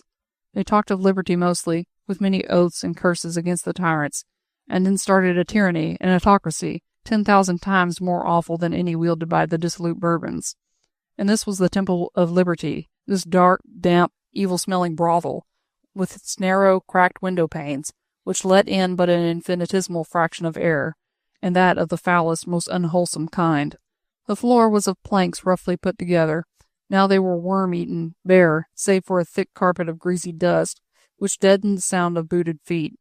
The place only boasted a couple of chairs, both of which had to be propped against the wall lest they should break, and bring the sitter down upon the floor. Otherwise a number of empty wine barrels did duty for seats, and rough deal boards on broken trestles for tables. There had once been a paper on the walls. Now it hung down in strips, showing the cracked plaster beneath. The whole place had a tone of yellowish-gray grime all over it, save where, in the center of the room, on a rough double post, shaped like a guillotine, a scarlet cap of liberty gave a note of lurid color to the dismal surroundings. On the walls here and there, the eternal device, so sublime in conception, so sordid in execution, recalled the aims of the so-called club, liberté, fraternité, égalité, sinon l'amour. Below the device, in one or two corners of the room, the wall was further adorned with rough charcoal sketches, mostly of an obscene character, the work of one of the members of the club, who had chosen this means of degrading his art. Tonight the assembly had been reduced to less than a score. Even according to the dictates of these apostles of fraternity, la guillotine va toujours, the guillotine goes on always. She had become the most potent factor in the machinery of government of this great revolution, and she had been daily, almost hourly, fed through the activity of this nameless club, which held its weird and awesome sittings in the dank coffee-room of the Cheval Borgne. The number of the active members had been reduced. Like the rats in the cellars below, they had done away with one another, swallowed one another up, torn each other to pieces in this wild rage for a utopian fraternity. Marat, founder of the organization, had been murdered by a girl's hands, but Caron, Manuel, Osselin had gone the usual way, denounced by their colleagues. Ribot, Custine, Besson, who in their turn were sent to the guillotine by those more powerful, perhaps more eloquent than themselves. It was merely a case of who could shout the loudest at an assembly of the National Convention. La guillotine va toujours. After the death of Marat, Merlin became the most prominent member of the club. He and Fouquet Tinville, his bosom friend, public prosecutor, and the most bloodthirsty homicide of this homicidal age. Bosom friend both, yet they worked one against another, undermining each other's popularity, whispering persistently one against the other, "He is a traitor." It had become just a neck-to-neck race between them towards the inevitable goal, the guillotine. Fouquet Tinville as the ascendant for the moment. Merlin had been given a task which he had failed to accomplish. For days now, weeks even, the debates of this noble assembly had been chiefly concerned with the downfall of Citizen Deputy Déroulède. His popularity, his calm security in the midst of his reign of terror and anarchy, had been a terrible thorn in the flesh of these rabid Jacobins, and now the climax had been reached. An anonymous denunciation had roused the hopes of these sanguinary patriots. It all sounded perfectly plausible. To try and save that traitor, Marie Antoinette, the widow of Louis Capet, was just the sort of scheme that would originate in the brain of Paul Déroulède. He had always been at heart an aristocrat, and the feelings of chivalry for a persecuted woman was only the outward signs of his secret adherence to the hated class. Merlin had been sent to search the deputy's house for proofs of the latter's guilt, and Merlin had come back empty-handed. The arrest of the female aristo, the probable mistress of Déroulède, who obviously had denounced him, was but small compensation for the failure of the more important capture. As soon as Merlin joined his friends in the low, ill-lit, evil-smelling room, he realized at once that there was a feeling of hostility against him. Tinville, enthroned on one of the few chairs of which the Cheval Borgne could boast, was surrounded by a group of surly adherents. On the rough trestles, a number of glasses, half filled with raw potato spirit, gave the keynote to the temper of the assembly. All those present were dressed in the black shag spencer, the seedy black breeches, and down-at-heel boots, which had become recognized as the distinctive uniform of the Sansculotte party. The inevitable Phrygian cap, with his tricolour cockade, appeared on the heads of all those present in various stages of dirt and decay. Tinville had chosen to assume a sarcastic tone with regard to his whilom bosom friend Merlin. Leaning both elbows on the table, he was picking his teeth with a steel fork, and in the intervals of his interesting operation, gave forth his views on the broad principles of patriotism. Those who sat round him felt that his star was in the ascendant, and assumed the position of satellites. Merlin, as he entered, had grunted a sullen "Good eve," and set himself down in a remote corner of the room. His greeting had been responded to with a few jeers, and a good many dark, threatening looks. Tinville himself had bowed to him with mock sarcasm and an unpleasant leer. One of the patriots, a huge fellow, almost a giant, with heavy, coarse fists, and broad shoulders that obviously suggested coal-heaving, had, after a few satirical observations, dragged one of the empty wine barrels to Merlin's table, and sat down opposite him. "Take care, Citizen Lenoir," said Tinville with an evil laugh. "Citizen Deputy Merlin will arrest you instead of Deputy Déroulède, whom he has allowed to slip through his fingers." "Nay, I've no fear," replied Lenoir with an oath. "Citizen Merlin is too much of an aristo to hurt anyone. His hands are too clean. He does not care to do the dirty work of the Republic. Isn't that so, Monsieur Merlin?" added the giant with a mock bow, and emphasizing the appellation which had fallen into complete disuse in these days of equality. "My patriotism is too well known," said Merlin roughly, "to fear any attacks from jealous enemies. And as for my search in the Citizen Déroulède's house this afternoon, I was told to find proofs against him, and I found none." Lenoir expectorated on the floor, crossed his dark, hairy arms over the table, and said quietly, "Real patriotism, as the true Jacobin understands it, makes the proofs it wants and leaves nothing to chance." A chorus of hoarse murmurs of "Vive la Liberté" greeted this harangue of the burly coal-heaver. Feeling that he had gained the ear and approval of the gallery, Lenoir seemed, as it were, to spread himself out, to arrogate to himself the leadership of this band of malcontents, who, disappointed in their lust of Déroulède's downfall, were ready to exult over that of Merlin. "You were a fool, Citizen Merlin," said Lenoir with slow significance, "not to see that the woman was playing her own game." Merlin had become livid under the grime on his face. With this ill-kempt Sansculotte giant in front of him, he almost felt as if he were already arraigned before that awful, merciless tribunal to which he had dragged so many innocent victims. His own laws, his own theories now stood in bloody array against him. Was it not he who had framed the indictments against General Custine for having failed to subdue the cities of the South, against General Westermann and Brunet and Beauharnais for having failed and failed and failed? And now it was his turn.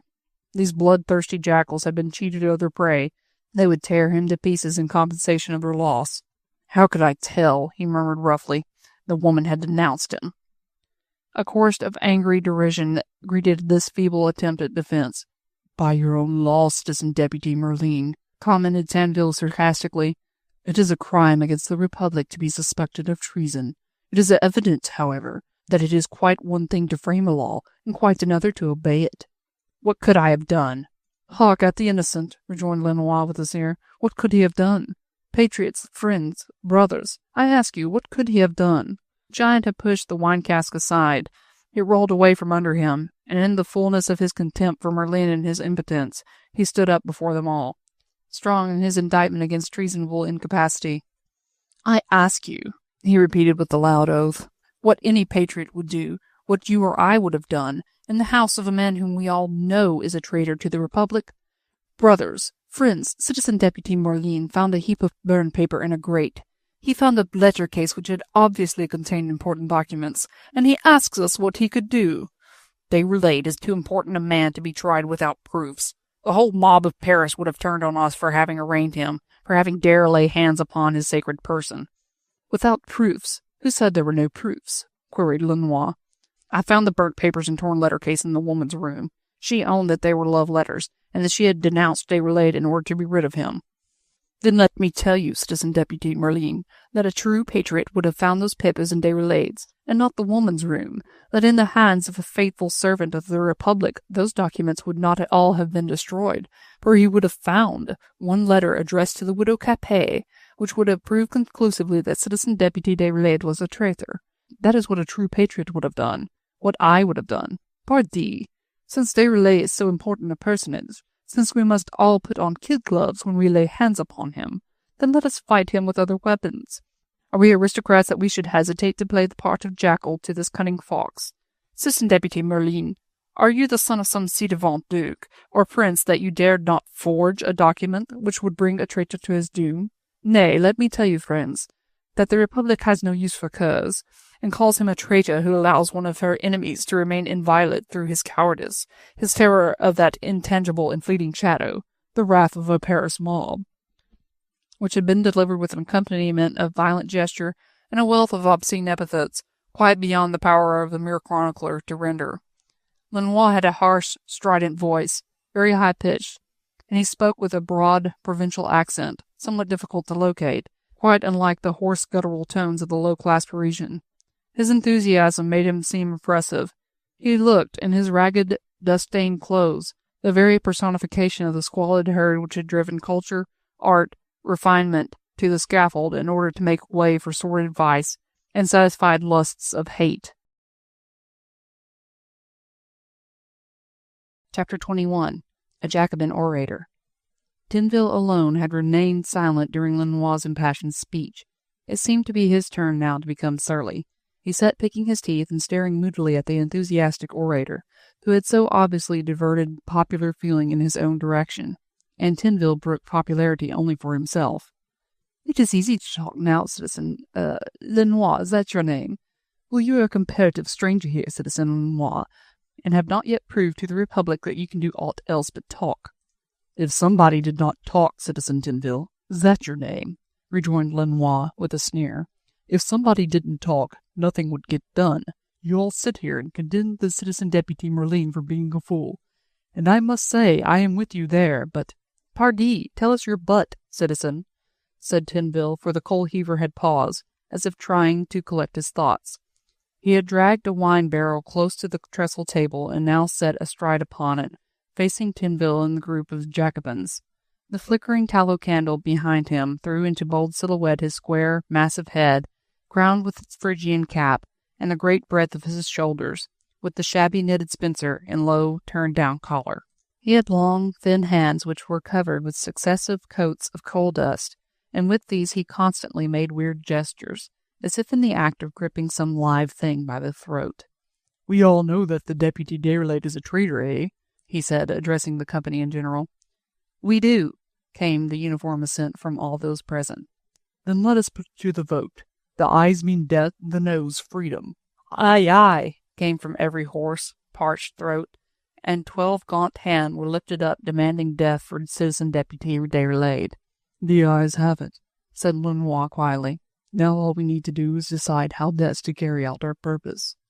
Merlin, very agreeably surprised to see public attention thus diverted from his own misdeeds, had gradually lost his surly attitude. He, too, dragged one of the wine barrels, which did duty for chairs, close to the trestle table, and thus the members of the nameless Jacobin club made a compact group, picturesque in its weird horror, its uncompromising, flaunting ugliness.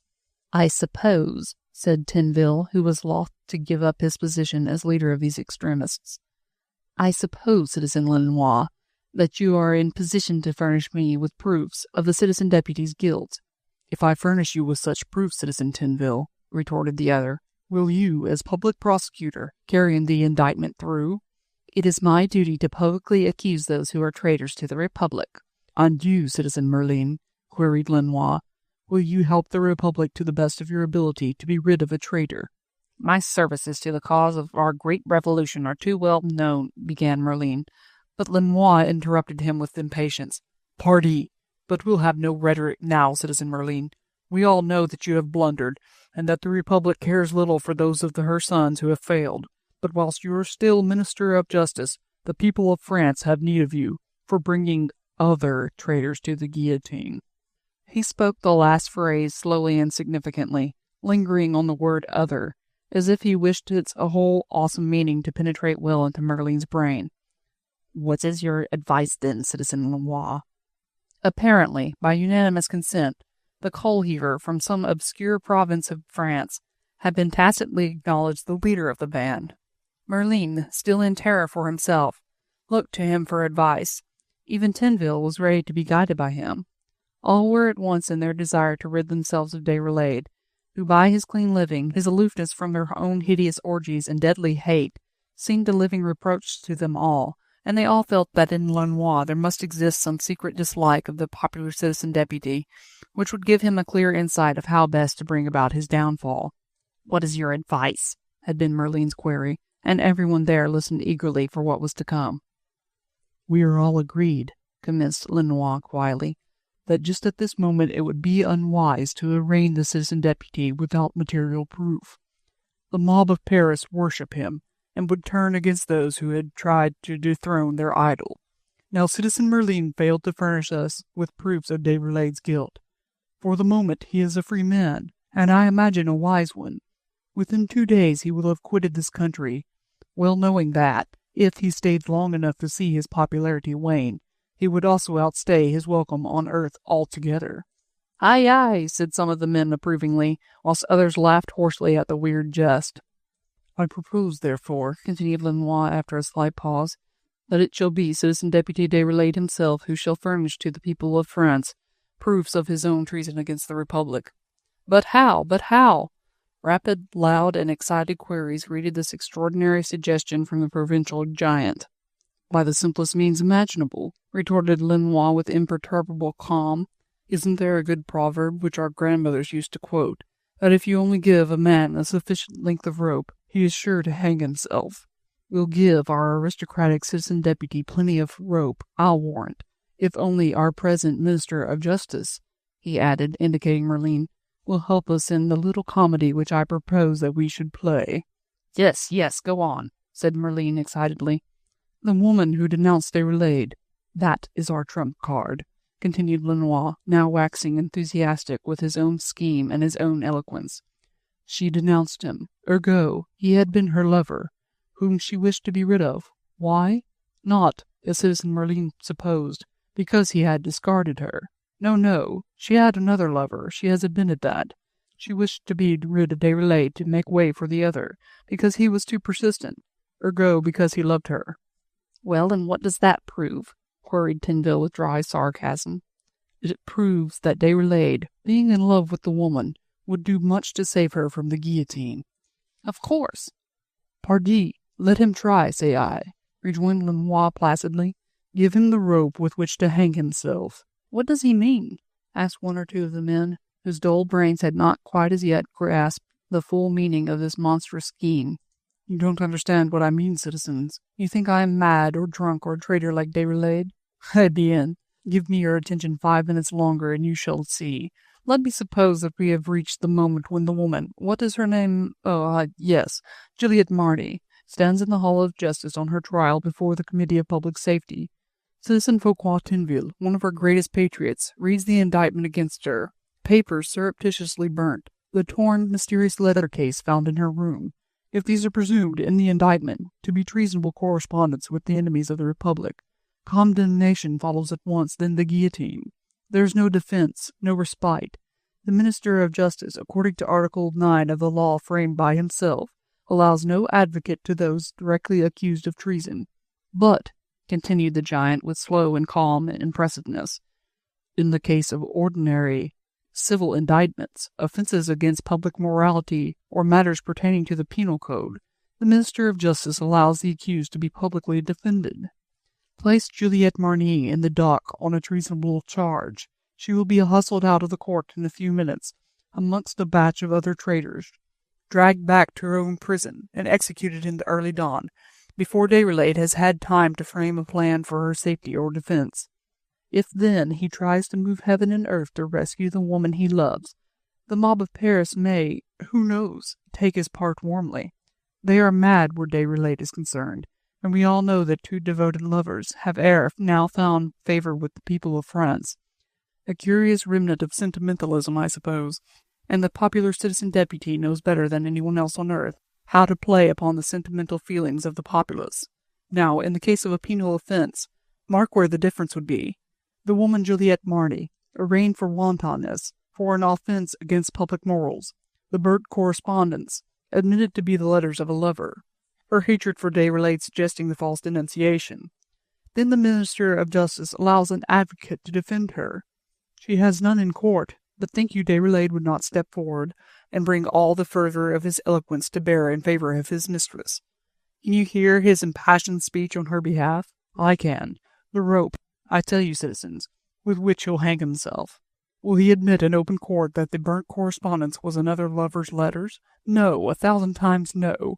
And, in the face of his emphatic denial of the existence of another lover for Juliette, it will be for a clever public prosecutor to bring him down to an admission that the correspondence was his, that it was treasonable, that she burnt them to save him. He paused, exhausted at last, mopping his forehead, then drinking large gulps of brandy to ease his parched throat. A veritable chorus of enthusiasm greeted the end of this long peroration.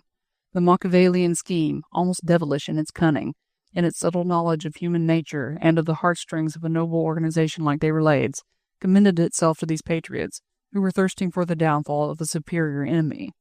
Even Tinville lost his attitude of dry sarcasm. His thin cheeks were glowing with the lust of the fight. Already for the past few months, the trials before the Committee of Public Safety had been dull, monotonous, uninteresting. Charlotte Corday had been a happy diversion, but otherwise it had been the case of various deputies who had held views that had become too moderate, or of the generals who had failed to subdue the towns or provinces of the south. But now this trial on the morrow, the excitement of it all, the trap laid for Déroulède, the pleasure of seeing him take the first step towards his own downfall. Everyone there was eager and enthusiastic for the fray. Lenoir, having spoken at such length, had now become silent, but everyone else talked and drank brandy and hugged his own hate in likely triumph. For several hours, far into the night, the sitting was continued. Each one of the score of members had some comment to make on Lenoir's speech, some suggestion to offer. Lenoir himself was the first to break up this weird gathering of human jackals, already exulting over their prey. He bade his companions a quiet good night, then passed out into the dark street. After he had gone, there were a few seconds of complete silence in the dark and sordid room, where men's ugliest passions were holding absolute sway. The giant's heavy footsteps echoed along the ill-paved street, and gradually died away in the distance. Then at last Foucault Tinville, the public prosecutor, spoke. "And who is that man?" he asked, addressing the assembly of patriots. Most of them did not know. "A provincial from the north," said one of the men at last. "He has been here several times before now, and last year he was a very constant attendant.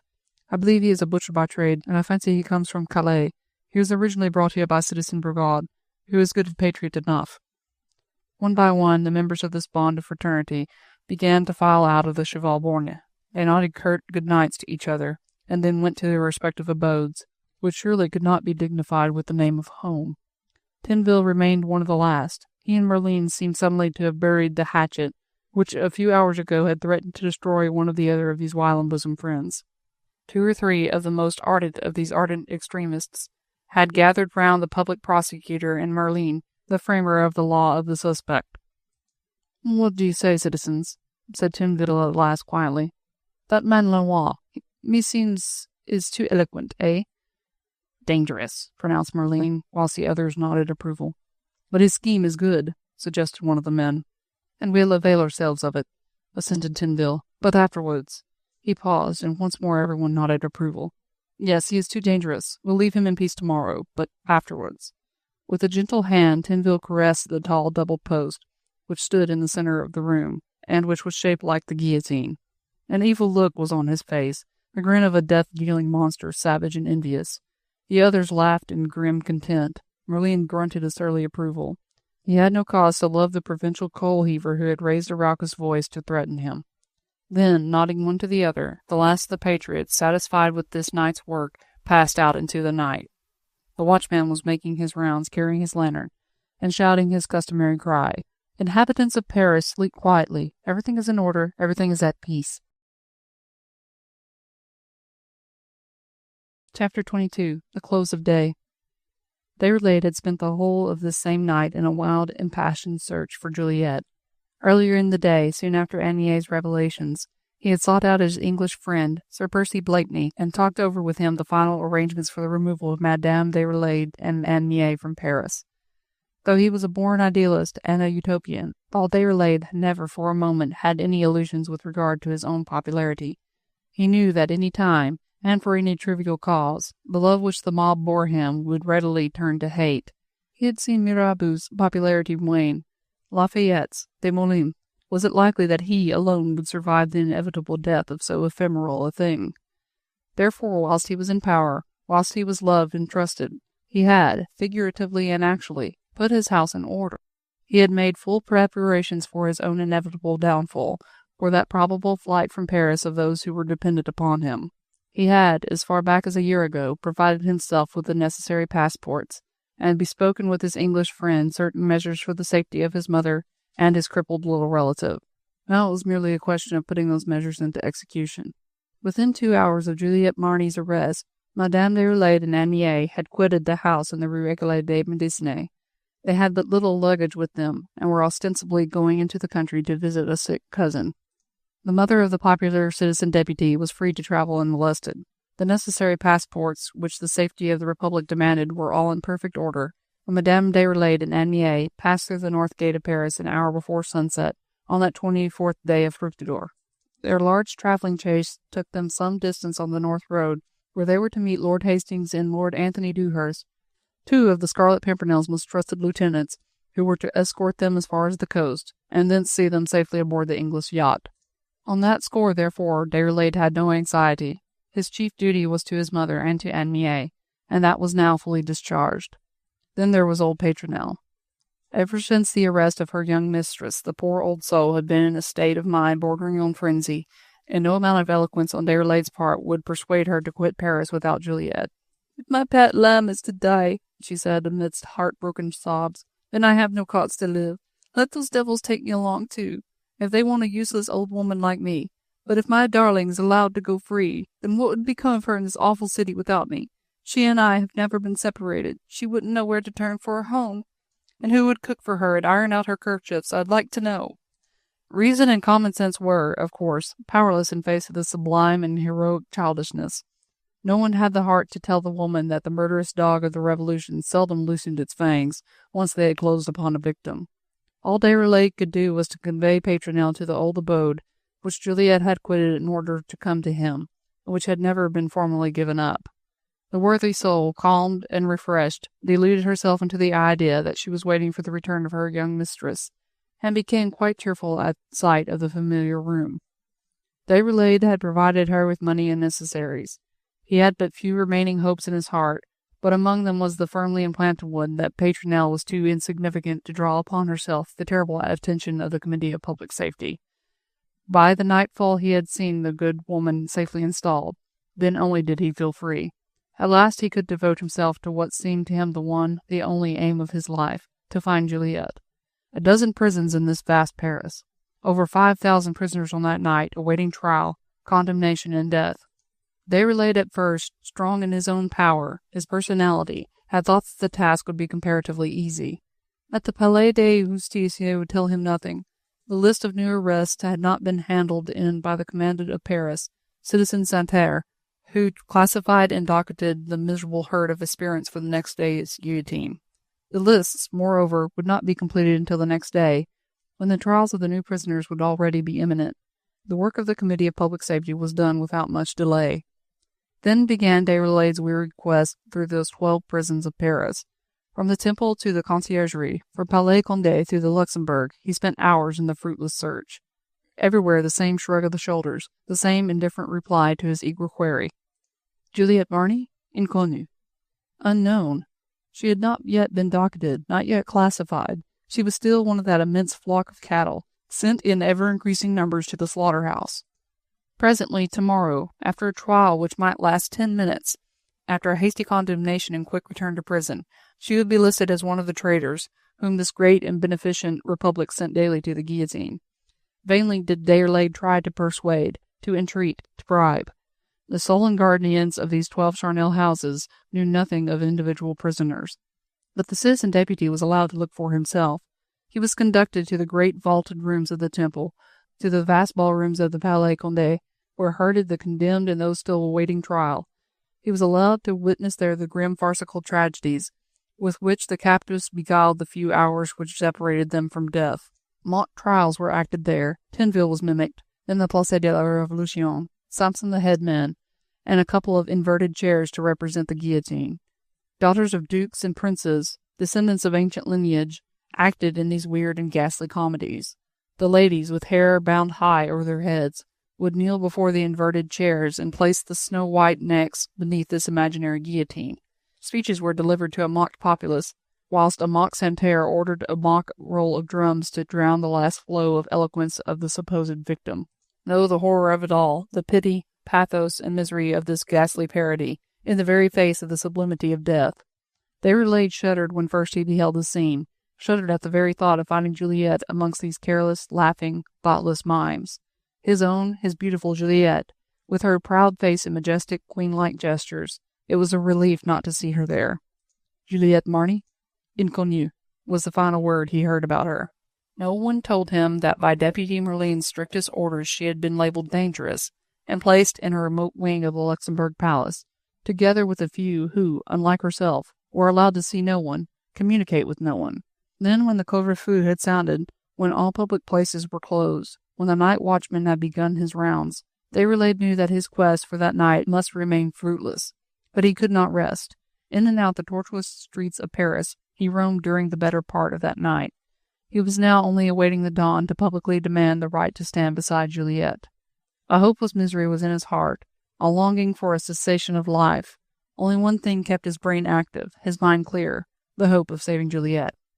The dawn was breaking in the far east when, wandering along the banks of the river, he suddenly felt a touch on his arm. "Come to my hovel," said a pleasant, lazy voice close to his ear, whilst a kindly hand seemed to drag him away from the contemplation of the dark, silent river. "And a demmed beastly place it is too, but at least we can talk quietly there." Déroulède, roused from his meditation, looked up to see his friend, Sir Percy Blakeney, standing close beside him. Tall, debonair, well-dressed, he seemed by his very presence to dissipate the morbid atmosphere which was beginning to weigh upon Déroulède's active mind. Déroulède followed him readily enough through the intricate mazes of old Paris, and down the Rue des Arts, until Sir Percy stopped outside a small hostelry, the door of which stood wide open. "Mine host has nothing to lose from footpads and thieves," explained the Englishman as he guided his friend through the narrow doorway, then up a flight of rickety stairs to a small room on the floor above. "He leaves all doors open for anyone to walk in, but la! The interior of the house looks so uninviting that no one is tempted to enter." "I wonder you care to stay here," remarked Déroulède, with a momentary smile, as he contrasted in his mind the fastidious appearance of his friend with the dinginess and dirt of these surroundings. Sir Percy deposited his large person in the capacious depths of a creaky chair, stretched his long limbs out before him, and said quietly, "I'm only staying in this dimmed hole until the moment when I can drag you out of this murderous city." Déroulède shook his head. "You'd best go back to England, then," he said, "for I'll never leave Paris now." Not without Juliette de Marny, shall we say?" rejoined Sir Percy placidly. "And I fear me that she has placed herself beyond our reach," said Déroulède somberly. "You know that she is in the Luxembourg prison?" queried the Englishman suddenly. "I guessed it, but could find no proof." "And that she will be tried tomorrow?" "They never keep a prisoner pining too long," replied Déroulède bitterly. "I guess that, too." "What do you mean to do?" "Defend her with the last breath in my body." "You still love her, then?" asked Blakeney with a smile. "Still?" The look, the accent, the agony of a hopeless passion conveyed in that one word, told Sir Percy Blakeney all that he wished to know. "Yet she betrayed you," he said tentatively. "And to atone for that sin, an oath, mind you, friend, sworn to her father, she is all ready to give her life for me." "And are you prepared to forgive?" "To understand is to forgive," rejoined Déroulède simply, "and I love her." "Your Madonna," said Blakeney, with a gently ironical smile. "No, the woman I love, with all her weakness, her sins, the woman to gain whom I would give my soul, to save whom I will give my life." "And she?" "She does not love me. Would she have betrayed me else?" He sat beside the table and buried his head in his hands. Not even his dearest friend should see how much he had suffered, how deeply his love had been wounded. Sir Percy said nothing. A curious, pleasant smile lurked round the corners of his mobile mouth. Through his mind there flitted the vision of beautiful Marguerite, who had so much loved yet so deeply wronged him. And, looking at his friend, he thought that Déroulède too would soon learn all the contradictions which wage a constant war in the innermost recesses of a feminine heart. He made a movement as if he would say something more, something of grave import, then seemed to think better of it and shrugged his broad shoulders, as if to say, "Let time and chance take their course now." When Déroulède looked up again, Sir Percy was sitting placidly in the armchair, with an absolutely blank expression on his face. "Now that you know how much I love her, my friend," said Déroulède as soon as he had mastered his emotions, "will you look after her when they have condemned me, and save her for my sake?" A curious, enigmatic smile suddenly illumined Sir Percy's earnest countenance. "Do you attribute supernatural powers to me, then, or to the League of the Scarlet Pimpernel?" "To you, I think," rejoined Déroulède seriously. Once more it seemed as Sir Percy were about to reveal something of great importance to his friend. Then once more he checked himself. The Scarlet Pimpernel was, above all, far-seeing and practical, a man of action and not of impulse. The glowing eyes of his friend, his nervous, febrile movements, did not suggest that he was in a fit state to be entrusted with plans, the success of which hung on a mere thread. Therefore Sir Percy only smiled and said quietly, "Well, I'll do my best."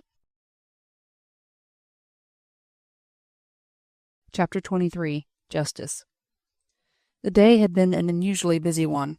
35 prisoners, arraigned before the bar of the Committee of Public Safety, had been tried in the last 8 hours, an average of rather more than 4 to the hour, 12 minutes and a half in which to send a human creature, full of life and health, to solve the great enigma which lies hidden beyond the waters of the Styx.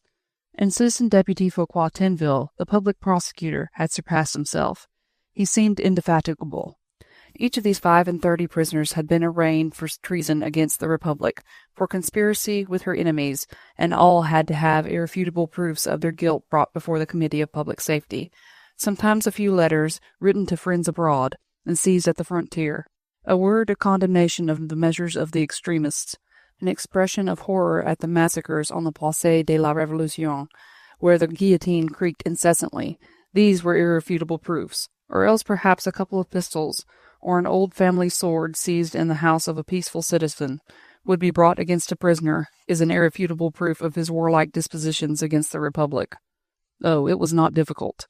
Out of 35 indictments, Foucquier Tinville had obtained 30 convictions. No wonder his friends declared that he had surpassed himself.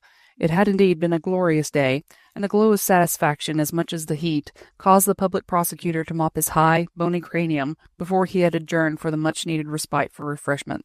The day's work was not yet done. The politicals had been disposed of, and there had been such an accumulation of them recently that it was difficult to keep pace with the arrests. And in the meanwhile the criminal record of the great city had not diminished. Because men butchered one another in the name of equality, there were none the fewer among the fraternity of thieves and petty pilferers, of ordinary cutthroats and public wantons. And these too had to be dealt with by law.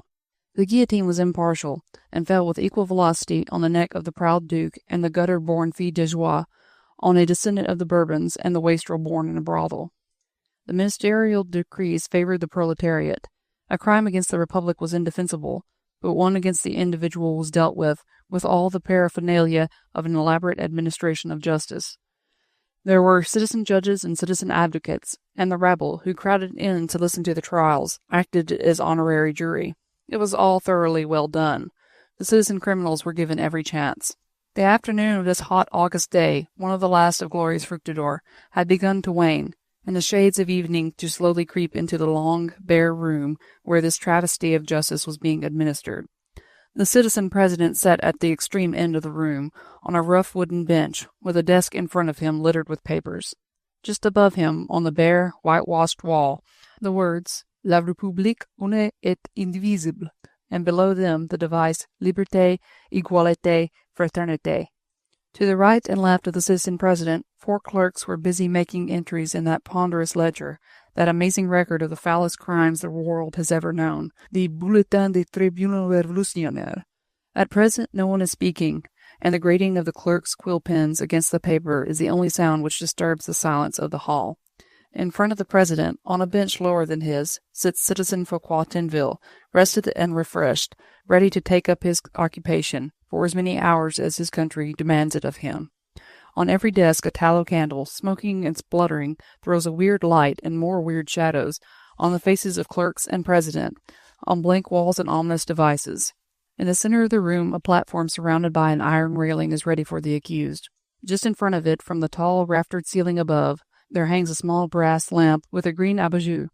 On each side of the long, whitewashed walls there are 3 rows of benches, beautiful old carved oak pews, snatched from Notre Dame and the churches of Saint Eustache and Saint Germain-l'Auxerrois. Instead of the pious worshippers of medieval times, they now accommodate the lookers-on of the grim spectacle of unfortunates in their brief halt before the scaffold. The front row of these benches is reserved for those citizen deputies who desire to be present at the debates of the Tribunal Révolutionnaire. It is their privilege, almost their duty, as representatives of the people, to see that the sittings are properly conducted. These benches are already well filled. At one end, on the left, Citizen Merlin, Minister of Justice, sits. Next to him, Citizen Minister Lebrun, also Citizen Robespierre, still in the height of his ascendancy, and watching the proceedings with those pale, watery eyes of his and that curious, disdainful smile, which have earned for him the nickname of the Sea-Green Incorruptible. Other well-known faces are there also, dimly outlined in the fast-gathering gloom. But everyone notes Citizen Deputy Déroulède, the idol of the people, as he sits on the extreme end of a bench on the right, with arms tightly folded across his chest, the light from the hanging lamp falling straight on his dark head and proud, straight brows, with the large, restless, eager eyes. Anon the citizen president rings a handbell, and there's a discordant noise of hoarse laughter and loud curses, some pushing, jolting, and swearing, as the general public is admitted into the hall. Heaven save us, what a rabble! Has humanity really such a scum? Women with a single ragged kirtle and shift, through the interstices of which the naked, grime-covered flesh shows shamelessly, with bare legs, and feet thrust into heavy sabots, hair dishevelled, and evil, spirit-sodden faces, women without a semblance of womanhood, with shriveled, barren breasts, and dry, parched lips that have never known how to kiss, women without emotion save that of hate, without desire save for the satisfaction of hunger and thirst, and lust for revenge against their sisters less wretched, less unsexed than themselves. They crowd in, jostling one another, swarming into the front rows of the benches, where they can get a better view of the miserable victims about to be pilloried before them.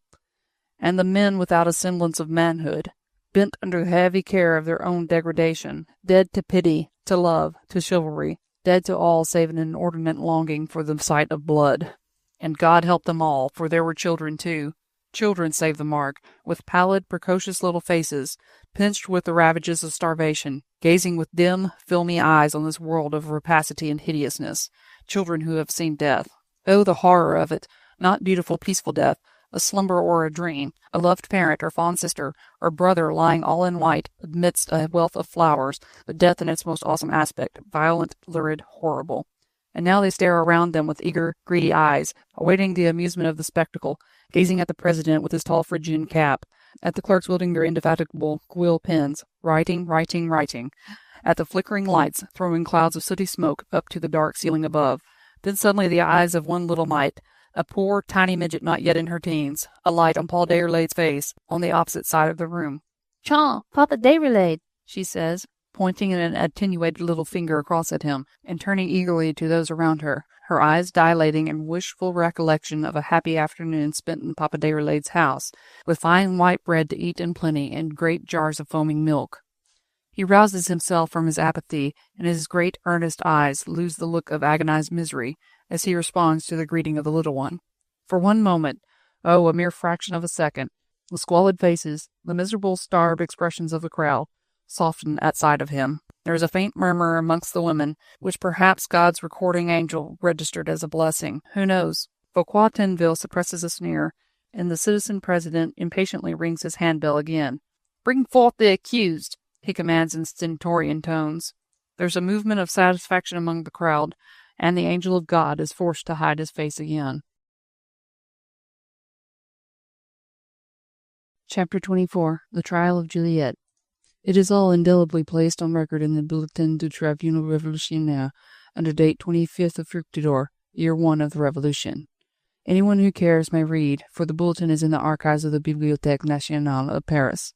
One by one the accused have been brought forth, escorted by 2 men of the National Guard in ragged, stained uniforms of red, white, and blue. They were then conducted to the small raised platform in the center of the hall, and made to listen to the charge brought against them by Citizen Fouquet Tinville, the public prosecutor. These were petty charges mostly, pilfering, fraud, theft, occasionally arson or manslaughter. One man, however, was arraigned for murder with highway robbery, and a woman for the most ignoble traffic which evil feminine ingenuity could invent. These 2 were condemned to the guillotine, the others sent to the galleys at Brest or Toulon, the forger along with the petty thief, the housebreaker with the absconding clerk. There was no room in the prison for ordinary offences against the criminal code. They were overfilled already with so-called traitors against the Republic. 3 women were sent to the penitentiary at the Salpêtrière, and were dragged out of the court shrilly protesting their innocence, and followed by obscene jeers from the spectators on the benches. Then there was a momentary hush. Juliette de Marny had been brought in. She was quite calm and exquisitely beautiful, dressed in a plain grey bodice and kirtle, with a black band round her slim waist and a soft white kerchief folded across her bosom. Beneath the tiny white cap, her golden hair appeared in dainty, curly profusion. Her childlike oval face was very white, but otherwise quite serene. She seemed absolutely unconscious of her surroundings, and walked with a firm step up to the platform, looking neither to the right nor to the left of her. Therefore she did not see Déroulède. A great, a wonderful radiance seemed to shine in her large eyes, the radiance of self-sacrifice. She was offering not only her life, but everything a woman of refinement holds most dear, for the safety of the man she loved. A feeling that was almost physical pain, so intense was it, overcame Déroulède, when at last he heard her name loudly called by the public prosecutor. All day he had waited for this awful moment, forgetting his own misery, his own agonized feeling of an irretrievable loss, in the horrible thought of what she would endure, what she would think, when first she realized the terrible indignity which was to be put upon her. Yet for the sake of her chances of safety and of ultimate freedom, it was undoubtedly that it should be so. Arraigned for conspiracy against the Republic, she was liable to secret trial, to be brought up, condemned, and executed before he could even hear of her whereabouts, before he could throw himself before her judges and take all guilt upon himself. Those suspected of treason against the Republic forfeited, according to Merlin's most iniquitous law, their rights of citizenship, in publicity of trial and in defense. It all might have been finished before Déroulède knew anything of it. The other way was, of course, more terrible, brought forth amongst the scum of criminal Paris, on a charge, the horror of which he could but dimly hope that she was too innocent to fully understand. He dared not even think of what she would suffer, but undoubtedly it was better so. The mud thrown at her robes of purity could never cling to her, and at least her trial would be public. He would be there to take all infamy, all disgrace, all opprobrium on himself. The strength of his appeal would turn her judge's wrath from her to him, and after these few moments of misery, she would be free to leave Paris, France, to be happy and to forget him and the memory of him. An overwhelming, all-compelling love filled his entire soul for the beautiful girl who had so wronged yet so nobly tried to save him. A longing for her made his very sinews ache. She was no longer Madonna, and her beauty thrilled him with the passionate, almost sensuous desire to give his life for her. The indictment against Juliette Marny has become history now. On that day, the 25th of Fructidor, At 7 o'clock in the evening, it was read out by the public prosecutor and listened to by the accused, so the bulletin tells us, with complete calm and apparent indifference. She stood up in that same pillory where once stood poor, guilty Charlotte Corday, where presently would stand proud, guiltless Marie Antoinette. And Déroulède listened to the scurrilous document with all the outward calm his strength of will could command. He would have liked to rise from his seat then and there, at once, and in mad, purely animal fury have, with the blow of his fist, quashed the words in Fouquet Tinville's lying throat. But for her sake he was bound to listen, and above all to act quietly, deliberately, according to form and procedure, so as in no way to imperil her cause. Therefore he listened whilst the public prosecutor spoke. Juliette de Marny, you are hereby accused of having, by a false and malicious denunciation, slandered the person of a representative of the people.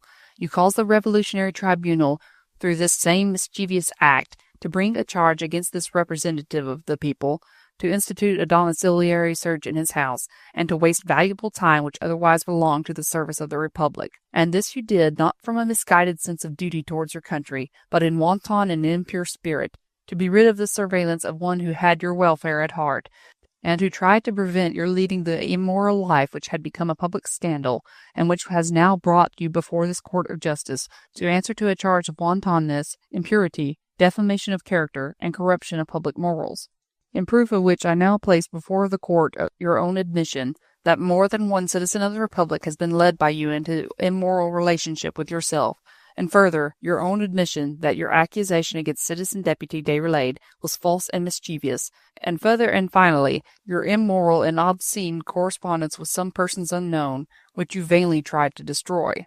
In consideration of which, and in the name of the people of France, whose spokesman I am, I demand that you be taken hence from this hall of justice to the Place de la Révolution, in full view of the citizens of Paris and its environs, and clad in a soiled white garment, emblem of the smirch upon your soul, that there you be publicly whipped by the hands of Citizen Samson, the public executioner, after which that you be taken to the prison of the Salpêtrière, there to be further detained at the discretion of the Committee of Public Safety. And now, Juliette Marny, you have heard the indictment preferred against you. Have you anything to say why the sentence which I have demanded shall not be passed upon you? Jeers, shouts, laughter, and curses greeted this speech of the public prosecutor. All that was most vile and most bestial in this miserable, misguided people struggling for utopia and liberty seemed to come to the surface, while listening to the reading of this most infamous document. The delight of seeing this beautiful, ethereal woman, almost unearthly in her proud aloofness, smirched with the vilest mud to which the vituperation of man can contrive to sink, was a veritable treat to the degraded wretches. The women yelled hoarse approval, the children, not understanding, laughed in mirthless glee, the men, with loud curses, showed their appreciation of Fouquet Tinville's speech. As for Déroulède, the mental agony he endured surpassed any torture which the devils, they say, reserved for the damned. His sinews cracked in his frantic efforts to control himself. He dug his fingernails into his flesh, trying by physical pain to drown the sufferings of his mind. He thought that his reason was tottering, that he would go mad if he heard another word of this infamy. The hooting and yelling of that filthy mob sounded like the cries of lost souls shrieking from hell. All his pity for them was gone, his love for humanity, his devotion to the suffering poor.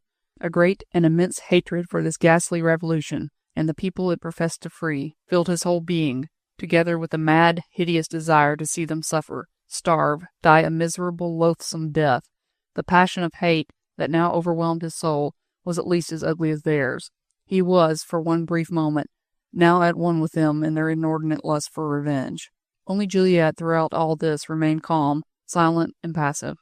She had heard the indictment, heard the loathsome sentence, for her white cheeks had gradually become ashy pale, but never for a moment did she depart from her attitude of proud aloofness. She never once turned her head towards the mob who insulted her. She waited in complete passiveness until the yelling and shouting had subsided, motionless save for her fingertips, which beat an impatient tattoo upon the railing in front of her. The bulletin says that she took out her handkerchief and wiped her face with it. S'essayait le front qui fut parli des yeux. The heat had become oppressive. The atmosphere was overcharged with the dank, penetrating odor of steaming, dirty clothes. The room, though vast, was close and suffocating. The tallow candles flickering in the humid, hot air threw the faces of the president and clerks into bold relief, with curious caricature effects of light and shade. The petrol lamp above the head of the accused had flared up and begun to smoke. causing the chimney to crack with a sharp report. This diversion effected a momentary silence among the crowd, and the public prosecutor was able to repeat his query. Juliette de Marny, have you anything to say in reply to the charge brought against you, and why the sentence which I have demanded should not be passed against you? The sooty smoke from the lamp came down in small, black, greasy particles. Juliette, with her slender fingertips, flicked one of these quietly off her sleeve. Then she replied, "No, I have nothing to say." "Have you instructed an advocate to defend you, according to your rights of citizenship, which the law allows?" added the public prosecutor solemnly. Juliette would have replied at once. Her mouth had already framed the no for which she meant to answer. But now at last had come Déroulède's hour. For this he had been silent, had suffered and had held his peace, whilst twice 24 hours had dragged their weary lengths along since the arrest of the woman he loved. In a moment he was on his feet before them all, accustomed to speak, to dominate, to command. "Citizeness Juliette Marny has entrusted me with her defence," he said, even before the no had escaped Juliette's white lips. "And I am here to refute the charges brought against her, and to demand, in the name of the people of France, full acquittal and justice for her." Chapter 25. The Defense. Intense excitement, which found vent in loud applause, greeted Déroulède's statement. "Ça ira, voici Déroulède," came from the crowded benches round, and men, women, and children, wearied with the monotony of the past proceedings, settled themselves down for a quarter of an hour's keen enjoyment. If Déroulède had anything to do with it, the trial was sure to end in excitement, and the people were always ready to listen to their special favourite. The citizen deputies, drowsy after the long, oppressive day, seemed to rouse themselves to renewed interest.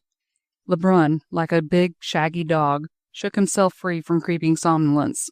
Robespierre smiled between his thin lips, and looked across at Merlin to see how the situation affected him. The enmity between the Minister of Justice and Citizen Déroulède was well known, and everyone noted, with added zest, that the former wore a keen look of anticipated triumph. High up, on one of the topmost benches, sat Citizen Lenoir, the stage manager of this palpitating drama. He looked down, with obvious satisfaction, at the scene which he himself had suggested last night to the members of the Jacobin Club. Merlin's sharp eyes had tried to pierce the gloom which wrapped the crowd of spectators, searching vainly to distinguish the broad figure and massive head of the provincial giant.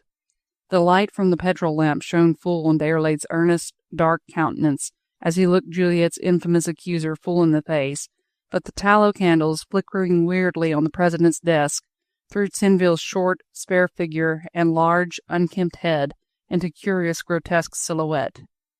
Juliette apparently had lost none of her calm, and there was no one there sufficiently interested in her personality to note the tinge of delicate color which, at the first word of Déroulède, had slowly mounted to her pale cheeks. Tinville waited until the wave of excitement had broken upon the shoals of expectancy. Then he resumed. "Then, Citizen Déroulède, what have you to say? Why sentence should not be passed upon the accused?" "I have to say that the accused is innocent of every charge brought against her in your indictment," replied Déroulède firmly. "And how do you substantiate this statement, Citizen Deputy?" queried Tinville, speaking with mock unctuousness. "Very simply, Citizen Tinville. The correspondence to which you refer did not belong to the accused, but to me. It consisted of certain communications which I desired to hold with Marie Antoinette, now a prisoner in the conciergerie, during my stay there as lieutenant governor. The citizeness Juliette Marny, by denouncing me, was serving the Republic, for my communications with Marie Antoinette had reference to my own hopes of seeing her quit this country and take refuge in her own native land."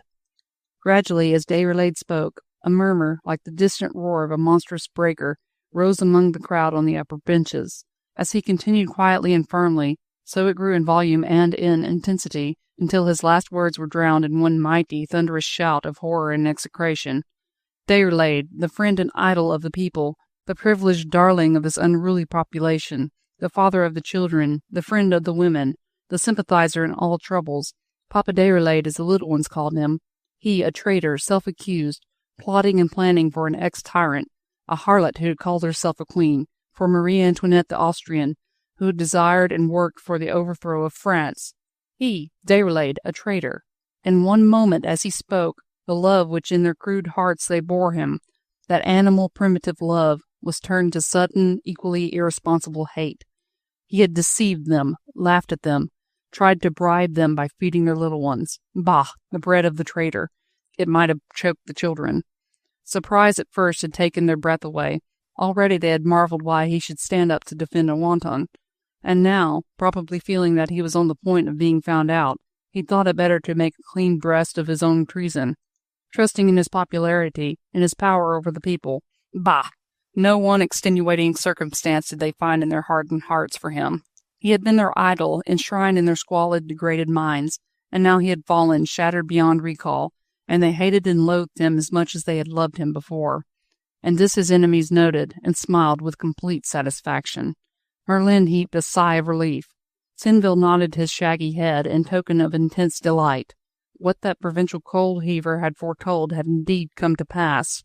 The populace, that most fickle of all fickle things in this world, had turned all at once against its favorite. This Lenoir had predicted, and the transition had become even more rapid than he had anticipated. Déroulède had been given a length of rope, and, figuratively speaking, had already hanged himself. The reality was a mere matter of a few hours now. At dawn tomorrow the guillotine, and the mob of Paris, who yesterday would have torn his detractors limb from limb, would on the morrow be dragging him, with hoots and yells and howls of execration, to the scaffold. The most shadowy of all footholds, that of the whim of a populace, had already given way under him. His enemies knew it and were exulting in their triumph. He knew it himself and stood up, calmly defiant, ready for any event, if only he succeeded in snatching her beautiful head from the ready embrace of the guillotine. Juliette herself had remained as if entranced. The color had again fled from her cheeks, leaving them paler, more ashen than before. It seemed as if in this moment she suffered more than human creature could bear, more than any torture she had undergone hitherto. He would not owe his life to her. That was the one overwhelming thought in her, which annihilated all others. His love for her was dead, and he would not accept the great sacrifice at her hands. Thus these two, in the supreme moment of their life, saw each other, yet did not understand. A word, a touch would have given them both the key to one another's heart, and now it seemed as death would part them forever, whilst that great enigma remained unsolved. The public prosecutor had been waiting until the noise had somewhat subsided, and his voice could be heard above the din. Then he said, with a smile of ill-concealed satisfaction, "And is the court, then, to understand, Citizen Deputy Déroulède, that it was you who tried to burn the treasonable correspondence and to destroy the case which contained it?" "The treasonable correspondence was mine, and it was I who destroyed it." "But the accused admitted before Citizen Merlin that she herself was trying to burn certain love letters that would have brought to light her illicit relationship with another man than yourself," argued Tinville suavely. The rope was perhaps not quite long enough. Déroulède must have all that could be given him ere this memorable sitting was adjourned. Déroulède, however, instead of directing his reply straight to his enemy, now turned towards the dense crowd of spectators on the benches opposite to him. "Citizens, friends, brothers," he said warmly, "the accused is only a girl, young, innocent, knowing nothing of peril or of sin. You all have mothers, sisters, daughters. Have you not watched those dear to you in the many moods of which a feminine heart is capable? Have you not seen them affectionate, tender, and impulsive? Would you love them so dearly but for the fickleness of their moods? Have you not worshipped them in your hearts for those sublime impulses which put all man's plans and calculations to shame? Look on the accused, citizens. She loves the Republic, the people of France, and feared that I, an unworthy representative of her sons, was hatching treason against our great mother. That was her first wayward impulse, to stop me before I committed the awful crime, to punish me, or perhaps only to warn me. Does a young girl calculate, citizens? She acts as her heart dictates. Her reason but awakes from slumber later on, when the act is done. Then comes repentance sometimes, another impulse of tenderness which we all revere. Would you extract vinegar from rose leaves? Just as readily could you find reason in a young girl's head. Is that a crime? She wished to thwart me in my treason. Then, seeing me in peril, the sincere friendship she had for me gained the upper hand once more. She loved my mother, who might be losing a son. She loved my crippled foster sister, for their sakes, not for mine. But traitors, did she yield to another, a heavenly impulse, that of saving me from the consequences of my own folly?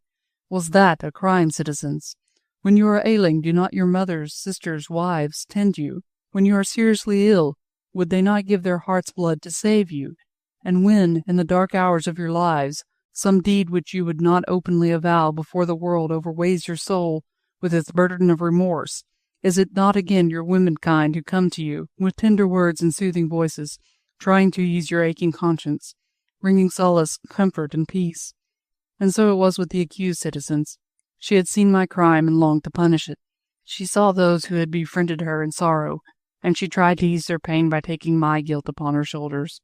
She has suffered for the noble lie which she had told on my behalf, as no woman has ever made to suffer before. She has stood, white and innocent as your newborn children, in the pillory of infamy. She was ready to endure death, and what was 10,000 times worse than death, because of her own warm-hearted affection. But you, citizens of France, who, above all, are noble, true, and chivalrous, you will not allow the sweet impulses of the young and tender womanhood to be punished with the ban of felony.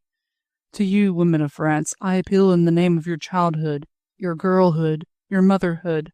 Take her to your hearts. She is worthy of it, worthier now for having blushed before you, worthier than any heroine in the great roll of honor of France. His magnetic voice went echoing along the rafters of the great, sordid hall of justice, filling it with the glory it had never known before. His enthusiasm thrilled his hearers. His appeal to their honor and chivalry roused all the finer feelings within them. Still hating him for his treason, his magical appeal had turned their hearts towards her. They had listened to him without interruption, and now, at last, when he paused, it was very evident, by muttered exclamations and glances cast at Juliette, that popular feeling, which up to the present had practically ignored her, now went out towards her personality with overwhelming sympathy. Obviously, at the present moment, if Juliette's fate had been put to a plebiscite, she would have been unanimously acquitted.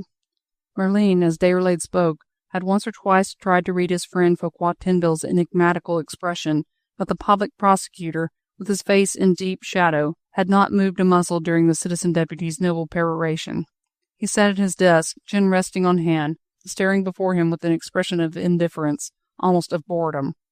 Now, when Déroulède finished speaking, and the outburst of human enthusiasm had somewhat subsided, he rose slowly to his feet and said quietly, "So you maintain, citizen deputy, that the accused is a chaste and innocent girl, unjustly charged with immorality?"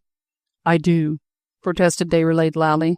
"And will you tell the court why you are so ready to publicly accuse yourself of treason against the Republic, knowing full well the consequences of your action?" "Would any Frenchman care to save his own life at the expense of a woman's honor?" retorted Déroulède proudly. A murmur of approval greeted these words, and Tinville remarked unctuously, "Quite so, quite so. We esteem your chivalry, citizen deputy. The same spirit, no doubt, actuates you to maintain that the accused knew nothing of the papers which you say you destroyed." "She knew nothing of them. I destroyed them. I did not know that they had been found. On my return to my house, I discovered that the citizeness Juliette de Marny had falsely accused herself of having destroyed some papers surreptitiously. She said they were love letters. It is false." "The Minister of Justice, citizen deputy Merlin, will answer for the truth of that." "It is the truth," said Juliette quietly. Her voice rang out clear, almost triumphant, in the midst of the breathless pause, caused by the previous swift questions and loud answers. Déroulède now was silent. This one simple fact he did not know. Anne Mie, in telling him the events in connection with the arrest of Juliette, had admitted to give him the one little detail, that the burnt letters were found in the young girl's bedroom. Up to the moment when the public prosecutor confronted him with it, he had been under the impression that she had destroyed the papers in the letter case in the study, where she had remained alone after Merlin and his men had left the room. She could easily have burnt them there, as a tiny spirit lamp was always kept alight on a side table for the use of smokers. This little fact now altered the entire course of events. Tinville had but to frame an indignant ejaculation. "Citizens of France, see how you are being befooled and hoodwinked." Then he turned once more to Déroulède. "Citizen Déroulède," he began. But in the tumult that ensued he could no longer hear his own voice. The pent-up rage of the entire mob of Paris seemed to find vent for itself in the howls with which the crowd now tried to drown the rest of the proceedings. As their brutish hearts had suddenly melted on behalf of Juliette, in response to Déroulède's passionate appeal, so now they swiftly changed their sympathetic attitude to one of horror and execration. Two people had fooled and deceived them. One of these they had reverenced and trusted, as much as their degraded minds were capable of reverencing anything. Therefore his sin seemed doubly damnable. He and that pale-faced aristocrat had, for weeks now, months, or a year perhaps, conspired against the Republic, against the Revolution, which had been made by a people thirsting for liberty. During these months and years he had talked to them, and they had listened. He had poured forth treasures of eloquence, cajoled them, as he had done just now. The noise and hubbub were growing apace. If Tinville and Merlin had desired to infuriate the mob, they had more than succeeded. All that was bestial, most savage in this awful Parisian populace, rose to the surface now in one wild, mad desire for revenge. The crowd rushed down from the benches, over one another's head, over children's fallen bodies. They rushed down because they wanted to get at him, their whilom favorite, and at his pale-faced mistress, and tear them to pieces, hit them, scratch out their eyes. They snarled like so many wild beasts. The women shrieked, the children cried, and the men of the National Guard, hurrying forward, had much ado to keep back this flood tide of hate. Had any of them broken loose from behind the barrier of bayonets hastily raised against them, it would have fared ill with Déroulède and Juliette. The president wildly rang his bell, and his voice, quivering with excitement, was heard once or twice above the din. "Clear the court! Clear the court!" But the people refused to be cleared out of court. "À la lanterne, les traîtres! Mort à Déroulède! À la lanterne, les aristos!" And in the thickest of the crowd, the broad shoulders and massive head of Citizen Lenoir towered above the others. At first it seemed as if he had been urging on the mob in its fury. His strident voice, with its broad provincial accent, was heard distinctly shouting loud vituperations against the accused. Then, at a given moment, when the tumult was at its height, when the National Guard felt their bayonets giving way before the onrushing of human jackals, Lenoir changed his tactics. "Tiens, c'est bête!" he shouted loudly. "We shall do far better with the traitors when we get them outside. What say you, citizens? Shall we leave the judges here to conclude the farce, and arrange for its sequel ourselves outside the Tigre Jaune?" At first, but little heed was paid to his suggestion, and he repeated it once or twice, adding some interesting details. "One is freer in the streets, where these apes of the National Guard can't get between the people of France and their just revenge. Ma foi!" he added, squaring his broad shoulders and pushing his way through the crowd towards the door. "I, for one, am going to see where hangs the most suitable lantern." Like a flock of sheep, the crowd now followed him. "The nearest lantern!" they shouted. In the streets, à la lanterne, the traitors!" And with many a jeer, many a loathsome curse, and still more loathsome jests, some of the crowd began to file out. A few only remained to see the conclusions of the farce. Chapter 26. Sentence of Death. The Bulletin du Tribunal Révolutionnaire tells us that both the accused had remained perfectly calm during the turmoil which raged within the bare walls of the Hall of Justice. Citizen Deputy Déroulède, however, so the chroniclers aver, though outwardly impassive, was evidently deeply moved. He had very expressive eyes, clear mirrors of the fine, upright soul within, and in them there was a look of intense emotion as he watched the crowd, which he had so often dominated and controlled, now turning in hatred against him. He seemed actually to be seeing with a spiritual vision his own popularity wane and die. But when the thick of the crowd had pushed and jostled itself out of the hall, that transient emotion seemed to disappear, and he allowed himself quietly to be led from the front bench, where he had sat as a privileged member of the National Convention, to a place immediately behind the dock, and between two men of the National Guard. From that moment he was a prisoner, accused of treason against the Republic, and obviously his mock trial would be hurried through by his triumphant enemies, whilst the temper of the people was at boiling point against him. A complete silence had succeeded to the raging tumult of the past few moments. Nothing now could be heard in the vast room, save Fouquet Tinville's hastily whispered instructions to the clerk nearest him, and the scratch of the latter's quill pen against the paper. The president was, with equal rapidity, affixing his signature to various papers handed up to him by the other clerks. The few remaining spectators, the deputies, and those among the crowd who had elected to see the close of the debate, were silent and expectant. Merlin was mopping his forehead as if in intense fatigue after a hard struggle. Robespierre was coolly taking snuff. From where Déroulède stood, he could see Juliette's graceful figure silhouetted against the light of the petrol lamp. His heart was torn between intense misery at having failed to save her and a curious exultant joy at the thought of dying beside her. He knew the procedure of this revolutionary tribunal well, knew that within the next few moments he too would be condemned, that they would both be hustled out of the crowd and dragged through the streets of Paris, and finally thrown into the same prison, to herd with those who, like themselves, had but a few hours to live. And then tomorrow at dawn, death for them both under the guillotine. Death in public with all its attendant horrors. The packed tumbrel, the priest in civil clothes, appointed by this godless government, muttering conventional prayers and valueless exhortations. And in his heart there was nothing but love for her, love and an intense pity, for the punishment she was suffering was far greater than her crime. He hoped that in her heart remorse would not be too bitter, and he looked forward with joy to the next few hours, which he would pass near her, during which he could perhaps still console and soothe her. She was but the victim of an ideal, of fate stronger than her own will. She stood an innocent martyr to the great mistake of her life.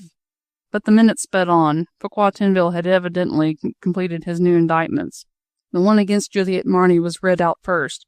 She was now accused of conspiring with Paul Déroulède against the safety of the Republic by having cognizance of a treasonable correspondence carried on with the prisoner Marie Antoinette, by virtue of which accusation the public prosecutor asked her if she had anything to say. "No," she replied loudly and firmly. "I pray to God for the safety and deliverance of our Queen, Marie Antoinette, and for the overthrow of this reign of terror and anarchy." These words, registered in the Bulletin du Tribunal Revolutionnaire, were taken as final and irrefutable proofs of her guilt, and she was then summarily condemned to death. She was then made to step down from the dock and Déroulède to stand in her place. He listened quietly to the long indictment which Fouquet Tinville had already framed against him the evening before, in readiness for this contingency. The words treason against the Republic occurred conspicuously and repeatedly. The document itself is at one with the thousands of written charges framed by that odious Fouquet Tinville during these periods of bloodshed, and which in themselves are the most scathing indictments against the odious travesty of justice perpetrated with his help.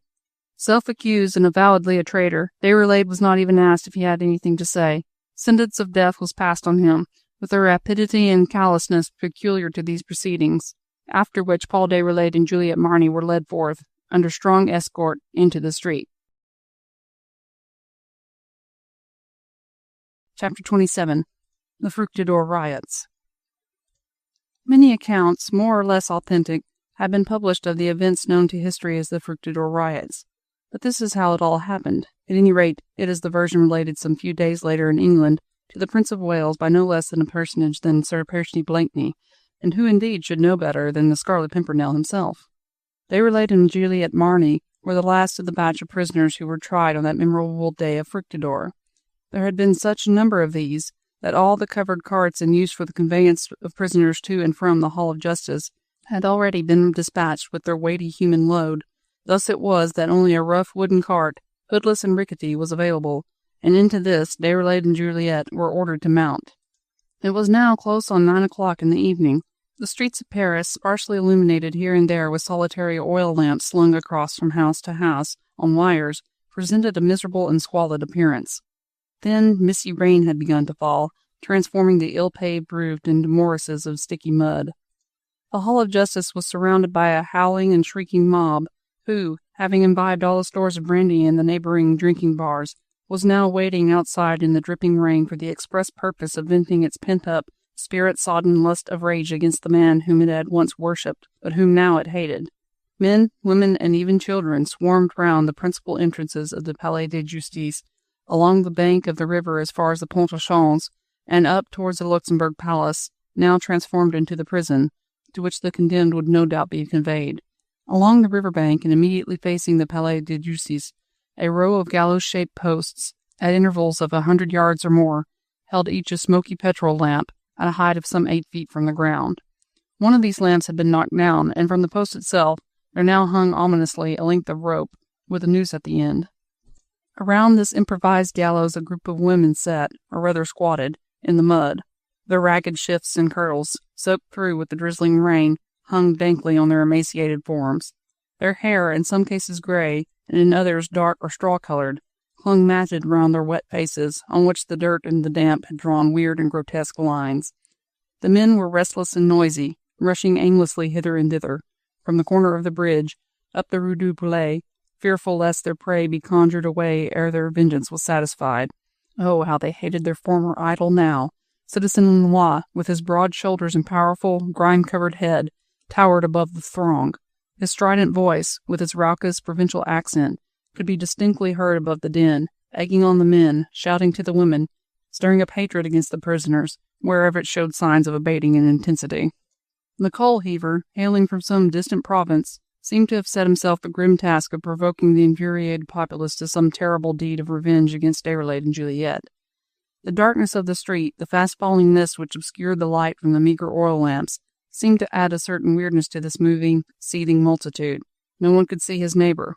In the blackness of the night, the muttering or yelling figures moved about like some spectral creatures from hellish regions. The accused of Brittany who called to those about to die, whilst the women squatting in the oozing mud, beneath that swinging piece of rope, looked like a group of ghostly witches, waiting for the hour of their Sabbath. As Déroulède emerged into the open, the light from a swinging lantern in the doorway fell upon his face. The foremost of the crowd recognized him. A howl of execration went up to the cloud-covered sky, and 100 hands were thrust out in deadly menace against him. It seemed as if they wished to tear him to pieces. "À la lanterne, la traitor!" He shivered slightly, as if with a sudden blast of cold, humid air, but he stepped quietly into the cart, closely followed by Juliette. The strong escort of the National Guard, with Commandant Santerre and his 2 drummers, had much ado to keep back the mob. It was not the policy of the revolutionary government to allow excesses of summary justice in the streets. The public execution of traitors on the Place de la Révolution, the processions in the tumbrils, were thought to be wholesome examples for other would-be traitors to mark and digest. Citizen Santerre, military commandant of Paris, had ordered his men to use their bayonets ruthlessly, and, to further overawe the populace, he ordered a prolonged roll of drums, lest Déroulède took it into his head to speak to the crowd. But Déroulède had no such intention. He seemed chiefly concerned in shielding Juliette from the cold. She had been made to sit in the cart beside him, and he had taken off his coat and was wrapping it round her against the penetrating rain. The eyewitnesses of these memorable events have declared that, at a given moment, he looked up suddenly with a curious, eager expression in his eyes, and then raised himself from the cart and seemed to be trying to penetrate the gloom round him, as if in search of a face or perhaps a voice. "À la lanterne," was the continual hoarse cry of the mob. Up to now, flanked in their rear by the outer walls of the Palais de Justice, the soldiers had found it a fairly easy task to keep the crowd at bay.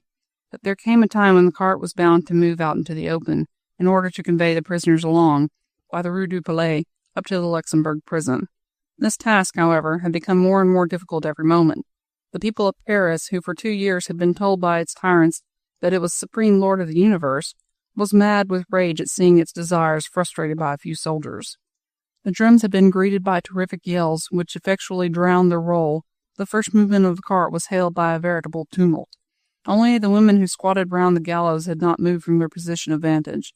One of these Megaras was quietly readjusting the rope, which had got out of place. But all the men and some of the women were literally besieging the cart, and threatening the soldiers, who stood between them and the object of their fury. It seemed as if nothing now could save Déroulède and Juliette from an immediate and horrible death. "À mort, à la lanterne la traite!"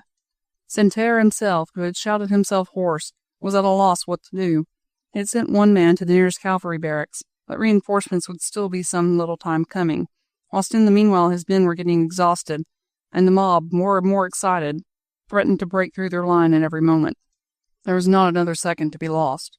Santerre was for letting the mob have its way, and he would willingly have thrown it the prey for which it clamored, and in the year 1 of the Revolution it was not good to disobey. At this supreme moment of perplexity he suddenly felt a respectful touch on his arm. Close behind him a soldier of the National Guard, not one of his own men, was standing at attention and holding a small folded paper in his hand. "Sent to you by the Minister of Justice," whispered the soldier hurriedly. "The citizen deputies have watched the tumult from the hall. They say you must not lose an instant." Santerre withdrew from the front rank up against the side of the cart, where a rough stable lantern had been fixed. He took the paper from the soldier's hand, and, hastily tearing it open, he read it by the dim light of the lantern. As he read, his thick, coarse features expressed the keenest satisfaction. "You have 2 more men with you?" he asked quickly. "Yes, citizen," replied the man, pointing towards his right, "and the citizen minister said you would give me 2 more. You will take the prisoners quietly across to the prison of the Temple. You understand that?" "Yes, citizen. Citizen Merlin has given me full instructions. You can have the cart drawn back a little more under the shadow of the portico, where the prisoners can be made to alight. They can then be given into my charge. You in the meantime are to stay here with your men around the empty cart as long as you can. Reinforcements have been sent for and must soon be here. When they arrive you are to move along with the cart as if you were making for the Luxembourg prison. This maneuver will give us time to deliver the prisoners safely at the Temple." The man spoke hurriedly and peremptorily, and Santerre was only too ready to obey. He felt relieved at thought of reinforcements and glad to be rid of the responsibility of conducting such troublesome prisoners. The thick mist, which grew more and more dense, favored the new maneuver, and the constant roll of drums drowned the hastily given orders.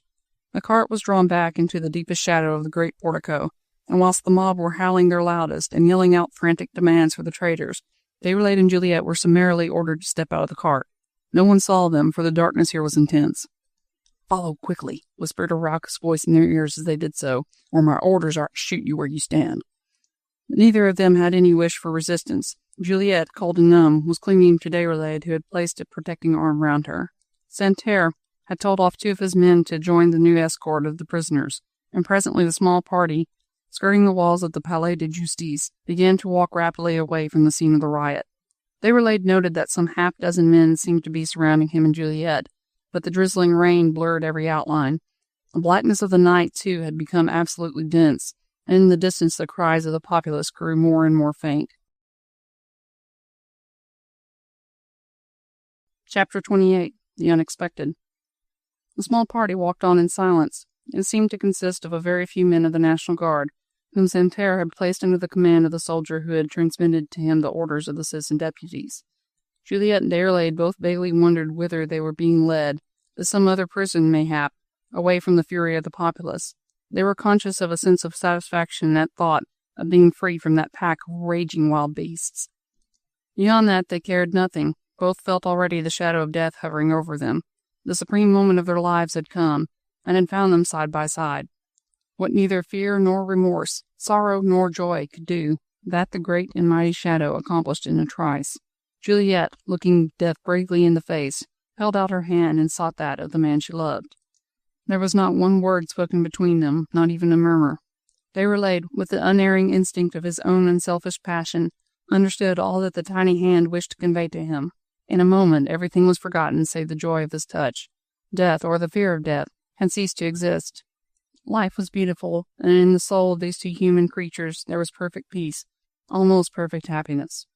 With one grasp of the hand they had sought and found one another's soul. What mattered the yelling crowd, the noise and tumult of this sordid world?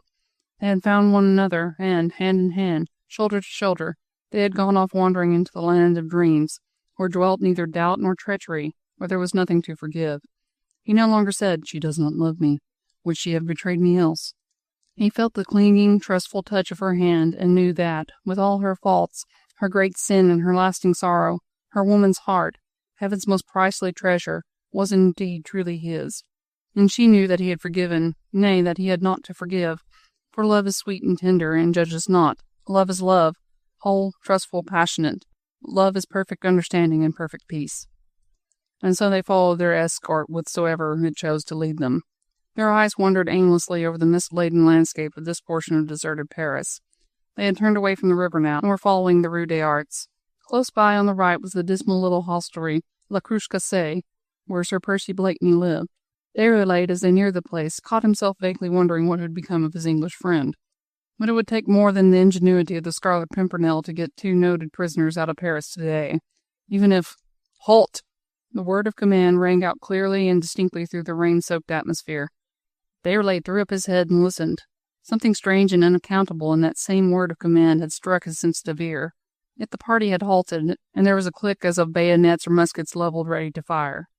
All had happened in less than a few seconds. The next moment there was a loud cry. "A moi, Déroulède, 'tis the Scarlet Pimpernel." A vigorous blow from an unseen hand had knocked down and extinguished the nearest street lantern.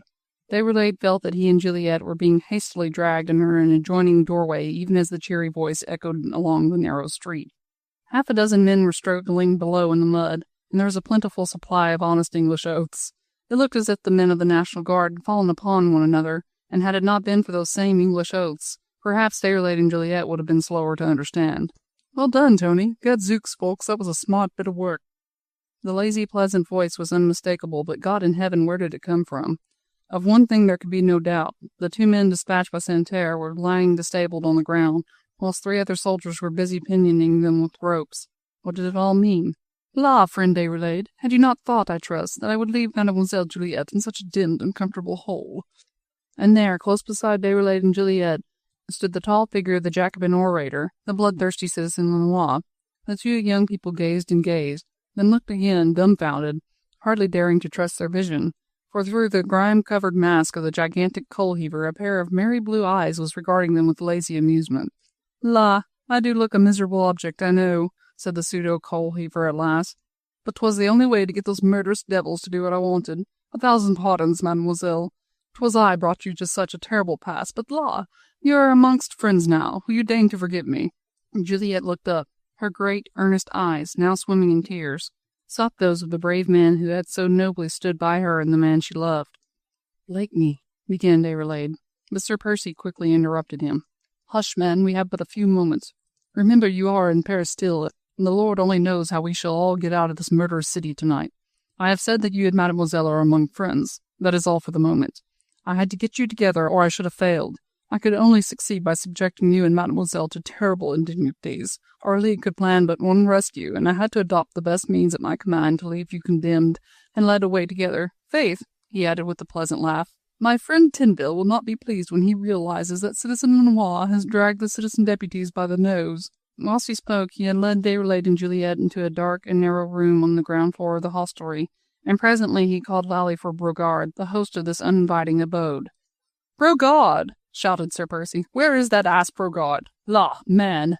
he added as Citizen Brogard, obsequious and fussy, and with pockets stuffed with English gold, came shuffling along.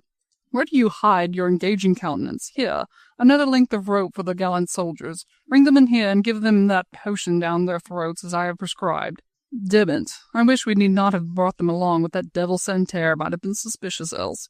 They'll come to no harm, though, and can do us no mischief." He prattled along merrily. Innately kind and chivalrous, he wished to give Déroulède and Juliette time to recover from their day's surprise. The transition from dull despair to buoyant hope had been so sudden, it had all happened in less than 3 minutes. The scuffle had been short and sudden outside. The 2 soldiers of Santerre had been taken completely unawares, and the 3 young lieutenants of the Scarlet Pimpernel had fallen on them with such vigor that they had hardly had time to utter a cry of help. Moreover, that cry would have been useless. The night was dark and wet, and those citizens who felt ready for excitement were busy mobbing the Hall of Justice, a mile and a half away.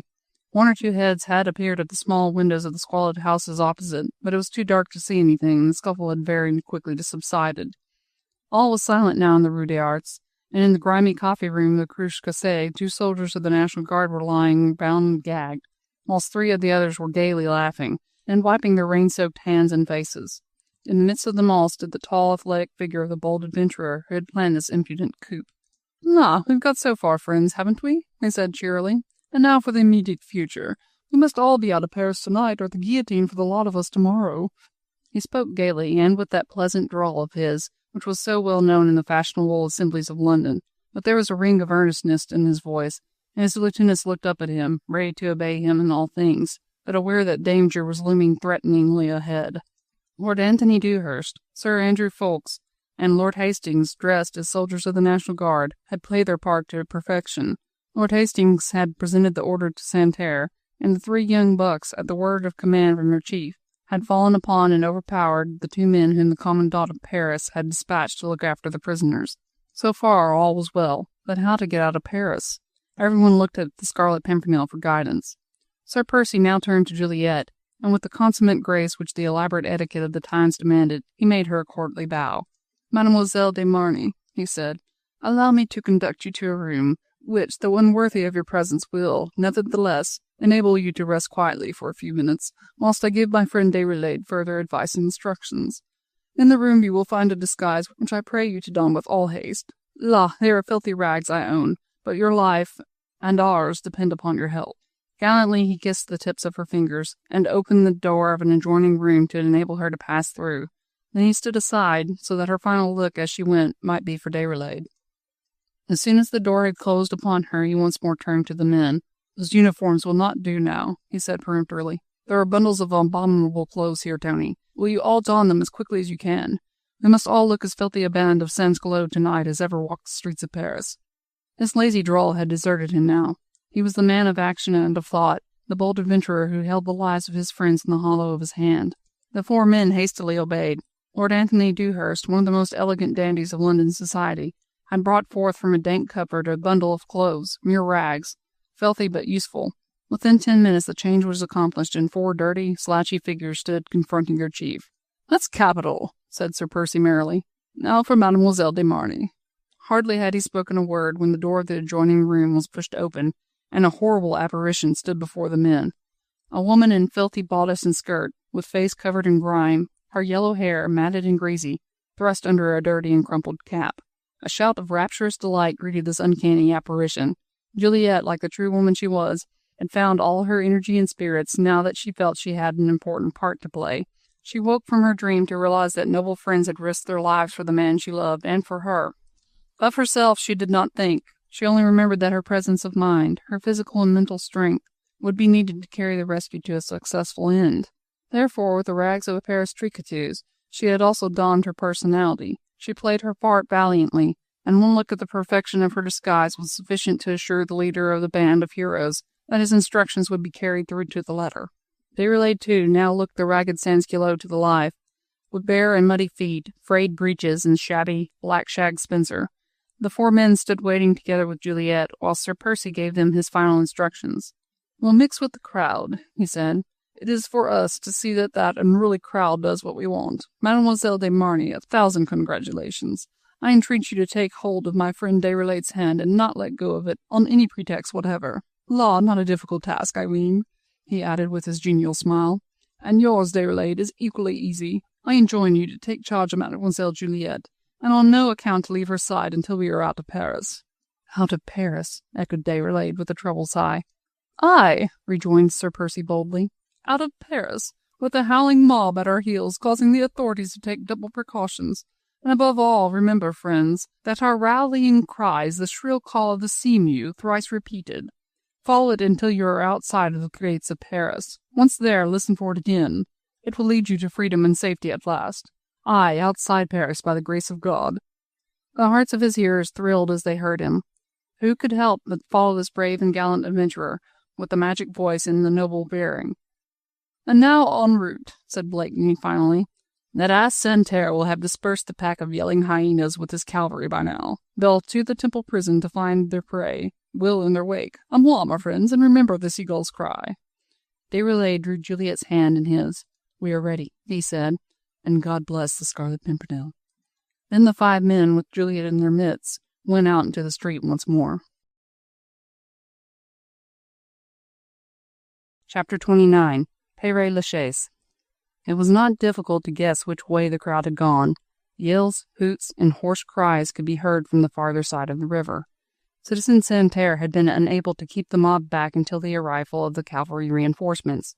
Within 5 minutes of the abduction of Déroulède and Juliette, the crowd had broken through the line of soldiers, and had stormed the cart, only to find it empty and the prey disappeared. "They are safe in the temple by now," shouted Santerre hoarsely, in savage triumph at seeing them all baffled. At first it seemed as if the wrath of the infuriated populace, fooled in its lust for vengeance, would vend itself against the commandant of Paris and his soldiers. For a moment even Santerre's ruddy cheeks had paled at the sudden vision of this unlooked-for danger. Then just as suddenly the cry was raised. "To the temple! To the temple! To the temple!" came in ready response.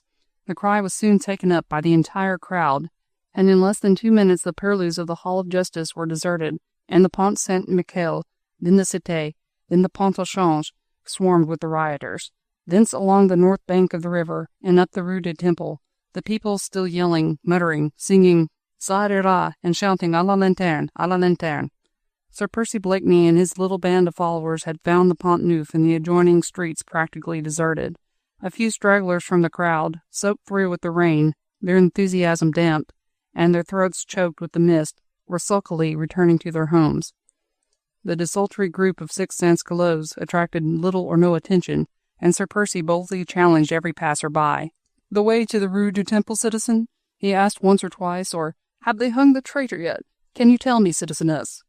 A grunt or an oath were the usual replies, but no one took any further notice of the gigantic coal-heaver and his ragged friends. At the corner of one of the cross-streets between the Rue du Temple and the Rue des Archives, Sir Percy Blakeney suddenly turned to his followers.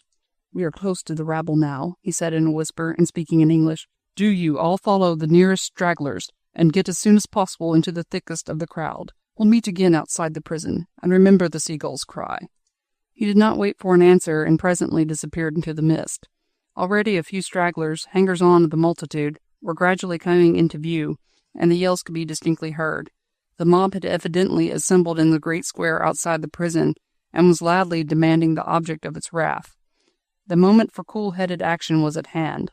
The Scarlet Pimpernel had planned the whole thing, but it was for his followers and for those whom he was endeavoring to rescue from certain death to help him heart and soul. Déroulède's grasp tightened on Juliette's little hand. "Are you frightened, my beloved?" he whispered. "Not whilst you are near me," she murmured in reply. A few more minutes' walk up the Rue des Archives, and they were in the thick of the crowd. Sir Andrew Ffoulkes, Lord Anthony Dewhurst, and Lord Hastings, the three Englishmen, were in front, Déroulède and Juliette immediately behind them. The mob itself now carried them along. A motley throng they were, soaked through with the rain, drunk with their own baffled rage, and with the brandy which they had imbibed. Everyone was shouting, the women louder than the rest. One of them was dragging the length of rope which might still be useful. "Sarira, sarira, à la lanterne, la strette." And Déroulède, holding Juliette by the hand, shouted lustily with them, "Sarira!" Sir Andrew Ffoulkes turned and laughed. It was rare sport for these young bucks, and they all entered into the spirit of the situation.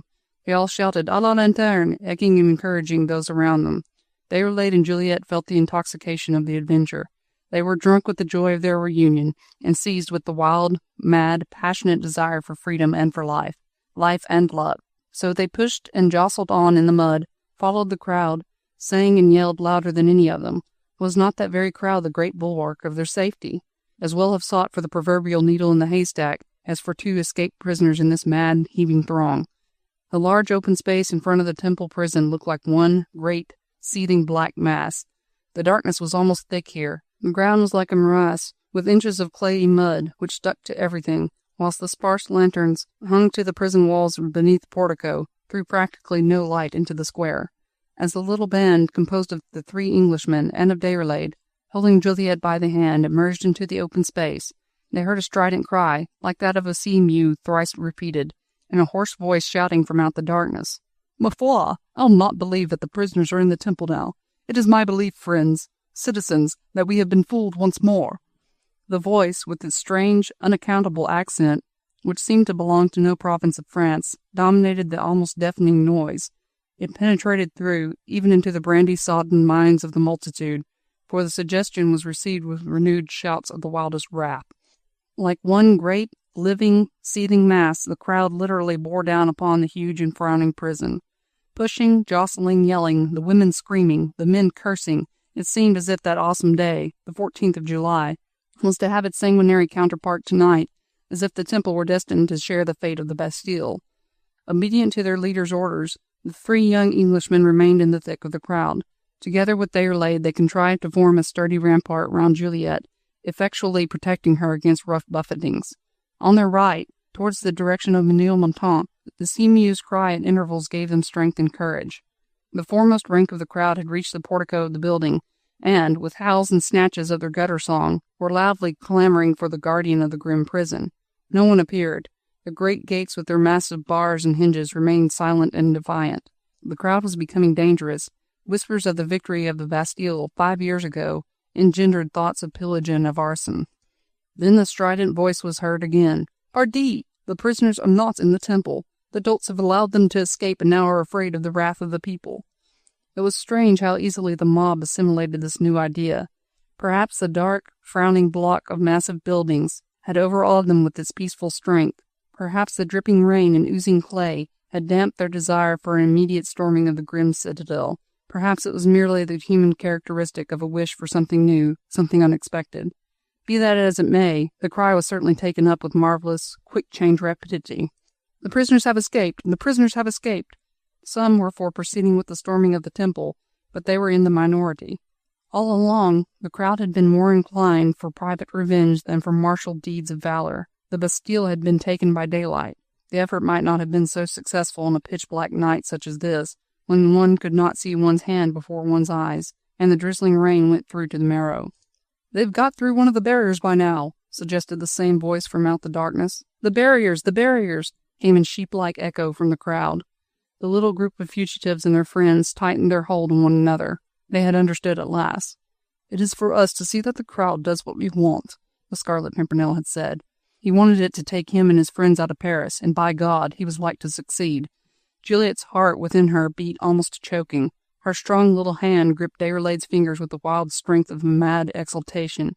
Next to the man to whom she had given her love and her very soul, she admired and looked up to the remarkable and noble adventurer, a high-born and exquisite dandy, who with grime-covered face and strong limbs encased in filthy clothes, was playing the most glorious part ever enacted upon the stage. "To the barriers! To the barriers!" Like a herd of wild horses driven by the whip of the herdsman, the mob began to scatter in all directions, not knowing what it wanted, not knowing what it would find, half forgetting the very cause and object of its wrath.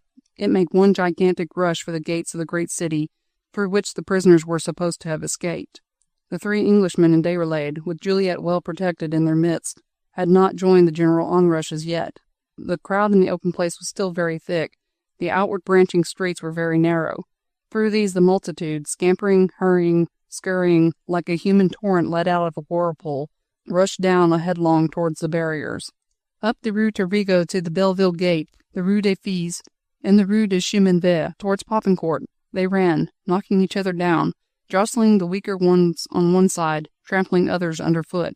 They were all rough, coarse creatures, accustomed to these wild bousculades, ready to pick themselves up again after any number of falls, whilst the mud was slimy and soft to tumble on, and those who did the trampling had no shoes on their feet.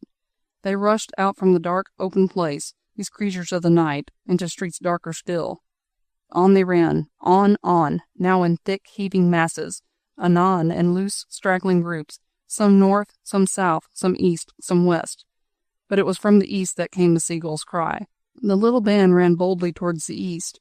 Down the Rue de la République they followed their leader's call. The crowd was very thick here. The Barrière Ménilmontant was close by, and beyond it was the cemetery of Pere Lachaise. It was the nearest gate to the Temple prison, and the mob wanted to be up and doing, not to spend too much time running along the muddy streets and getting wet and cold, but to repeat the glorious exploits of the 14th of July, and capture the barriers of Paris by force of will rather than force of arms. In this rushing mob the four men, with Juliette in their midst, remained quite unchallenged, mere units in an unruly crowd. In a quarter of an hour Ménilmontant was reached. The great gates of the city were well guarded by detachments of the National Guard, each under command of an officer, 20 strong at most. What was that against such a throng? Who had ever dreamed of Paris being stormed from within? At every gate to the north and east of the city there was now a rabble some 4,000 or 5,000 strong, wanting it knew not what. Everyone had forgotten what it was that caused him or her to rush on so blindly, so madly towards the nearest barrier. But everyone knew that he or she wanted to get through that barrier, to attack the soldiery, to knock down the captain of the guard, and with a wild cry every city gate was stormed. Like one huge wind-tossed wave, the populace on that memorable night of Fructidor broke against the cordon of soldiery that vainly tried to keep it back. Men and women, drunk with brandy and exultation, shouted 14 Juillet, and amidst curses and threats demanded the opening of the gates. The people of France would have its will. Was it not the supreme lord and ruler of the land, the arbiter of the fate of this great, beautiful, and maddened country? The National Guard was powerless. The officers in command could offer but feeble resistance. The desultory fire, which in the darkness and the pouring rain did very little harm, had the effect of further infuriating the mob. The drizzle had turned to a deluge, a veritable heavy summer downpour, with occasional distant claps of thunder and incessant sheet lightning, which ever and anon illumined with its weird, fantastic flash this heaving throng, these begrimed faces, crowned with red caps of liberty, these witch-like female creatures with wet, straggly hair, and gaunt, menacing arms. Within half an hour the people of Paris was outside its own gates. Victory was complete.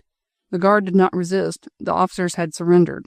The great and mighty rabble had had its way. Exultant, it swarmed around the fortifications and along the Terrain Vosges which it had conquered by its will. But the downpour was continuous, and with victory came satiety coupled with wet skins, muddy feet, tired, wearied bodies, and throats parched with continual shouting. At Ménilmontant, where the crowd had been thickest, the tempers highest, and the yells most strident, there now stretched before this tired, excited throng the peaceful vastness of the cemetery of Pere Lachaise. The great alleys of sombre monuments, the weird cedars with their fantastic branches, like arms of 100 ghosts, quelled and awed these hooting masses of degraded humanity. The silent majesty of the city of the dead seemed to frown with withering scorn on the passions of the sister city. Instinctively the rabble was cowed. The cemetery looked dark, dismal, and deserted. The flashes of lightning seemed to reveal ghost-like processions of the departed heroes of France, wandering silently amidst the tombs. And the populace turned with a shudder away from this vast place of eternal peace. From within the cemetery gates, there was suddenly heard the sound of a sea-mew calling thrice to its mate, and 5 dark figures, wrapped in cloaks, gradually detached themselves from the throng, and one by one slipped into the grounds of Pere Lachaise, through that break in the wall, which is quite close to the main entrance. Once more the seagulls cry. Those in the crowd who heard it shivered beneath their dripping clothes. They thought it was a soul in pain risen from one of the graves, and some of the women, forgetting the last few years of godlessness, hastily crossed themselves and muttered an invocation to the Virgin Mary. Within the gates all was silent and at peace. The sodden earth gave forth no echo of the muffled footsteps, which slowly crept towards the massive block of stone, which covers the graves of the immortal lovers, Abelard and Eloise. Chapter 30. Conclusion.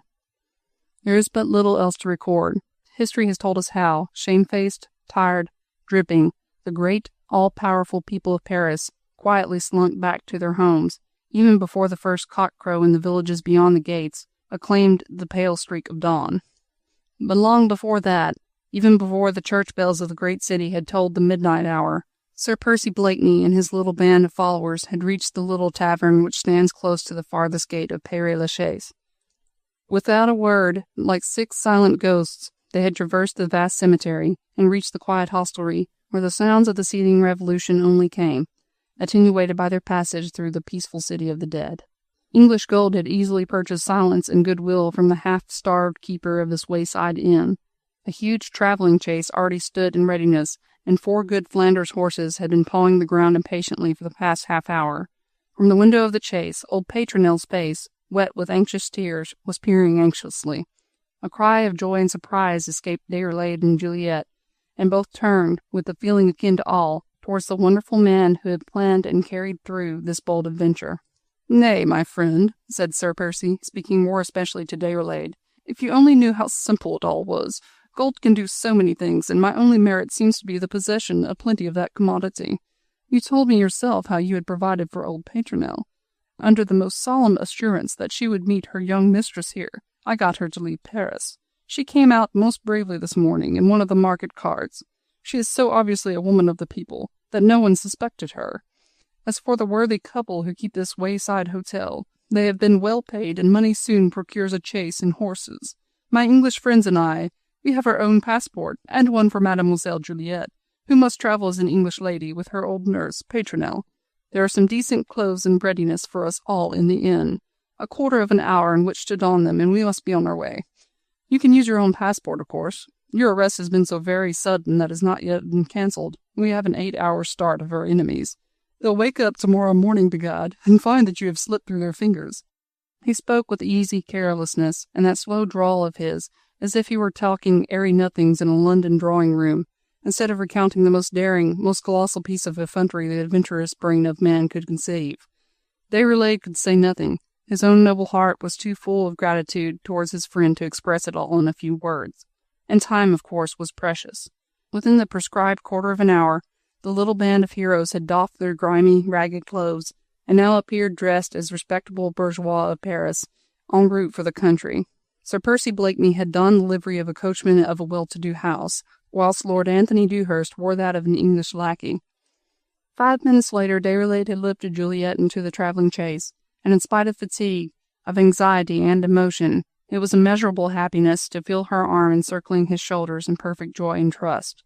Sir Andrew Ffoulkes and Lord Hastings joined them inside the chaise. Lord Anthony sat next to Sir Percy on the box, and whilst the crowd of Paris was still wondering why it had stormed the gates of the city, the escaped prisoners were borne along the muddy roads of France at breakneck speed northward to the coast. Sir Percy Blakeney held the reins himself. With his noble heart full of joy, the gallant adventurer himself drove his friends to safety. They had an 8-hour start, and the League of the Scarlet Pimpernel had done its work thoroughly. Well provided with passports, and with relays awaiting them at every station of 50 miles or so, the journey, though wearisome, was free from further adventure. At Le Havre, the little party embarked on board Sir Percy Blakeney's yacht, the Daydream, where they met Madame Déroulède and Anne Mie. The two ladies, acting under the instructions of Sir Percy, had, as originally arranged, pursued their journey northwards to the populous seaport town. Anne Mie's first meeting with Juliette was intensely pathetic. The poor little cripple had spent the last few days in an agony of remorse, whilst the heavy travelling chase bore her farther and farther away from Paris. She thought Juliette dead, and Paul a prey to despair, and her tender soul ached when she remembered that it was she who had given the final deadly stab to the heart of the man she loved. Hers was the nature born to abnegation, aye, and one destined to find bliss therein, and when one glance in Paul Déroulède's face told her that she was forgiven, her cup of joy at seeing him happy beside his beloved was unalloyed with any bitterness. It was in the beautiful, rosy dawn of one of the last days of that memorable Fructidor, when Juliette and Paul Déroulède, standing on the deck of the Daydream, saw the shores of France gradually receding from their view. Déroulède's arm was round his beloved. Her golden hair, fanned by the breeze, brushed lightly against his cheek. "Madonna," he murmured. She turned her head to him. It was the first time that they were quite alone, the first time that all thought of danger had become a mere dream. What had the future in store for them in that beautiful, strange land to which the graceful yacht was swiftly bearing them? England, the land of freedom, would shelter their happiness and their joy, and they looked out towards the north, where lay, still hidden in the arms of the distant horizon, the white cliffs of Albion, whilst the mist even now was wrapping in its obliterating embrace the shores of the land where they had both suffered, where they had both learned to love. He took her in his arms. "My wife," he whispered. The rosy light touched her golden hair. He raised her face to his, and soul met soul in one long, passionate kiss. End of I Will Repay by Baroness Orczy.